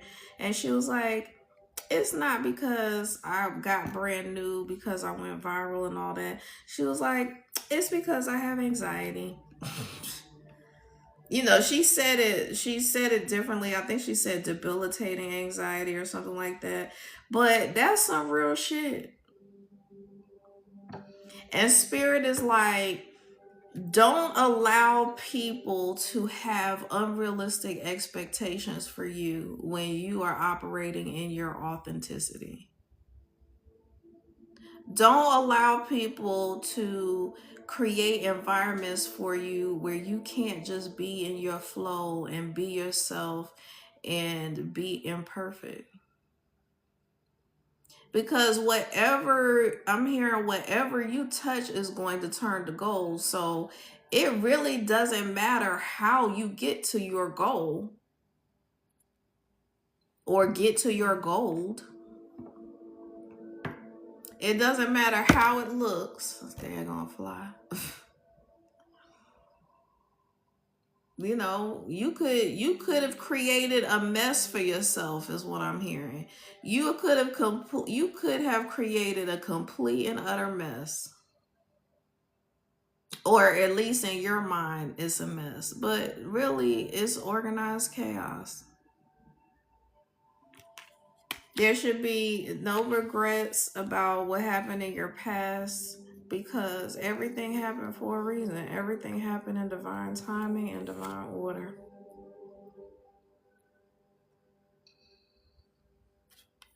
And we have the Empress in reverse. I feel like Spirit is saying we had the Empress in reverse because people try to downplay you as a parent. People try to come against you while you were just trying to raise your children to be good human beings, and they were at every turn they were trying to come against you. And it made you feel like you couldn't be successful, like you were a bad parent. But Spirit said, your success is still inevitable. We still love you. No one is a perfect parent. You did the absolute best that you possibly could, and you still came out victorious because your resilience is unmatched. Your resourcefulness is unmatched. And people knew how important it was to you to be a good parent. People knew how important it was to you to be accepted by other people that you looked up to. And they used that to their advantage to try to burden you and make you feel like you were less than an outstanding parent. And Spirit said, we see you. We see you, and we are making you and your family and your children victorious. We are mending any energy that might have been broken or tattered.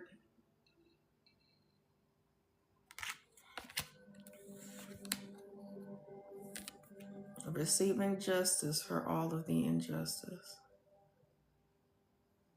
Balance being brought to your relationships, especially with your children.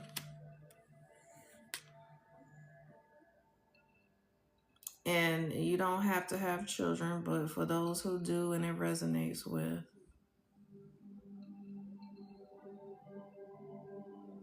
we have the Knight of Pentacles and the Seven of Swords.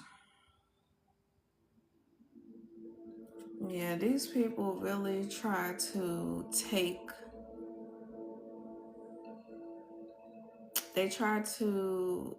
over your thoughts.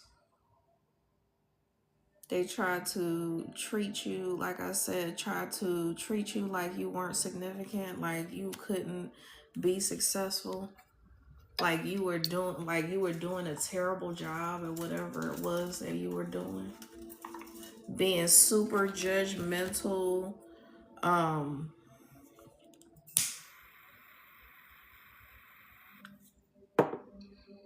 and people have a choice, because, I'm not talking about sugarcoating shit. I'm not talking about making it seem like someone's doing a good job as a parent and they're really very neglectful. I'm not saying that. But I'm saying that, like, they try to take whatever happiness, whatever contentment, whatever you felt like was a victory, they tried to take. And I said, whatever you felt like was a victory, they tried to take. And people know that one of the most detrimental things you can do to someone is fuck with their money. Because the majority of people are out here living paycheck to paycheck. So that means they're one paycheck away from poverty. And when people interfere with your money, your creativity, they try to keep you in your head a lot. They try to keep you in this energy of feeling like the victim, like somebody's always trying to take from you, like someone's always against you. And so, as I said, like somebody's always against you, we have the Five of Pentacles in reverse. And so, like, in the upright, this is like the supportive energy. You're kind of out in the cold, but they're holding hands, like one person is taking this other person out of the cold. But in the reverse, these people were trying to keep you in the cold. They were trying to lead you to the cold. They were like, it's like the energy of, I'm willing to take an L in order to leave this person in the cold. Shit is wicked. And this Queen of Pentacles in reverse is exactly what I'm talking about. People surrounded you that have had the resources to be able to help you to be victorious, to support you financially, to give you a leg up in life, to lighten your load. But this energy right here is keeping all that to themselves. Yeah, because they don't want you to have new beginnings and money and creativity.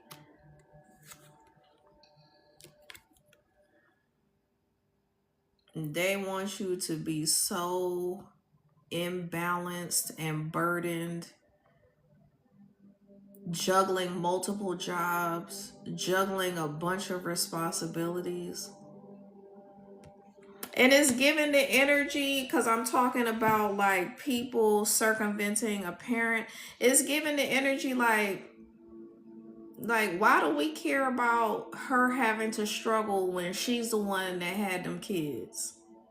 She made the decision to have those kids. So like she gonna have to get it out the mud just like we did. But these same people will say things like, I wish that I had spent more time with my children because I was out here, like, chasing money or chasing a dream or whatever. But then, like, have achieved success, but aren't willing to put you in a place where you can rest and just be a parent to your children and spend more time with your children. So like, I personally want more for my children than what I had as a parent. So how crazy would it be for me to be like, I wish that I didn't have to work so many jobs and I could have spent more time with my children and just loved on my children versus being stressed out and not having enough time or energy for myself, let alone my children. And so that created an environment of a lot of separation, a lot of like me not having the patience for certain things. Whereas if I see, like, even if I don't agree with the decisions my children make, as far as like maybe creating obstacles for themselves that they saw me struggle with, I'm still, when I'm in a position to help my children, I'm still going to help my children because I don't want them to have to suffer the way I did, especially if I have the resources to do it. I'm not saying sacrifice yourself for grown children who are fully capable of taking care of themselves. I'm not talking about you sacrificing yourself for anyone out, to your detriment. What I'm saying is, why do we have the mentality of, well, if I had to work through college and pay for my way, and I had to work multiple jobs in order to take care of my children, and if I had to do this, these people could be sitting on millions of dollars, and they're like, well, since I had to do it, they gonna have to do it. That's bullshit. That's how you burden people with unnecessary shit. It's just like the example that Spirit is giving me is, it's just like pledging a fraternity and sorority, and the person that's doing all the hazing didn't have to go through shit themselves. So you mean to tell me it's called being cat, like not having to go through the pledging process, a true pledging process? So you mean to tell me you cat, you ain't go through nothing, and they also call it paper. So you only did the paperwork, you studied, took the test, and you a whole ass cat, but you out here wrecking niggas.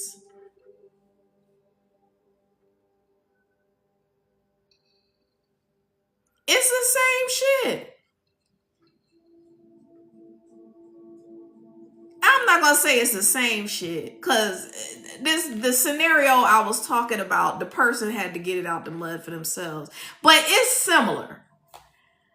Like, okay, maybe you did have to, maybe you did get hazed, but the result of you getting hazed was somebody passing away or y'all getting kicked off the yard for a certain period of time. So all of those consequences occurred when you were getting fucked up by life, but now you in turn, like, your solution to that is causing all these other people to suffer too.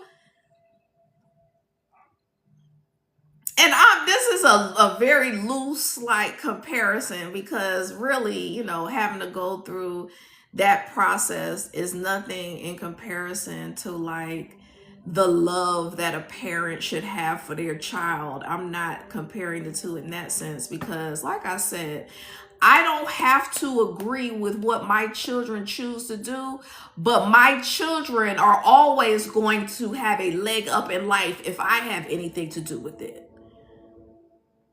My children are always going to be in a position where they don't have to work hard.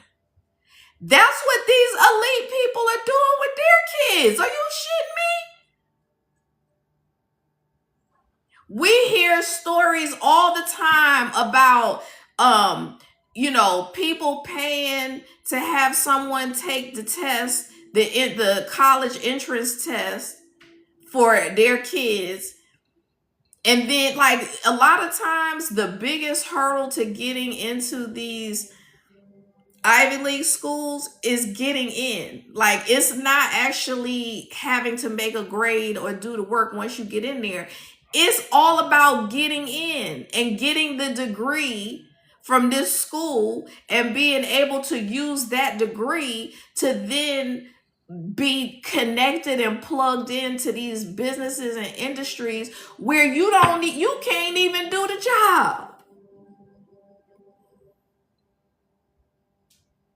But because your parents had money, because you went to this particular school, and because your parents are connected to these high-ranking people, you out here damn working at the Pentagon. You don't know shit about shit that got to do with the damn Pentagon. But you out here making hundreds of thousands of dollars. You said there's a balance with nurture and discipline. Absolutely. Absolutely. And I'm definitely not saying that my children can just be damn trifling as hell and reckless and still have my full support. Absolutely not. Because one thing I am not is an enabler. One thing I am not going to do is sugarcoat shit.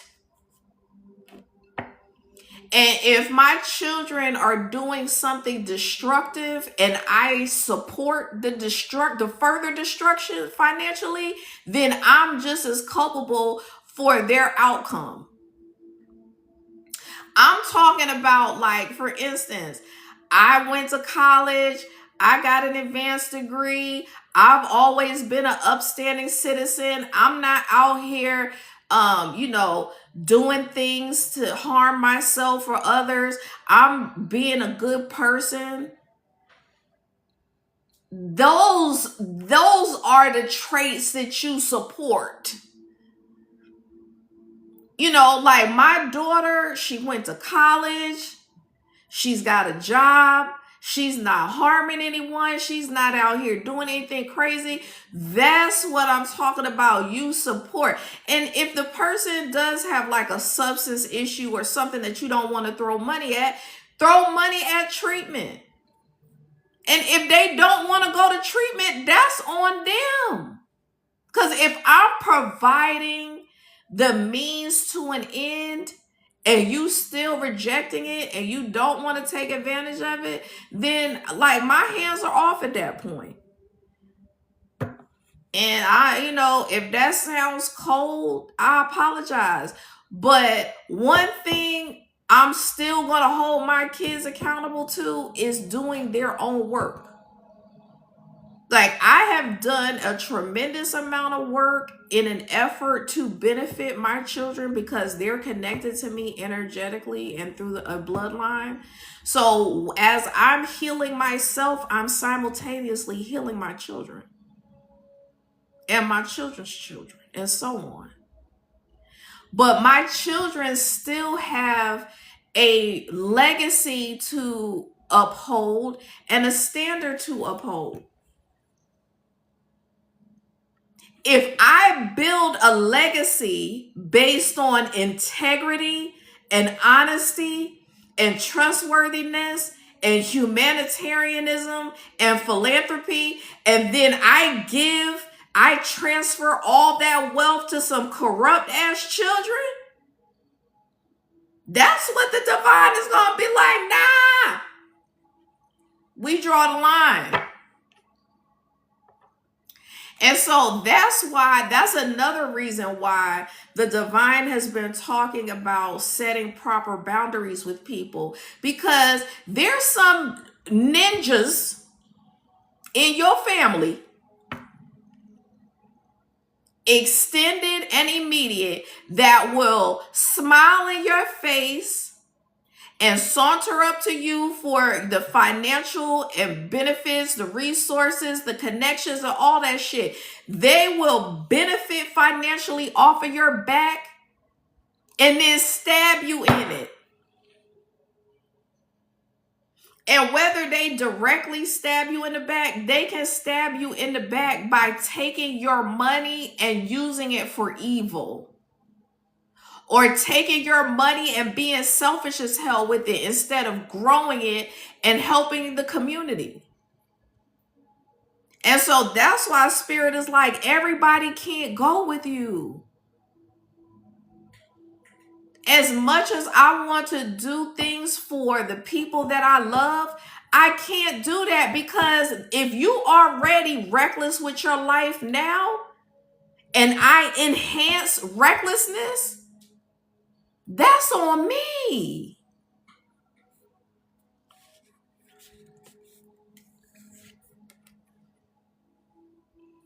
Yeah, breaking out of the illusions that people created for you.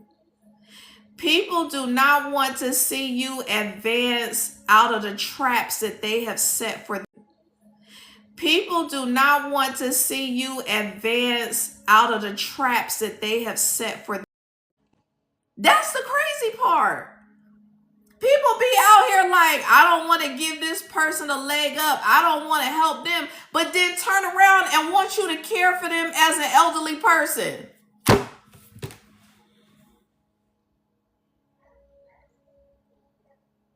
So you really wanted me. You created a whole bunch of illusions for me. You wanted me to be in this bound up energy.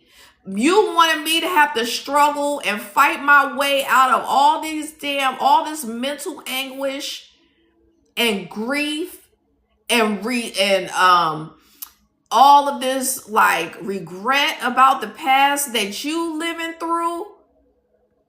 You had the means to get me out of this predicament just by helping me financially. But because you were in this energy throughout your life, you want me to be in that energy. And I said no. My collective said no.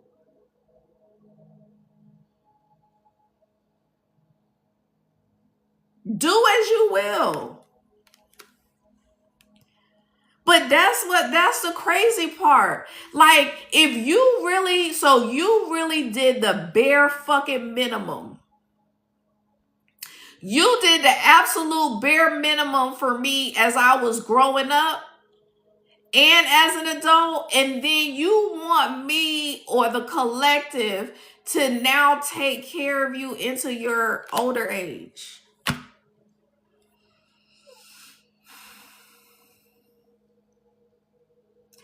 Let me tell you something.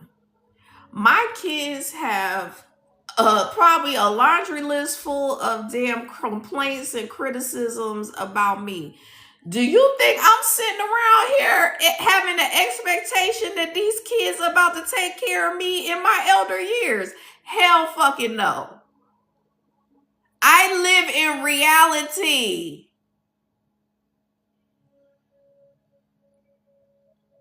If y'all in your 20s and 30 and got all these complaints, and I have an expectation that you gonna be wiping my ass in 40, 50 years, nah.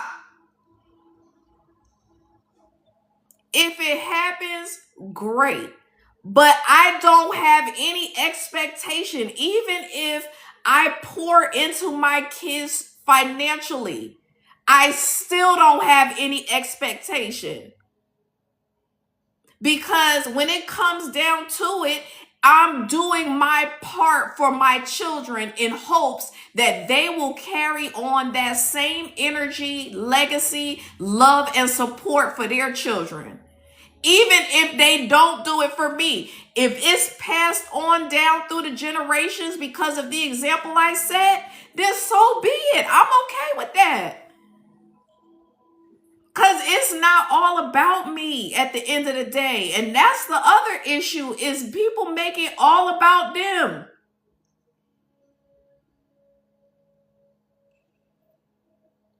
You could be at a funeral and it's about the person that's in the grave, and people completely get up there and take their little 2 minutes of fame and talk completely about themselves.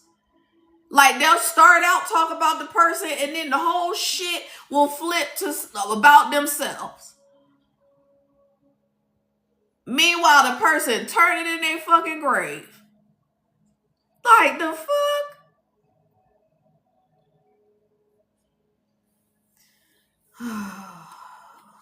You said that's true, same. Yes. Hey, Resilient. And we have the Page of Pentacles, new beginnings. Because you mastered your thoughts and got yourself out of this illusion, when you allowed the divine to start to show you through your thoughts, you allowed them to begin to download information into you, you can now have a fresh new start with a completely new mindset.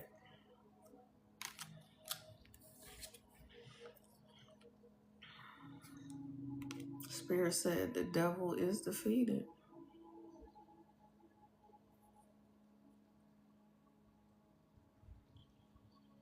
Spirit said you went several rounds in a boxing match with the devil and you still won.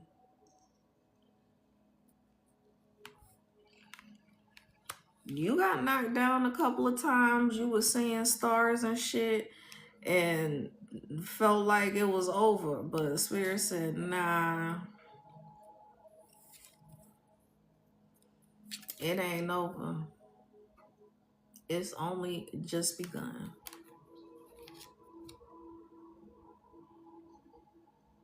It's time for the celebration.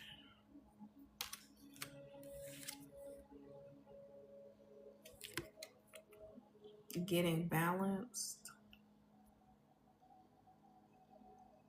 Standing in your power. Having 1 foot in the divine and 1 foot in the natural.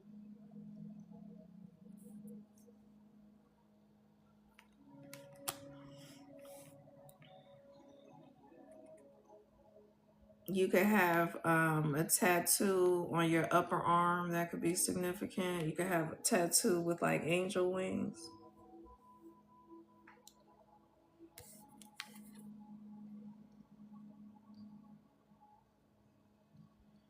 Yeah, coming out of this energy of just being burdened and like having to, do all that fighting for your life, fighting for your peace, having to go through a bunch of injustices.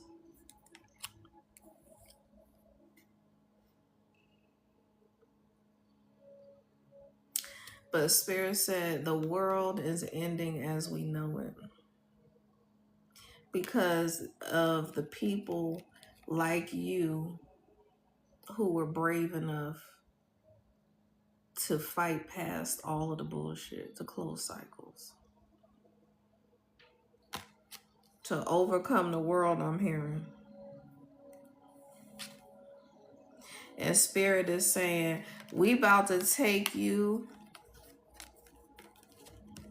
I'm hearing the 4 corners of the world. I don't know if that's a saying or if that's even a thing, but I'm hearing because of the 4 corners having a different animal, and this being the world card, and then we have the 9 of cups. Spirit is like, because you stood or sat on business in all of your royalty,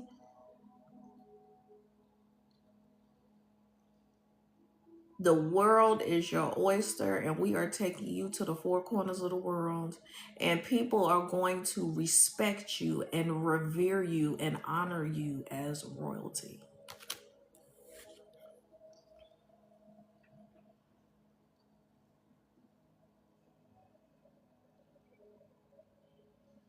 And we have the Hanged Man. And there's two like streams of water coming down the mountains on the side. So the mountains represent protection. They also represent um like challenges, having to overcome challenges. And the water is like having to overcome emotional challenges, especially.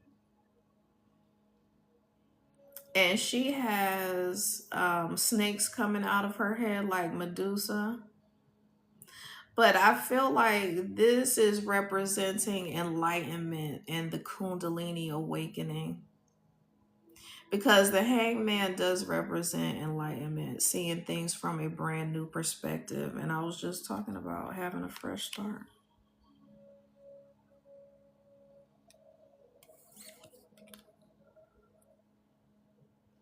Knowing that all of these challenges have not been in vain. Being resilient, getting back up. Let me tell you something. When you get stabbed this many times and the thing is in your body, it could be life threatening to pull these out. And Spirit said, despite you being afraid, despite you pulling all these swords out and it could potentially end your life and cause you to bleed out, you did it any fucking way. And kudos to you for taking that leap of faith and believing that Spirit was going to supernaturally stop you from bleeding to death.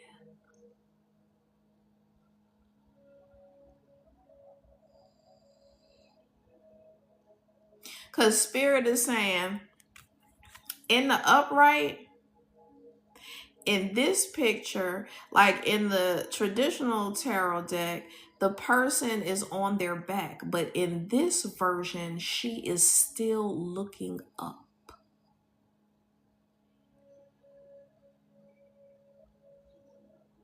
There are no swords in her head either. So this is the energy of like, you can beat me down. You can say whatever you want to say about me. You can do whatever you want to do with me. But I am keeping my eyes on the divine and what I am headed toward. I'm keeping my eyes on my higher self and knowing who I am, despite all of this, despite being held down for a time period.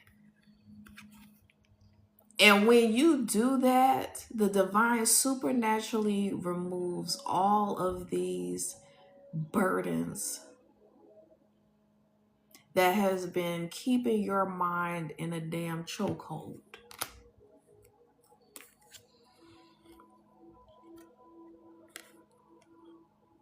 Yeah, the energy of not having a new beginning, not having a fresh start, not deserving a fresh start.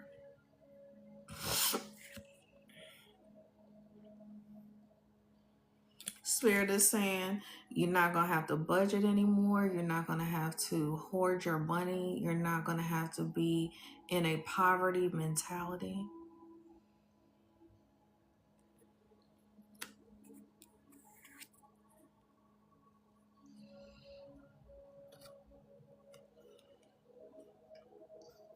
Overcoming, like I said, a lot of emotional upheaval and turmoil. And we have what could be in this picture, even though this looks like a version of like a full moon and this is a crescent moon, Spirit is looking at this as the sun and the moon, the yin and the yang, the masculine and the feminine. And like she's hanging in the balance. And when you balance your masculine and feminine, here are some butterflies. This is the transformation, the death and the rebirth. And then we have the Kundalini awakening.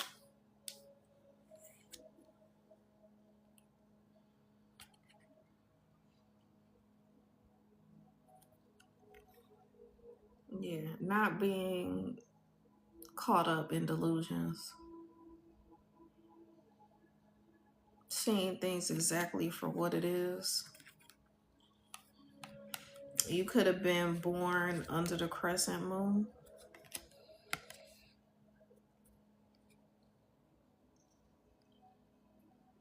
And spirit is like, again, getting out of this poverty mentality, getting out of the illusion that you don't have abundance surrounding you, that your abundance is not available to you.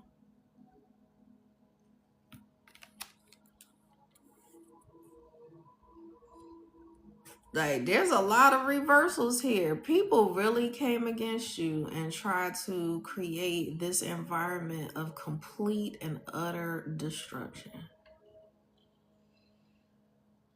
keeping you out of your power.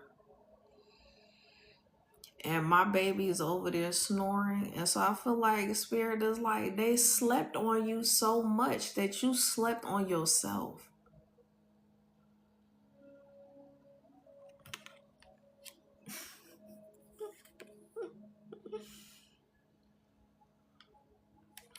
We have the Six of Cups in reverse. Like, these people really trying to have you out here just totally fucked up in the game.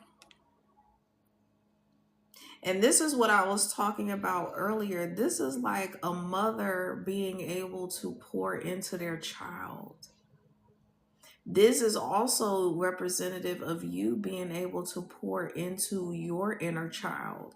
But when people put you in this energy where you have to struggle and you are emotionally bankrupt and you feel like you don't have the support of others in order for you to be a support to your family, it creates disruption in the family unit. You can't go into hermit mode. You can't do introspection. You can't rest. You can't get into this energy if you're constantly worried about your finances, worried about how your children are going to get taken care of. But I can tell you that if you are able to work on yourself in the midst of complete and utter chaos, it's always, that shit is, that is always going to benefit you at the end of the day, because that is the hardest time to be in the energy of like belief in the divine, faith in the divine. It was very difficult for me to be a happy person when I was working multiple jobs and not eating well and exhausted and overweight. Not saying that I'm not overweight now, but just, like my weight was constantly in flux. It was very challenging for me to find time to exercise, and I just did not have the energy. And that's a really jacked up place to be when you are completely exhausted and depleted from working multiple jobs, and then you still can't afford the healthiest foods that you want to be able to afford. You don't have the time to cook those things because you're trying to juggle so many responsibilities. You don't have anybody, like, you may have physical bodies to delegate things to, but if you have people that are surrounding you that jacked up their kids, are constantly coming against you as a parent, like, I didn't want that type of energy around my children, and I was pretty much forced, because of the struggle, I was forced to have a narcissistic mother around my children a lot.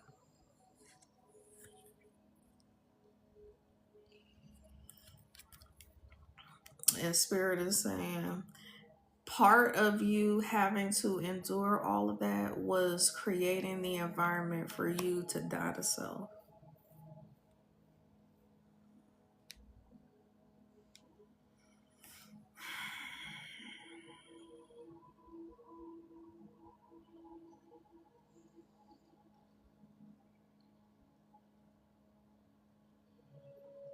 And like I said, as a parent, you have to be able to pour out into your children,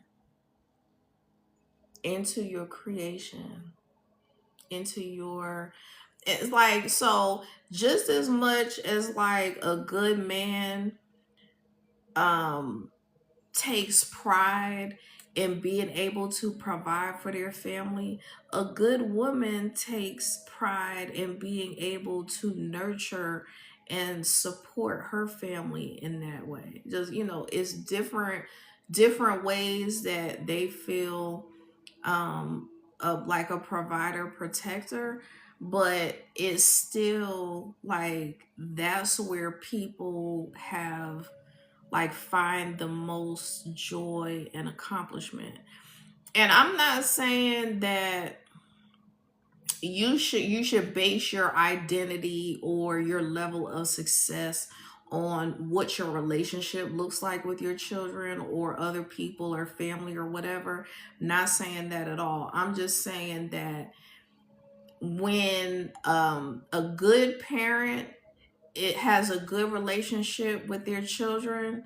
And I'm not saying, oh, is this is like a parent that's trying to be their child's friend. That's not considered a healthy relationship in my book. Because you still have to establish like certain guidelines to a parent child relationship when they're growing up. Once that child becomes grown and you've done your job and they're no longer your responsibility in that manner, like at that point, you can have a friend relationship with your adult child. But as they're growing up, that is a really important thing for a mother, because if you cultivated this baby within you for 10 months, 40 weeks, or 10 months, or however long you were pregnant, you want to pour into that child. You want to nurture that child. You want to see that child grow. And you want that child to branch off eventually and start growing their own family and their own plant.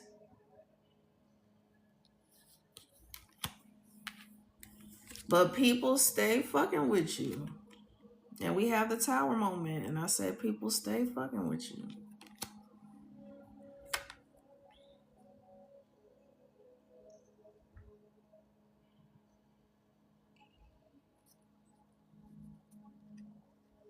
But, this is somebody who overcomes tower moments. We have tower moments every day. We could potentially experience a tower moment from moment to moment. But yeah, your resilience, you overcome tower moments, you overcome adversity. There is nothing that can stop you at this point. You've already hit rock bottom. And that's what dispels a lot of fear too. People fear the tower moment, but when you've already hit rock bottom, Spirit said, you ain't scared of no tower moment after that. That first one might have been real wild, or the most significant one might have, tried to knock you off of your square a little bit. But Spirit is like, once you've been down and through there, it's nothing after that. You out here with precision, hitting your target, hitting your goal with precision.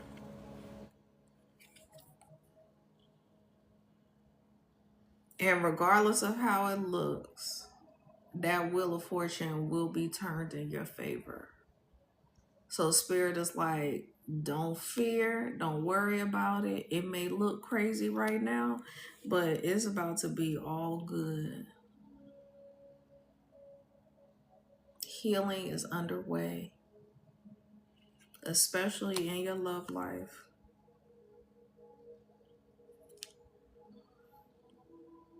You having to accept the fact that you really weren't allowing the divine to send you someone that could take you to calmer waters.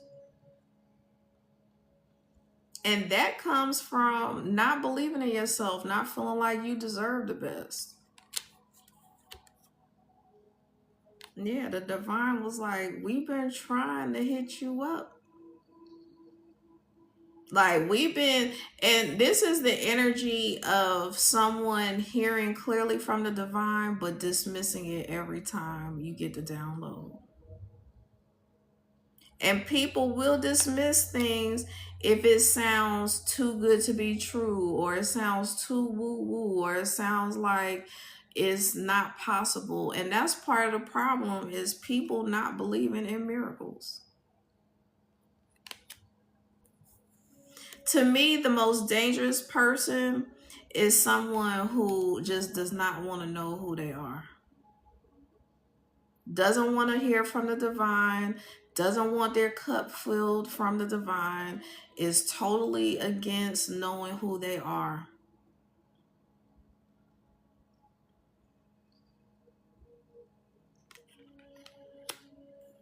And that's also the energy of someone who blames the divine for the things that they've had to endure.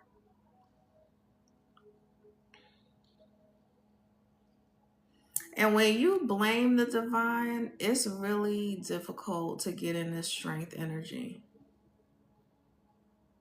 Playing the blame game is very defeating, depleting. And I said very defeating and depleting. Because spirit is trying to get you to get to this point of strength in your life. And some people just don't want that kind of guidance. And like I said, some people just don't want that kind of guidance. They don't want these cups of love from the divine. They don't want these new beginnings from the divine. They just want to wallow in their shit. Just want to wallow in their shit and not care. Like, oh, fuck it. I'm just going to, do this spell work and wreak havoc on people because the divine doesn't love me. The divine doesn't care about me. Yeah, if you don't know who you are, you gonna think that the divine is not fucking with you. And the divine is definitely fucking with you.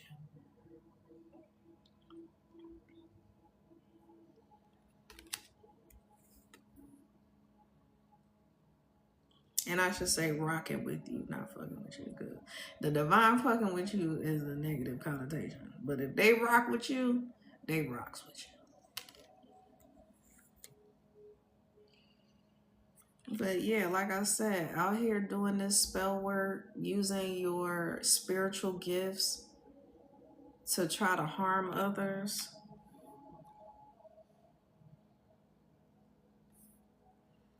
Trying to put people with sun energy in this reverse energy, because even though you operate from an empress energy, if you're not using it for the good of you and others, and you're not really believing that that's your energy,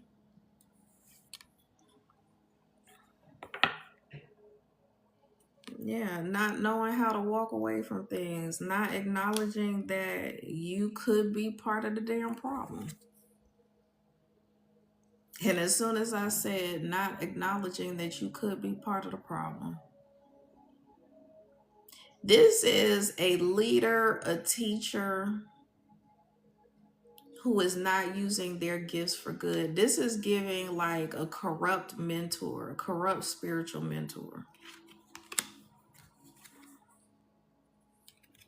Yeah, 1000% corrupt spiritual mentor. They will see people as the sun and like use that information to try to destroy the person. And like I said, because people that are in high priestess energy and are operating from their gifts, from very powerful gifts, when you come against a star being, because remember, the sun is still a star.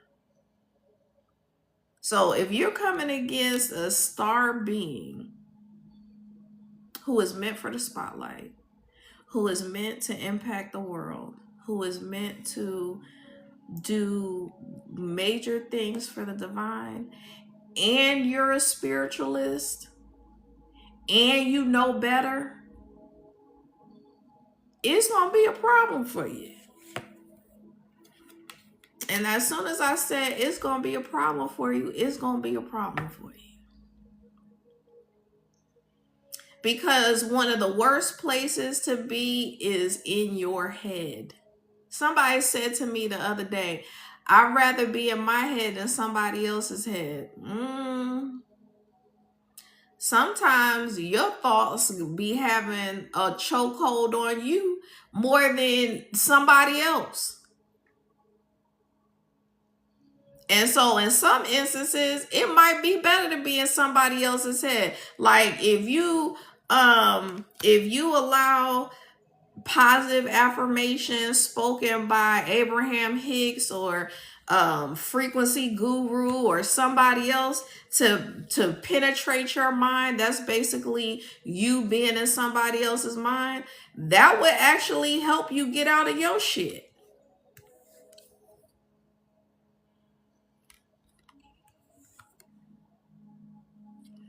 We got the Queen of Wands and the Queen of Swords in reverse.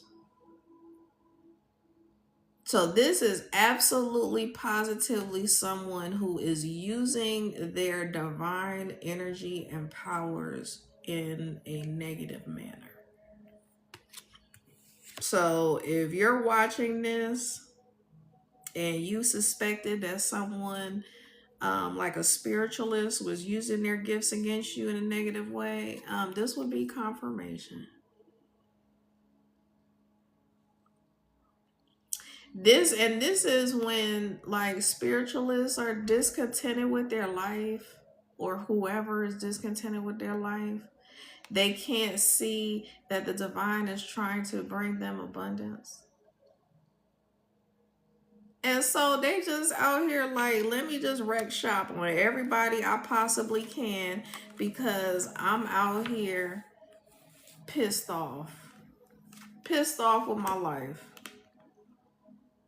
So I'm just about to wreck shop.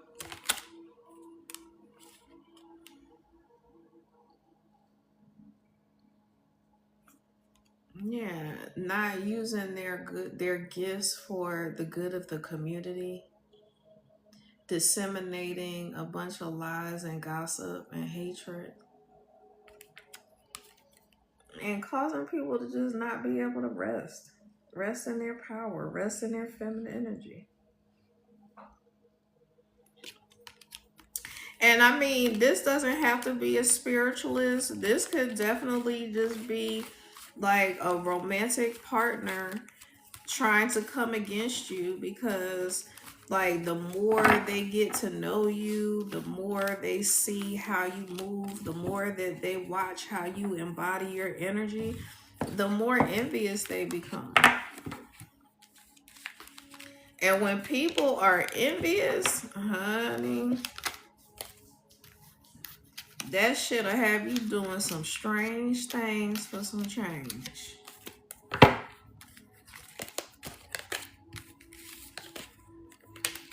That envy is a hell of a drug. It's just all around a no-go. Stop. Get down. Get down. Get down. Down. All right, y'all. I've been on here for quite a while. So if nobody wants a reading, I am going to get up off of him.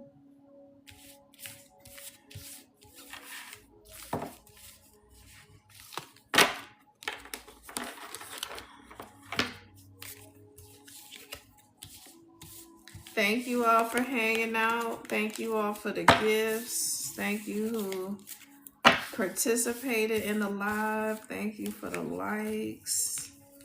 Please give me a follow if you haven't already. And I I will see y'all later.